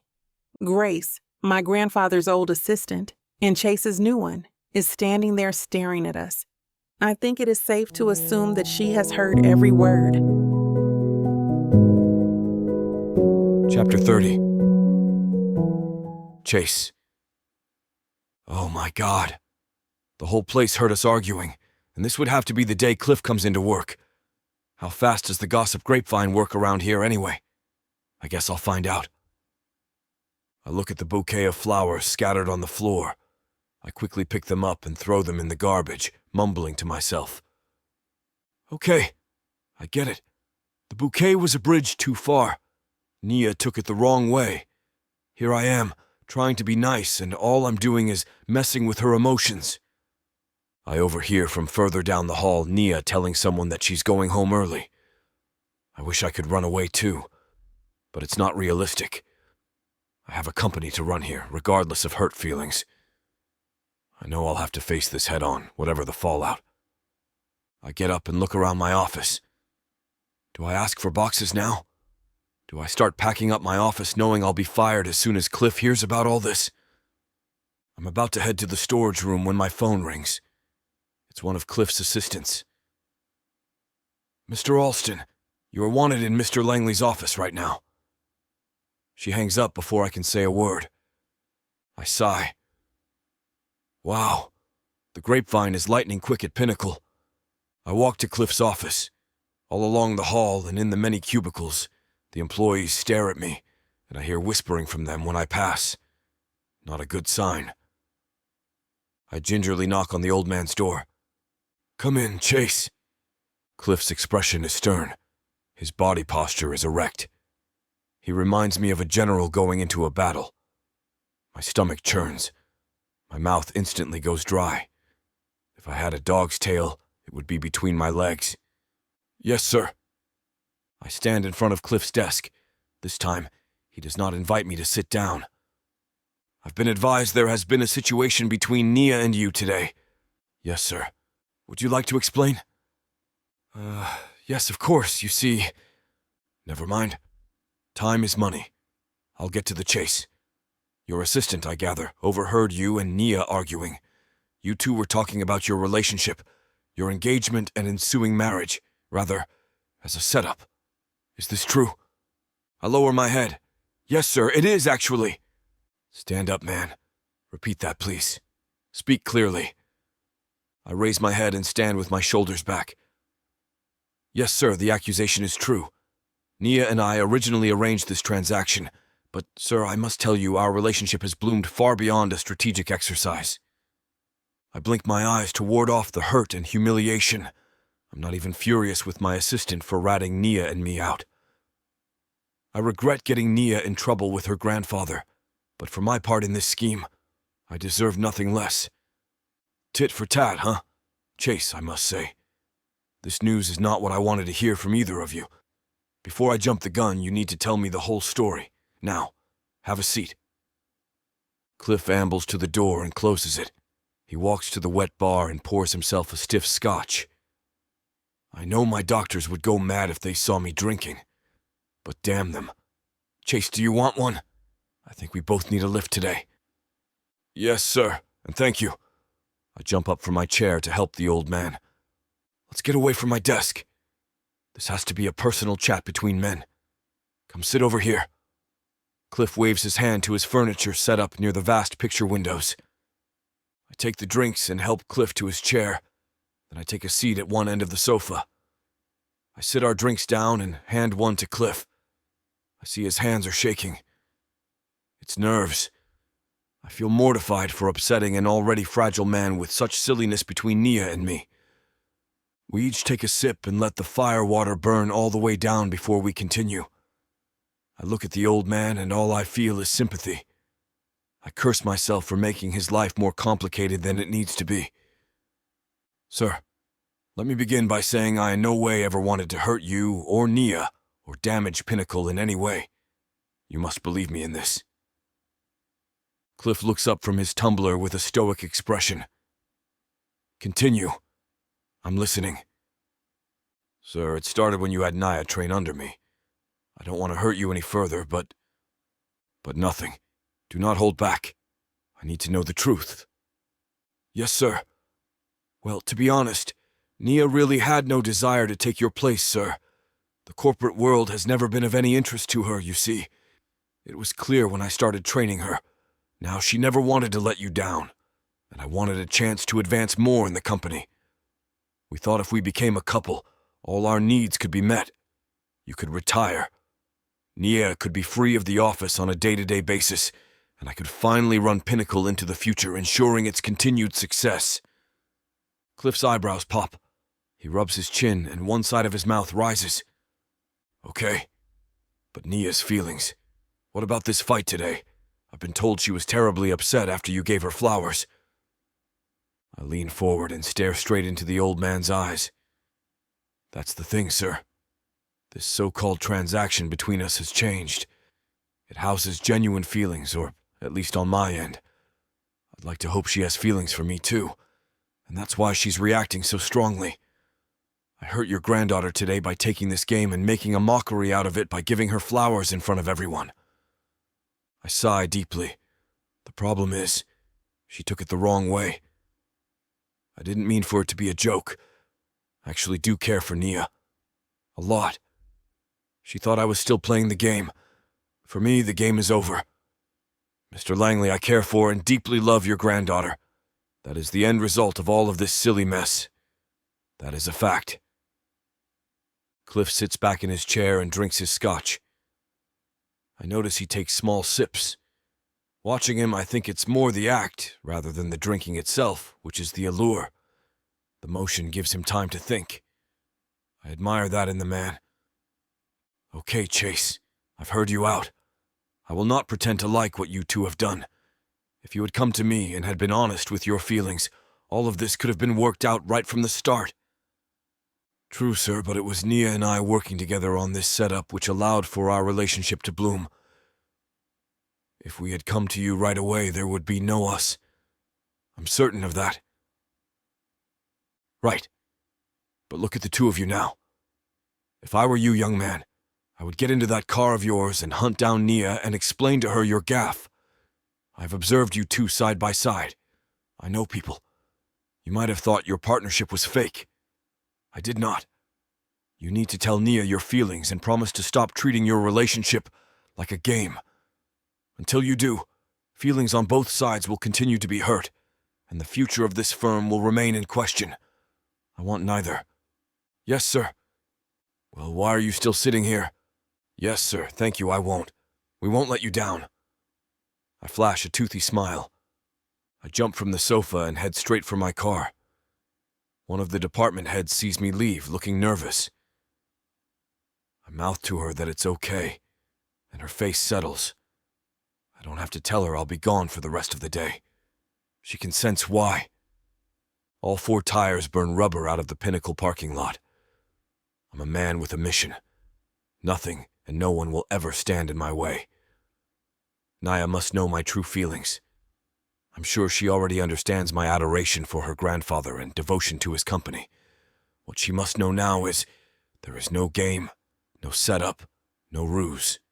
All there is between us is love. Chapter 31. Nia. I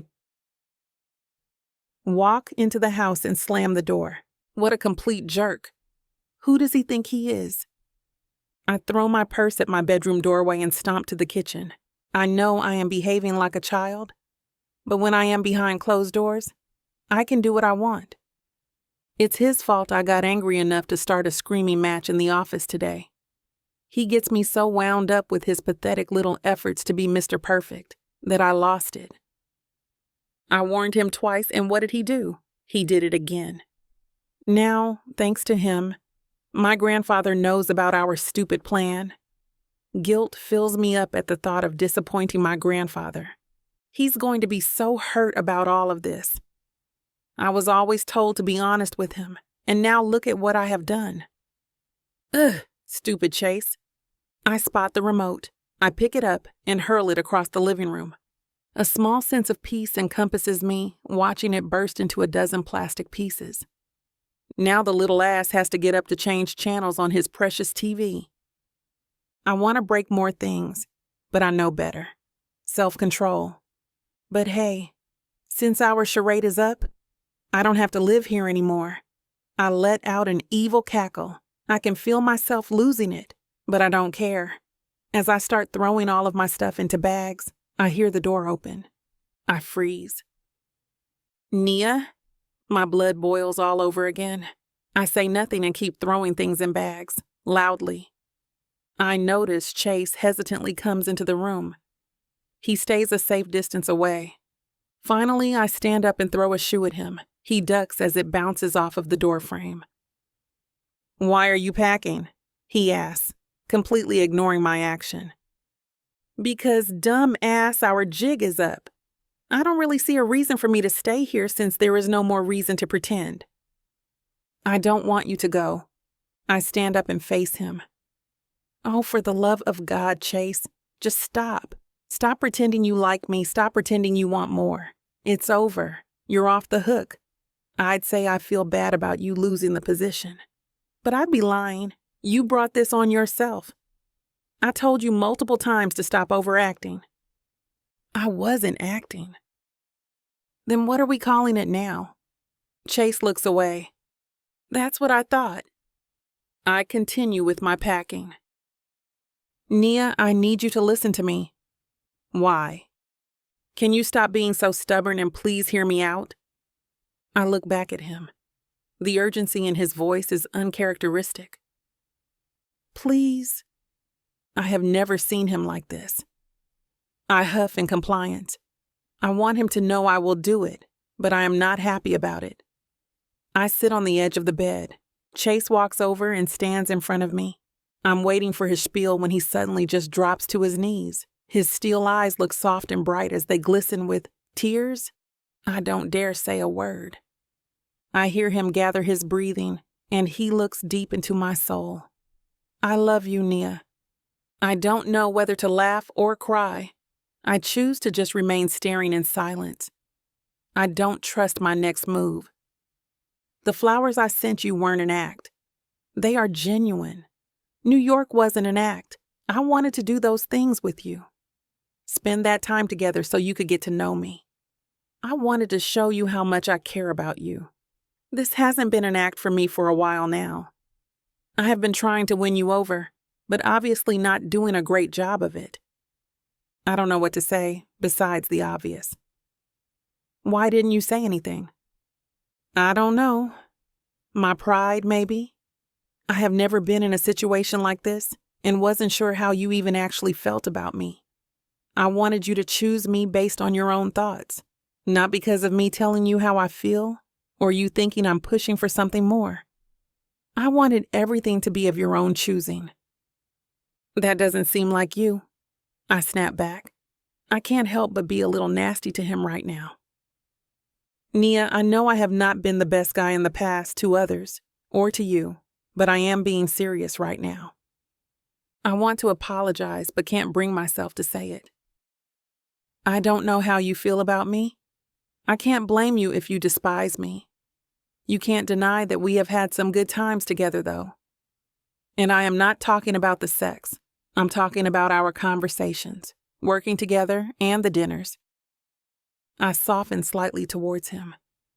All the times I thought he may be being genuine, he actually was. Today went horribly wrong. I know that, especially given what you thought I was playing at. But this isn't a game for me. This is real. We are real. We have 10 days before the wedding. I don't want it to be a facade anymore. It's not enough. My heart skips a beat. What are you saying? Chase grabs my hands gingerly, still kneeling in front of me. I want you to really think about everything that I have said. I want you to think about how you truly feel about me, about us. I don't want you to marry me unless it's something you really want. I'm in shock. All I can do is stare at him. Finally, I manage some words. This isn't about the business anymore. No, it's not. It's about me and you. I care about the business, but I care about you more. I don't want to lose you, Nia. In my own eyes, I can see that we are perfect for each other. To me, there's no one else I would rather share my name and time with. Only you. Why me? I just don't get it. There are so many reasons. We are excellent partners, in life and in the business. We can run it easily together. Not only that, but you are the only person I have enjoyed living with and crave more of every single day. The time we spent not talking almost killed me. Work is work, but my life doesn't feel right without you in it.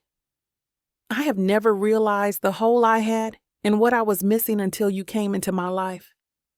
You may curse the day you told your grandfather we were engaged, but now it's the day that marks the beginning of the real me.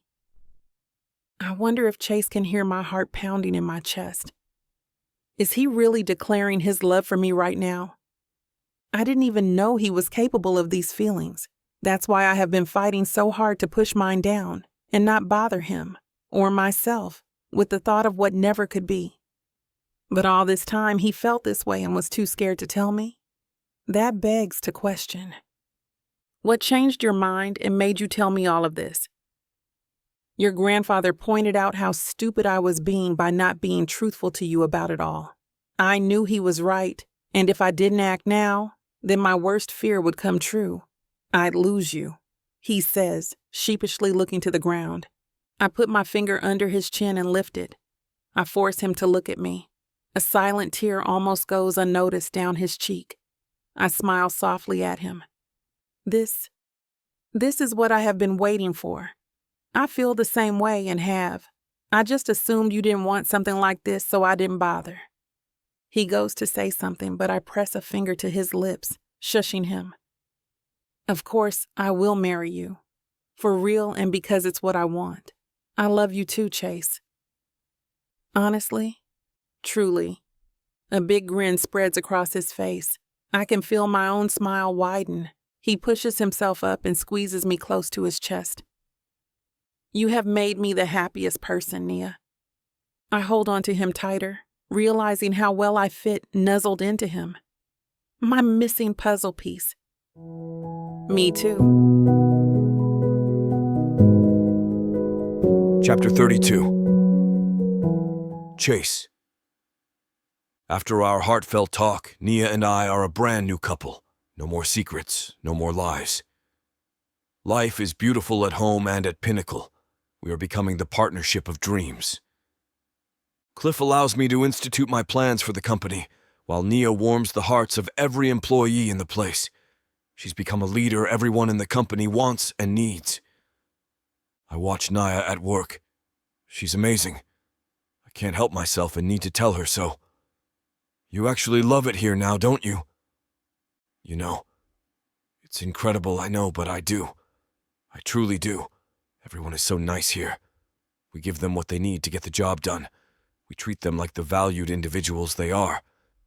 It's a complete win for everyone. I see it in their faces. As the days go by, our union only grows stronger. We wake up each morning and pep one another up over coffee and croissants. We go over the day's schedule. We cement the priorities. And we are there for each other when a joint delivery is needed. No more doubts or confusion about how we work together or what we'll say or do. Working as a team is now second nature. The doubts and fears we once had are gone, and in their place pure joy for the success and future of Pinnacle. For the first few months, Nia and I continued to meet with the department heads to ensure our revamped vision and updated procedures are still working well. Here and there, we tweak the process to meet management and staff needs. NIA and I figure out fairly quickly, listening to the workers is half the battle. We learn more from them than they do from us, and that's a good thing. Are you ready for the next PowerPoint? I look at Nia with a wry smile. Born ready, Mr. Tycoon. You think we'll get signatures from these investors? Hey, we're on a winning streak. Why break it now? You've seen the numbers. ROI levels like this can only be achieved through Pinnacle or a good roll of the dice in Vegas. My money is on Pinnacle. We laugh and saunter into the umpteenth meeting of potential investors. After our sweep at 30 Rock in New York, word got around. We are a family-owned dark horse investment dream come true, and Nia and I enter each meeting knowing just that. Ladies and gentlemen, welcome to Pinnacle. Mr. Alston and I will invite you to watch our PowerPoint presentation. Then, over a light lunch and refreshments, we will be here to answer all of your questions. Please, make yourself comfortable. Your investment future is on its way to prosperous times. I watch Nia. She has gone from a meek and self-conscious corporate heir to a confident businesswoman with a heart of gold. She takes a normally stiff and formal setting and breaks the ice instantly. It's taking business and morphing it into pleasure, but with a profitable bottom line. I go over the facts and figures and the business model, and in the end, we sign up everyone in the room. Naya and I leave for a small break from the schmoozing, and I grab her and whisper into her ear. How do you do that exactly? Do what? Nia looks up quizzically. Get everyone in that room to adore you. Nia laughs and looks up at me with all sincerity. It's easy. I don't treat anyone like a number. My grandpa taught me that. Or maybe losing my parents, too. I keep our staff and our investors' needs first and foremost in my mind. After that, the rest comes easy, right? Approach each one as a friend and they'll never become your foe. In life, as in business. I stand back and examine Nia in a whole new way. She is as astute as her grandfather, but just in a separate way. I've come to realize that there's just as much I can learn from her as I thought I had to teach her. I guess I'm more the planner, huh? If by being a planner, you mean obsessed about your own vision for Pinnacle, then yes, it's not that you're cold to people. You're just stuck on your singular path. I don't think you can see anything or anyone else. Bad, huh? I should get a better bedside manner if I'm to replace your grandfather. Yes. You know, Grandad has the perfect balance of life and work. I think that's why he could keep on keeping on here at Pinnacle for so long. I put my hand to my chin. Embarrassing maybe, but you and I together will end up being Cliff's one-man band, won't we? Nia laughs. When you put it like that, yes, we will. More and more, Nia and I mesh at the office. I leave the public relations in her capable hands. And when she sees I'm obsessing about some project, she keeps the staff away from me. I end up being an investor. Nia becomes the facilitator. We make the perfect Cliff Langley, and even her grandfather takes note. One day, my obsession for streamlining the truck shipping ports comes to a head. Naya peeks into my office. Blueprints lay on every flat surface, and several multi-screen computers lit the space. She sees my shirt sleeves are rolled up. There are pen marks on the material, and my usually perfectly coiffed hair is anything but. Nia knocks. Have you taken a break? A break? From what? I don't look up. I don't want to lose my place on the latest blueprint. A break to breathe, eat, comb your hair, change your shirt. Any of the above. What? Chase! Nia hollers. I jerk my head. What? You need a break. I've bought you lunch from the food truck outside. Ham and turkey on rye with Dijon mustard. Just how you like it. And a chocolate milkshake. Nia, You won't have time to live if you don't eat. Eat. That's an order. If you don't, I squeal to Grandad and his name is still above the front doors. Nia winks and sticks out her tongue. My shoulders drop. I drop my pencil and I laugh. I put my hands up as if to surrender. Okay. I give up. You going to eat with me? You know, keep an eye on me in case I cheat and go back to work. Nia comes in with the lunch bags. You bet. I don't trust you as far as I can throw you, mister. Nia hugs me and I happily hug her back.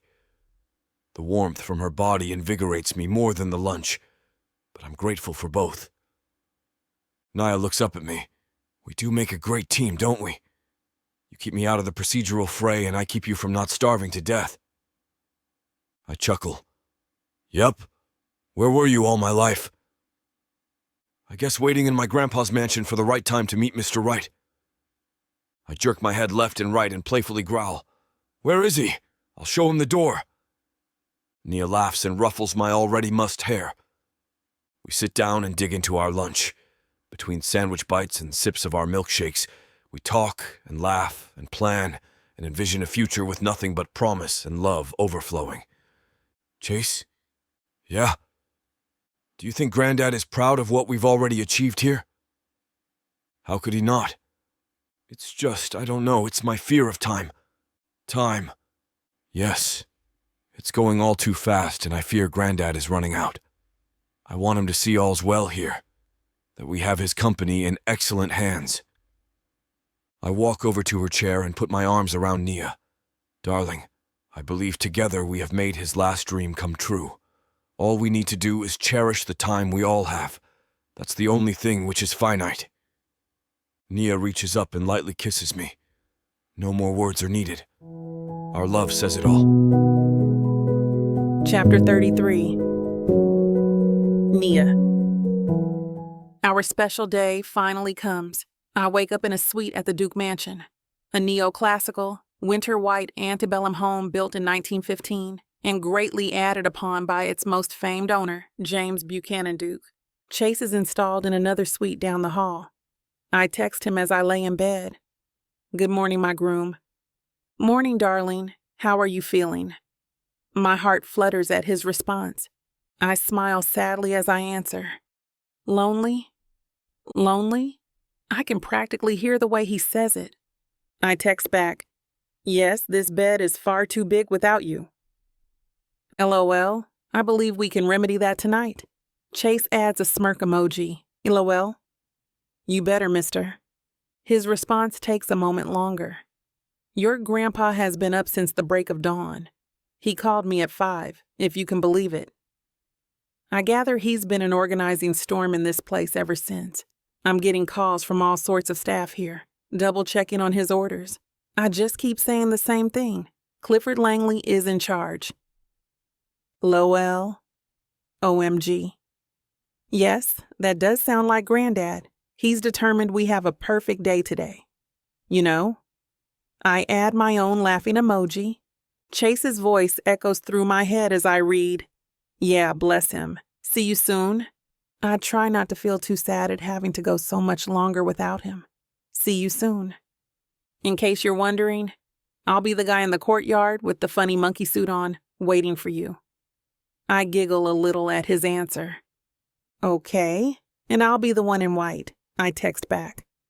"I love you, Nia." My heart flutters as I stare down at his words. I send back, "I love you more."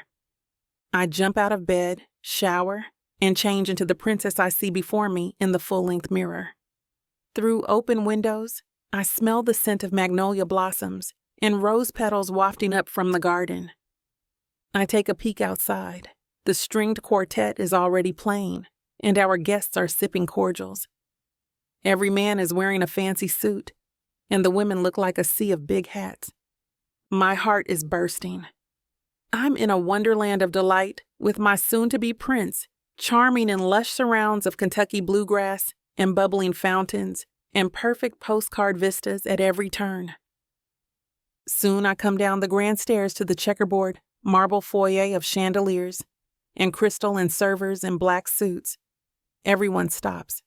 I hear gasps. I see my granddad. He turns around and gazes up at me, and tears stream from the old man's tired eyes. Grandad walks up and takes my arm.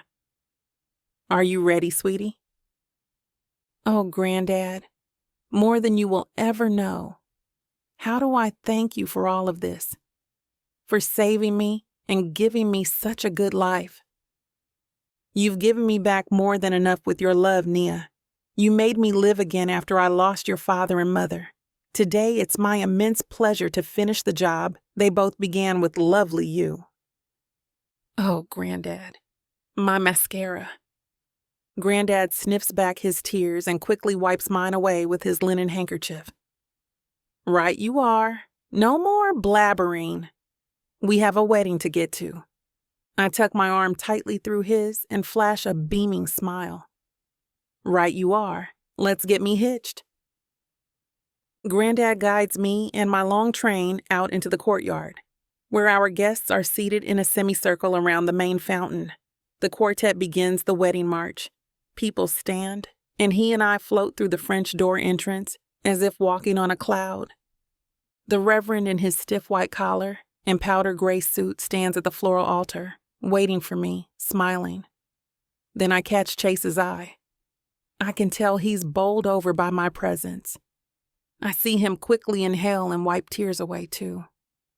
My eyes threaten to water once more, and I will the emotion away.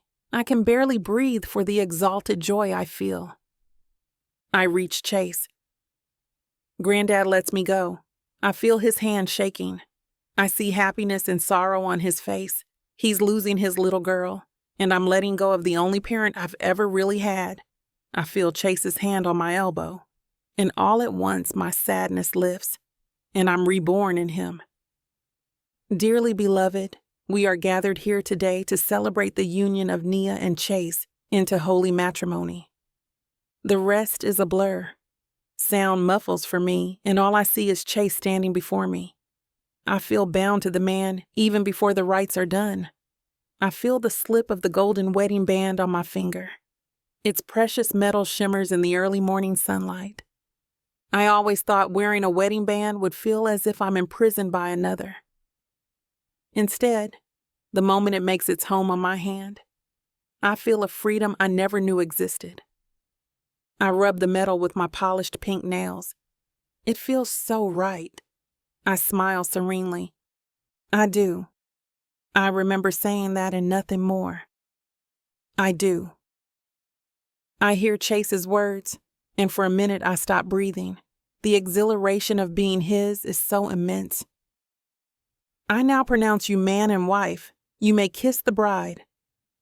The Reverend smiles and closes his Bible. Chase takes me in his arms. His scent is incredible. I feel his warm, moist lips on mine, and I melt. I don't hear our guests clapping. I don't hear the fountain nearby. I only feel my man touching me, loving me, cherishing me. Before I know it, we are running down the aisle, and at the head of the fountain, I throw my bouquet. Chase's assistant catches it, and he and I howl with laughter. The elder woman who told on us to Grandad is the one who will fall in love the next. Fate can't be measured or controlled. It can't be set on a spreadsheet or calculated or assessed. It just is. And when humans stop fighting fate long enough to watch and be in awe, it can unfurl as it should and be such a wonderful thing. The reception under the marquee in the mansion's magnificent garden soon gets underway. Champagne corks pop and canapes flourish on solid silver trays. I talk up a blue streak to all who come up to our head table and congratulate us, but my senses only register on Chase and Grandad, for they are and will forever remain my world. The dancing begins. After our swan song, an initial waltz around the parquet floor, Grandad takes me in hand. Well, sweetheart, is it all you hoped for? Maybe a little grander than you had wanted, but I knew of no better place in Charlotte for my pretty little girl. Oh, Grandad, it's been magical. A perfect, perfect day. Chase and I are over the moon. We dance slowly as Grandpa's legs are stiff. All I want is to feel him in my arms. Since I was a little girl, his old-fashioned cologne always put a smile on my face. Old Spice. To me, it smells like home. Well, my beautiful Nia, the night is still young. Let's get this party started. Grandad waves a server onto the dance floor for 2 more glasses of champagne. Grandad, what would your doctors say? They would tell me to have the time of my life, or I'll fire each and every one. That's what they would say. I giggle. Just then I feel an arm around my waist. It's Chase, tapping my grandpa on his shoulder. Could I have my bride back, do you think? Well, now, yes, I guess you can. What's the rush? I might have a surprise or 2 for her. Oh, yes, that's right. Well, you take over, young man. As I said, the night is still young. I smile as Chase takes me around the dance floor. What about a surprise? The reception has only begun, and I haven't given you my wedding gift yet.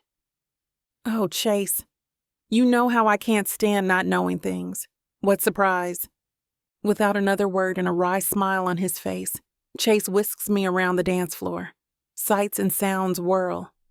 Chase's hand in the small of my back guides me as if we're one. Maybe we have always been one. 2 lesser halves waiting in love to unite. For the moment, as contentment fills my lungs, there's no time for curiosity for what's about to come.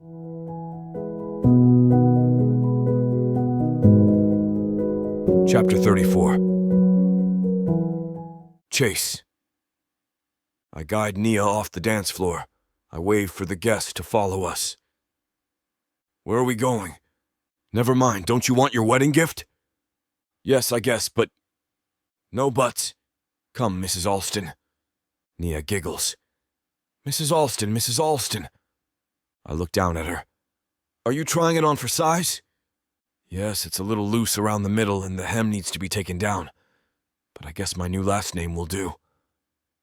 I flash Chase the tip of my tongue. I laugh and I hug my bride, and I walk her farther out into the garden. In the far distance, we hear engines roar. Planes, many of them, are coming from the east. I see Nia put her hand over her eyes to catch the sight. I don't tell her, but it's a squadron. The Blue Angels. They scream over top of us. Behind the last plane is a sign clipped to its back wing. Nia Langley is my pinnacle. No other height do I seek. Her love is the peak of my life. I am blessed. Your devoted Chase. The planes roar by as all the guests cheer. They come up and hug Nia, shake my hand and pat me on my back. I sneak glances at my girl. Nia is in awe. Her hands go to her cheeks. She opens her mouth but can't speak a word. I can't either. And even if I could, what could I possibly say more than the banner already has? To the far west, we see the squadron remain in flight, its sound and sight slowly disappearing into the sky-blue ether. They're flying all over town, sweetheart. I want everyone in this city to know. I've learned so much from you, Nia.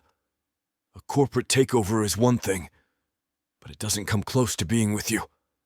I never knew happiness like I do today. Tears stream from her eyes. She jumps into my arms and nuzzles her forehead against my neck. In between gulps of emotion-packed air, she whispers, Chase, Chase, you have given me everything I will ever need. I turn to her and whisper back, no more games, no more fake anything anymore. This is a real marriage now, with everlasting love the universe cannot deny. The party goes on. We keep dancing and laughing and downing magnums of champagne. As the hours tick by into the night, Nia invites the staff at the Duke Mansion to party along with us. No one is barred from this gleeful night. Ties are undone, shoes are thrown off, and everybody joins in the fun. In a quiet moment when Nia is off schmoozing her way through the crowd, I search out Cliff to have a private chat. I find him at one of the circle tables. We are both beat from dancing and talking up storms. The candelabra's flickering flames reflect amber light on the old man's contented face. I feel honored to have contributed to his satisfaction. You meant that, didn't you? Cliff says as he rolls a champagne flute in his hands. Meant what? Oh, you mean the plane banner. I surely did, sir. No, Chase. What was our agreement? After the wedding, you call me Cliff from now on. You are family, son. Part of the Langley dynasty. One of my own. Yes, sir. I mean, Cliff. Calling you by your first name. It sounds funny coming from me. Cliff chuckles. Oh, I doubt it'll take you long to get used to it. So, after all the fight you've been through to achieve advancement at Pinnacle, falling in love with my granddaughter is truly the peak of your life? Absolutely, Cliff. Without her, even if I had been promoted by you in some capacity, what would I really have? A salary, a career fulfilled. Okay. But for what purpose? More money? More power? To what end? At the end of the day, how does any of that fill an empty heart? You're right, my son. It doesn't. If you don't have a family to go home to work for, and to cherish, no amount of money or power will fill that hole. You know, when you first started at Pinnacle, I worried about your hunger for the job. It might be the reason I never promoted you to the executive level, Chase. I knew you had the brains, but did you have the heart? That was an answer I didn't have until you met my Nia. Then, when you two set eyes on one another, I think I knew you two were kismet from the start. I imagine I was waiting for you both to figure it out for yourself. Cliff sits back in his chair. His laughing eyes dance in the candlelight as if the man's life work has finally been achieved. His white teeth pop out from a boisterous smile, offset against his dark skin. It looks like you had me pegged from the start. What you say about me? Who I was back then, I can't deny. I was power hungry, money hungry. I had a goal and no one would stop me from achieving it. I saw what you had, Cliff, and I wanted the same. Not in a mean or underhanded way. In the way you had achieved it. Working hard. Proving my mettle to the corporate world. There is no other way to succeed in business, Chase. I don't care what anybody says or how many centuries go by. Hard work equals personal success. Nothing compares. All you have to do is find what you love, what gets you out of bed in the morning, and the rest comes naturally. Time is a great tester of one's mettle. I guess I was using time to test yours. And you were right to do that. I had many lessons to learn from someone I hadn't even met yet. Then your granddaughter falls into my orbit. From that first day, my goals seemed to fade or morph or become more complex. After that first day when she frustrated me more than anything else, for every step forward, without Nia by my side, it felt like a step back. Cliff nods and we sit there amid the candlelight, bathing in our contented silence. Neither one of us has anything more to prove. We are hard-working, satisfied men who adore the same woman. Love has a way of evening the score. I hear the swish of heavy gown material before I feel a loving touch on my neck. It's my wife. My wife. I could say that word from now until my own death, and it will sound as fresh and lovely as it does tonight. What are you two talking about? Conspiring? Plotting? Cliff laughs. No, my dear. No more games. Say, is it time to give Chase the family's wedding gift? I've got the mic up and ready, and the gift is up near the band, under the tablecloth, ready for you to present it. Cliff slaps his knees, and with his cane, he struggles to get up. Nia and I help him to the stage. With the guests all around, Clifford Langley makes the announcement. Ladies and gentlemen, I have left my wedding gift for the happy couple till the last. Chase and Nia, please come up here. I take Nia's hand and we face Cliff. Nia looks up at me excitedly, sporting a gleeful smile. I stand beside her excited too, but having no clue what could be under the tablecloth. By the shape, I can tell it's long and narrow, but that's it. Chase, I welcome you to my family. You have made my granddaughter so happy. Now with this gift to you, you will make me just as happy too. Cliff reaches over and drags the cloth off the object. In seconds, I see polished brass with etched ebony letters. It's a huge sign, and it reads, Pinnacle Innovations, Chase Alston, CEO. Breath leaves my lungs. My eyes pop. My brain takes in the words, but my heart takes longer to digest their meaning. Nia's love, Cliff's trust. And I am the head of a corporation, which has been my everything for so long. My future is intact. But it's more than that. My soul, like the ornate fountain in the courtyard of the Grand Duke Mansion, overflows with love. Chapter 35. Nia. The wedding was absolute perfection. I have never really put much thought into getting married, let alone what I would want the day to look like, but today went above and beyond. It was simple and cozy, and I got to marry the one man I have truly been in love with. The best part being that he loves me back. Chase was handsome as hell. His steel blue eyes against his deep navy suit was a sight to behold onto itself. The ceremony was simple and short, and the reception was only filled with family and close friends. Mainly family, given Chase doesn't believe in liking people, and my family is work-related. All in all, it was a gorgeous day that fit anything that I could have pictured. The sun has set, and I finally am able to have a seat. I never realized how busy the wedding day truly is for the bride and groom. Once I sit, I feel as if I can instantly fall asleep. You look beat. I smile at the sound of my husband's voice. I didn't notice until just now. He sits beside me and smiles. One hand moves to my shoulders as he gives me a simple rub down. I roll my neck and close my eyes. You ready to call it a night? I don't think anyone would blame us for wanting to head home. Things are winding down here anyway. I don't think I have the energy to get up again, Think the place would mind if I just slept here? I would mind. Chase laughs and stands up. He offers his hands to me. Come on, I'll help you up. We can make a quick round of goodbyes to whoever's left on our way out. Can't do it. Too tired. He chuckles, but pulls me up anyway.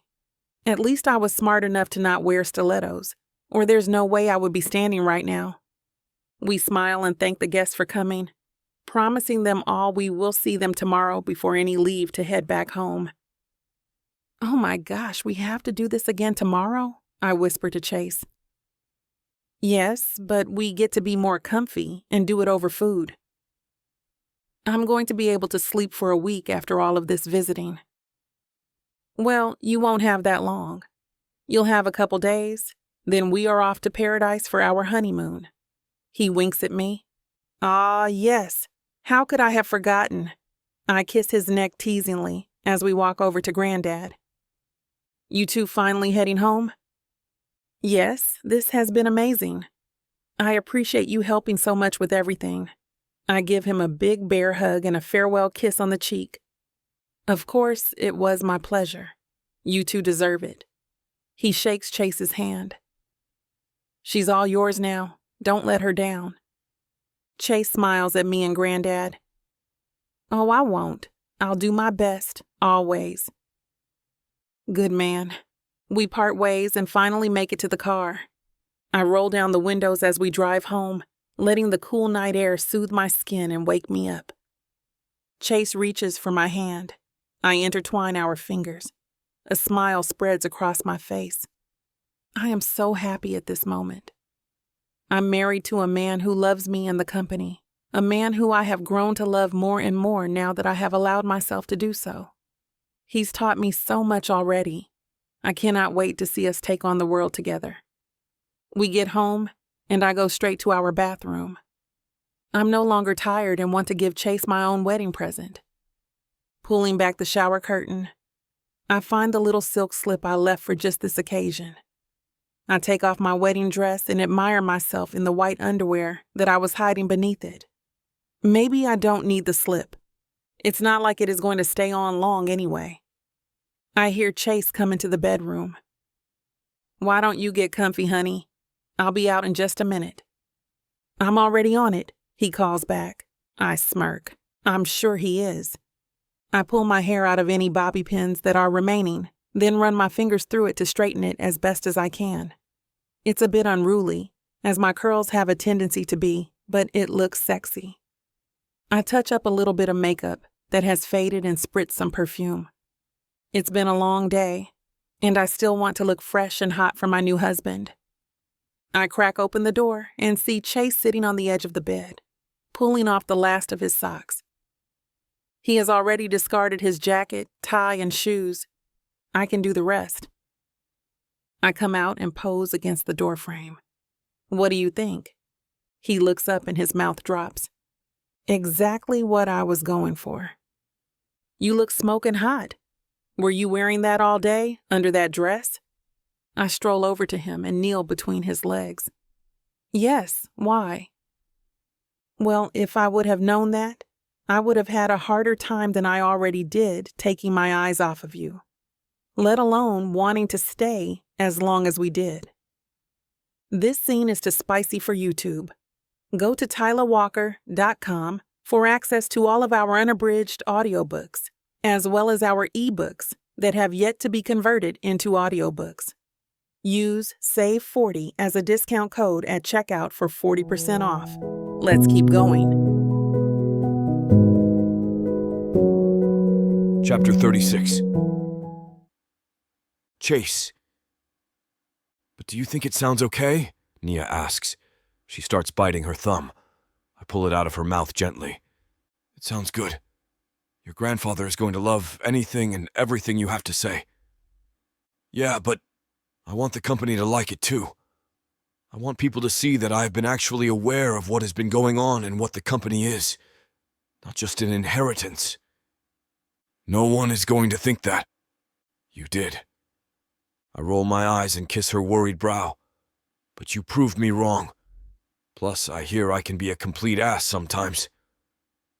It coaxes a giggle from her throat, which makes me smile. Nia and I have been preparing remarks for Cliff and his legacy for tonight's celebration. He is officially retiring, and we have been asked to speak on behalf of him. Nia decided to talk about his legacy, work ethic, and impact on the people. I have chosen to talk about his leadership, impact on the company, and standards he has set for us all now and in the future. He deserves to have his ass kissed tonight, and who better to do it than his family? It helps that we believe everything we have written down, so it hasn't been hard to come up with content. We each rehearse our speeches one more time in front of each other and the mirror. It's decided that they are as good as they are going to get. Just remember to not get too nervous and speak slowly. Like we have practiced, I tease. Nia sticks her tongue out at me as we get dressed for the evening. Hey honey, are you worried about how you taking over the company is going to be received? Nia asks. I've been trying not to think about that too much because I am a little worried. It can go either way, even though Nia and I are married. Most people know about how we got in this situation in the first place since our little blowout in the office that day. I'd rather not make myself throw up. I don't have an extra suit. She laughs. I'm not trying to make you nervous. Just curious about what you are thinking. I don't know, Nia. I know we have put good numbers up and done a decent job given the tasks that your grandfather has handed us, but it still may not go over well. I'm young compared to most of the staff. They may see it as me undermining them, and having me be their boss could be a difficult pill to swallow. Especially by the long-term staff, she interjects. Yes, especially by them. Thanks. I think it will go well. Everyone will be happy. They know you are right for the job. Like you've said, they have seen you in action and how you work. It will bring peace of mind. She walks over to me to do my tie. It's become the thing she has to help me with anytime we get dressed up. I know how to do it, just not quick enough or good enough to her liking. You'll be great, babe. She tightens the tie and kisses me on the cheek. I don't know what I would do without you.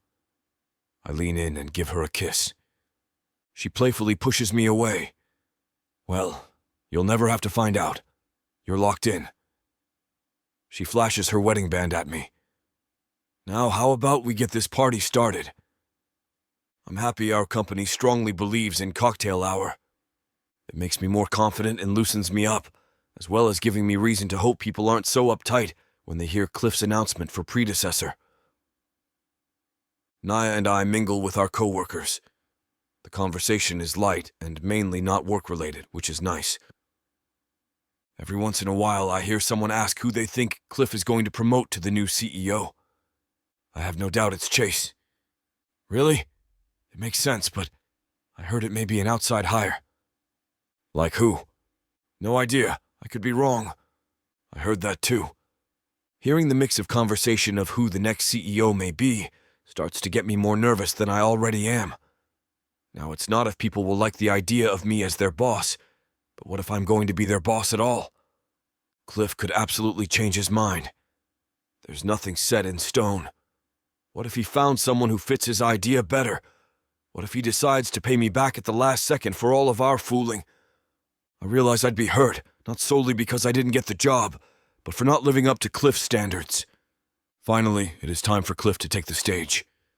Everyone has champagne now in their hands that is being delivered by the waiters. The room grows quiet as Cliff adjusts the mic. First of all, I just wanted to say how happy I am to see all of you here. A lot of you have been with me since the beginning. This company could and cannot be what it is without any and all of you. Building this company and seeing the lives it has touched as well as watching it take off has given me a peace that I never knew I needed. It goes to show that having an idea with a good group of people can go a long way if you have the determination and bravery to go for it. Defeat was not in our vocabulary. And in the same way, the speech continues. It isn't long, but it is deeply emotional to everyone in the room, especially Cliff. He starts to get choked up specifically when he talks about how wonderful his employees are and how hard it is for him to step away from this. I notice Nia tearing up along with most everyone else. I have to admit, his words hit me too. It's not because I'm a sap, but the man's delivery is personal and full of emotion. You can tell he means everything he is saying with all of his heart. His employees respect and admire him for that alone. A boss and leader like that is rare, especially in this day and age. Now, as hard as it is for me to step down, I feel better knowing that the company is going to be in great hands. The room goes completely silent. Everyone is waiting for the name drop. "Breathe, sweetie," Nia whispers to me. "This person is someone who I had my reservations about in the beginning, but he has proved themselves time and time again. He rises to the challenge and executes without hesitation. He has proven himself to be a true leader and shares my vision for this company and its wonderful employees. Ladies and gentlemen, please help me welcome Chase Alston as our new CEO, effective immediately." The silence bears down on me as I feel all eyes on me. I see Cliff smiling and waving me up to the stage. Everything is in slow motion. Suddenly, the room fills with applause and cheers as I make my way up to the stage to Cliff. I look at the crowd and am relieved to see everyone looking so happy and genuine at the announcement. Cliff pulls me into a hug and offers me the mic. I feel very overwhelmed but thrilled by this incredible opportunity Mr. Langley has been kind enough to trust me with. I will make this short and simply say that I could not have proven myself the way I have without Mr. Langley's confidence and guidance, as well as my wife, Nia's. She's my partner in all of this and has helped me broaden my view on things to grasp the bigger picture when making decisions. Without you both, I wouldn't be here. Nervously, my eyes flicker around the room, taking in the scene. The last thing I'd like to say is that I promise to continue Mr. Langley's legacy of what this company is and how it should and can be ran. Here's to all of you that make that possible. I hold up my glass, as does the crowd, and we toast. I step off of the stage, surrounded by people congratulating me. I nod and shake hands mindlessly, looking for Nia. I spot her as she makes her way to me and embrace her. I still feel in shock about it all, but she makes it real. I knew there was nothing to worry about. She kisses me and I pull her close again. "To Chase!" I hear Cliff yell as we all toast once more. "See, they all know the company is in good hands with you," Nia says reassuringly. "I love her so much." I kiss long and hard. She pulls away, smiling and breathless. I whisper back to her, "It is. Not just mine, but ours."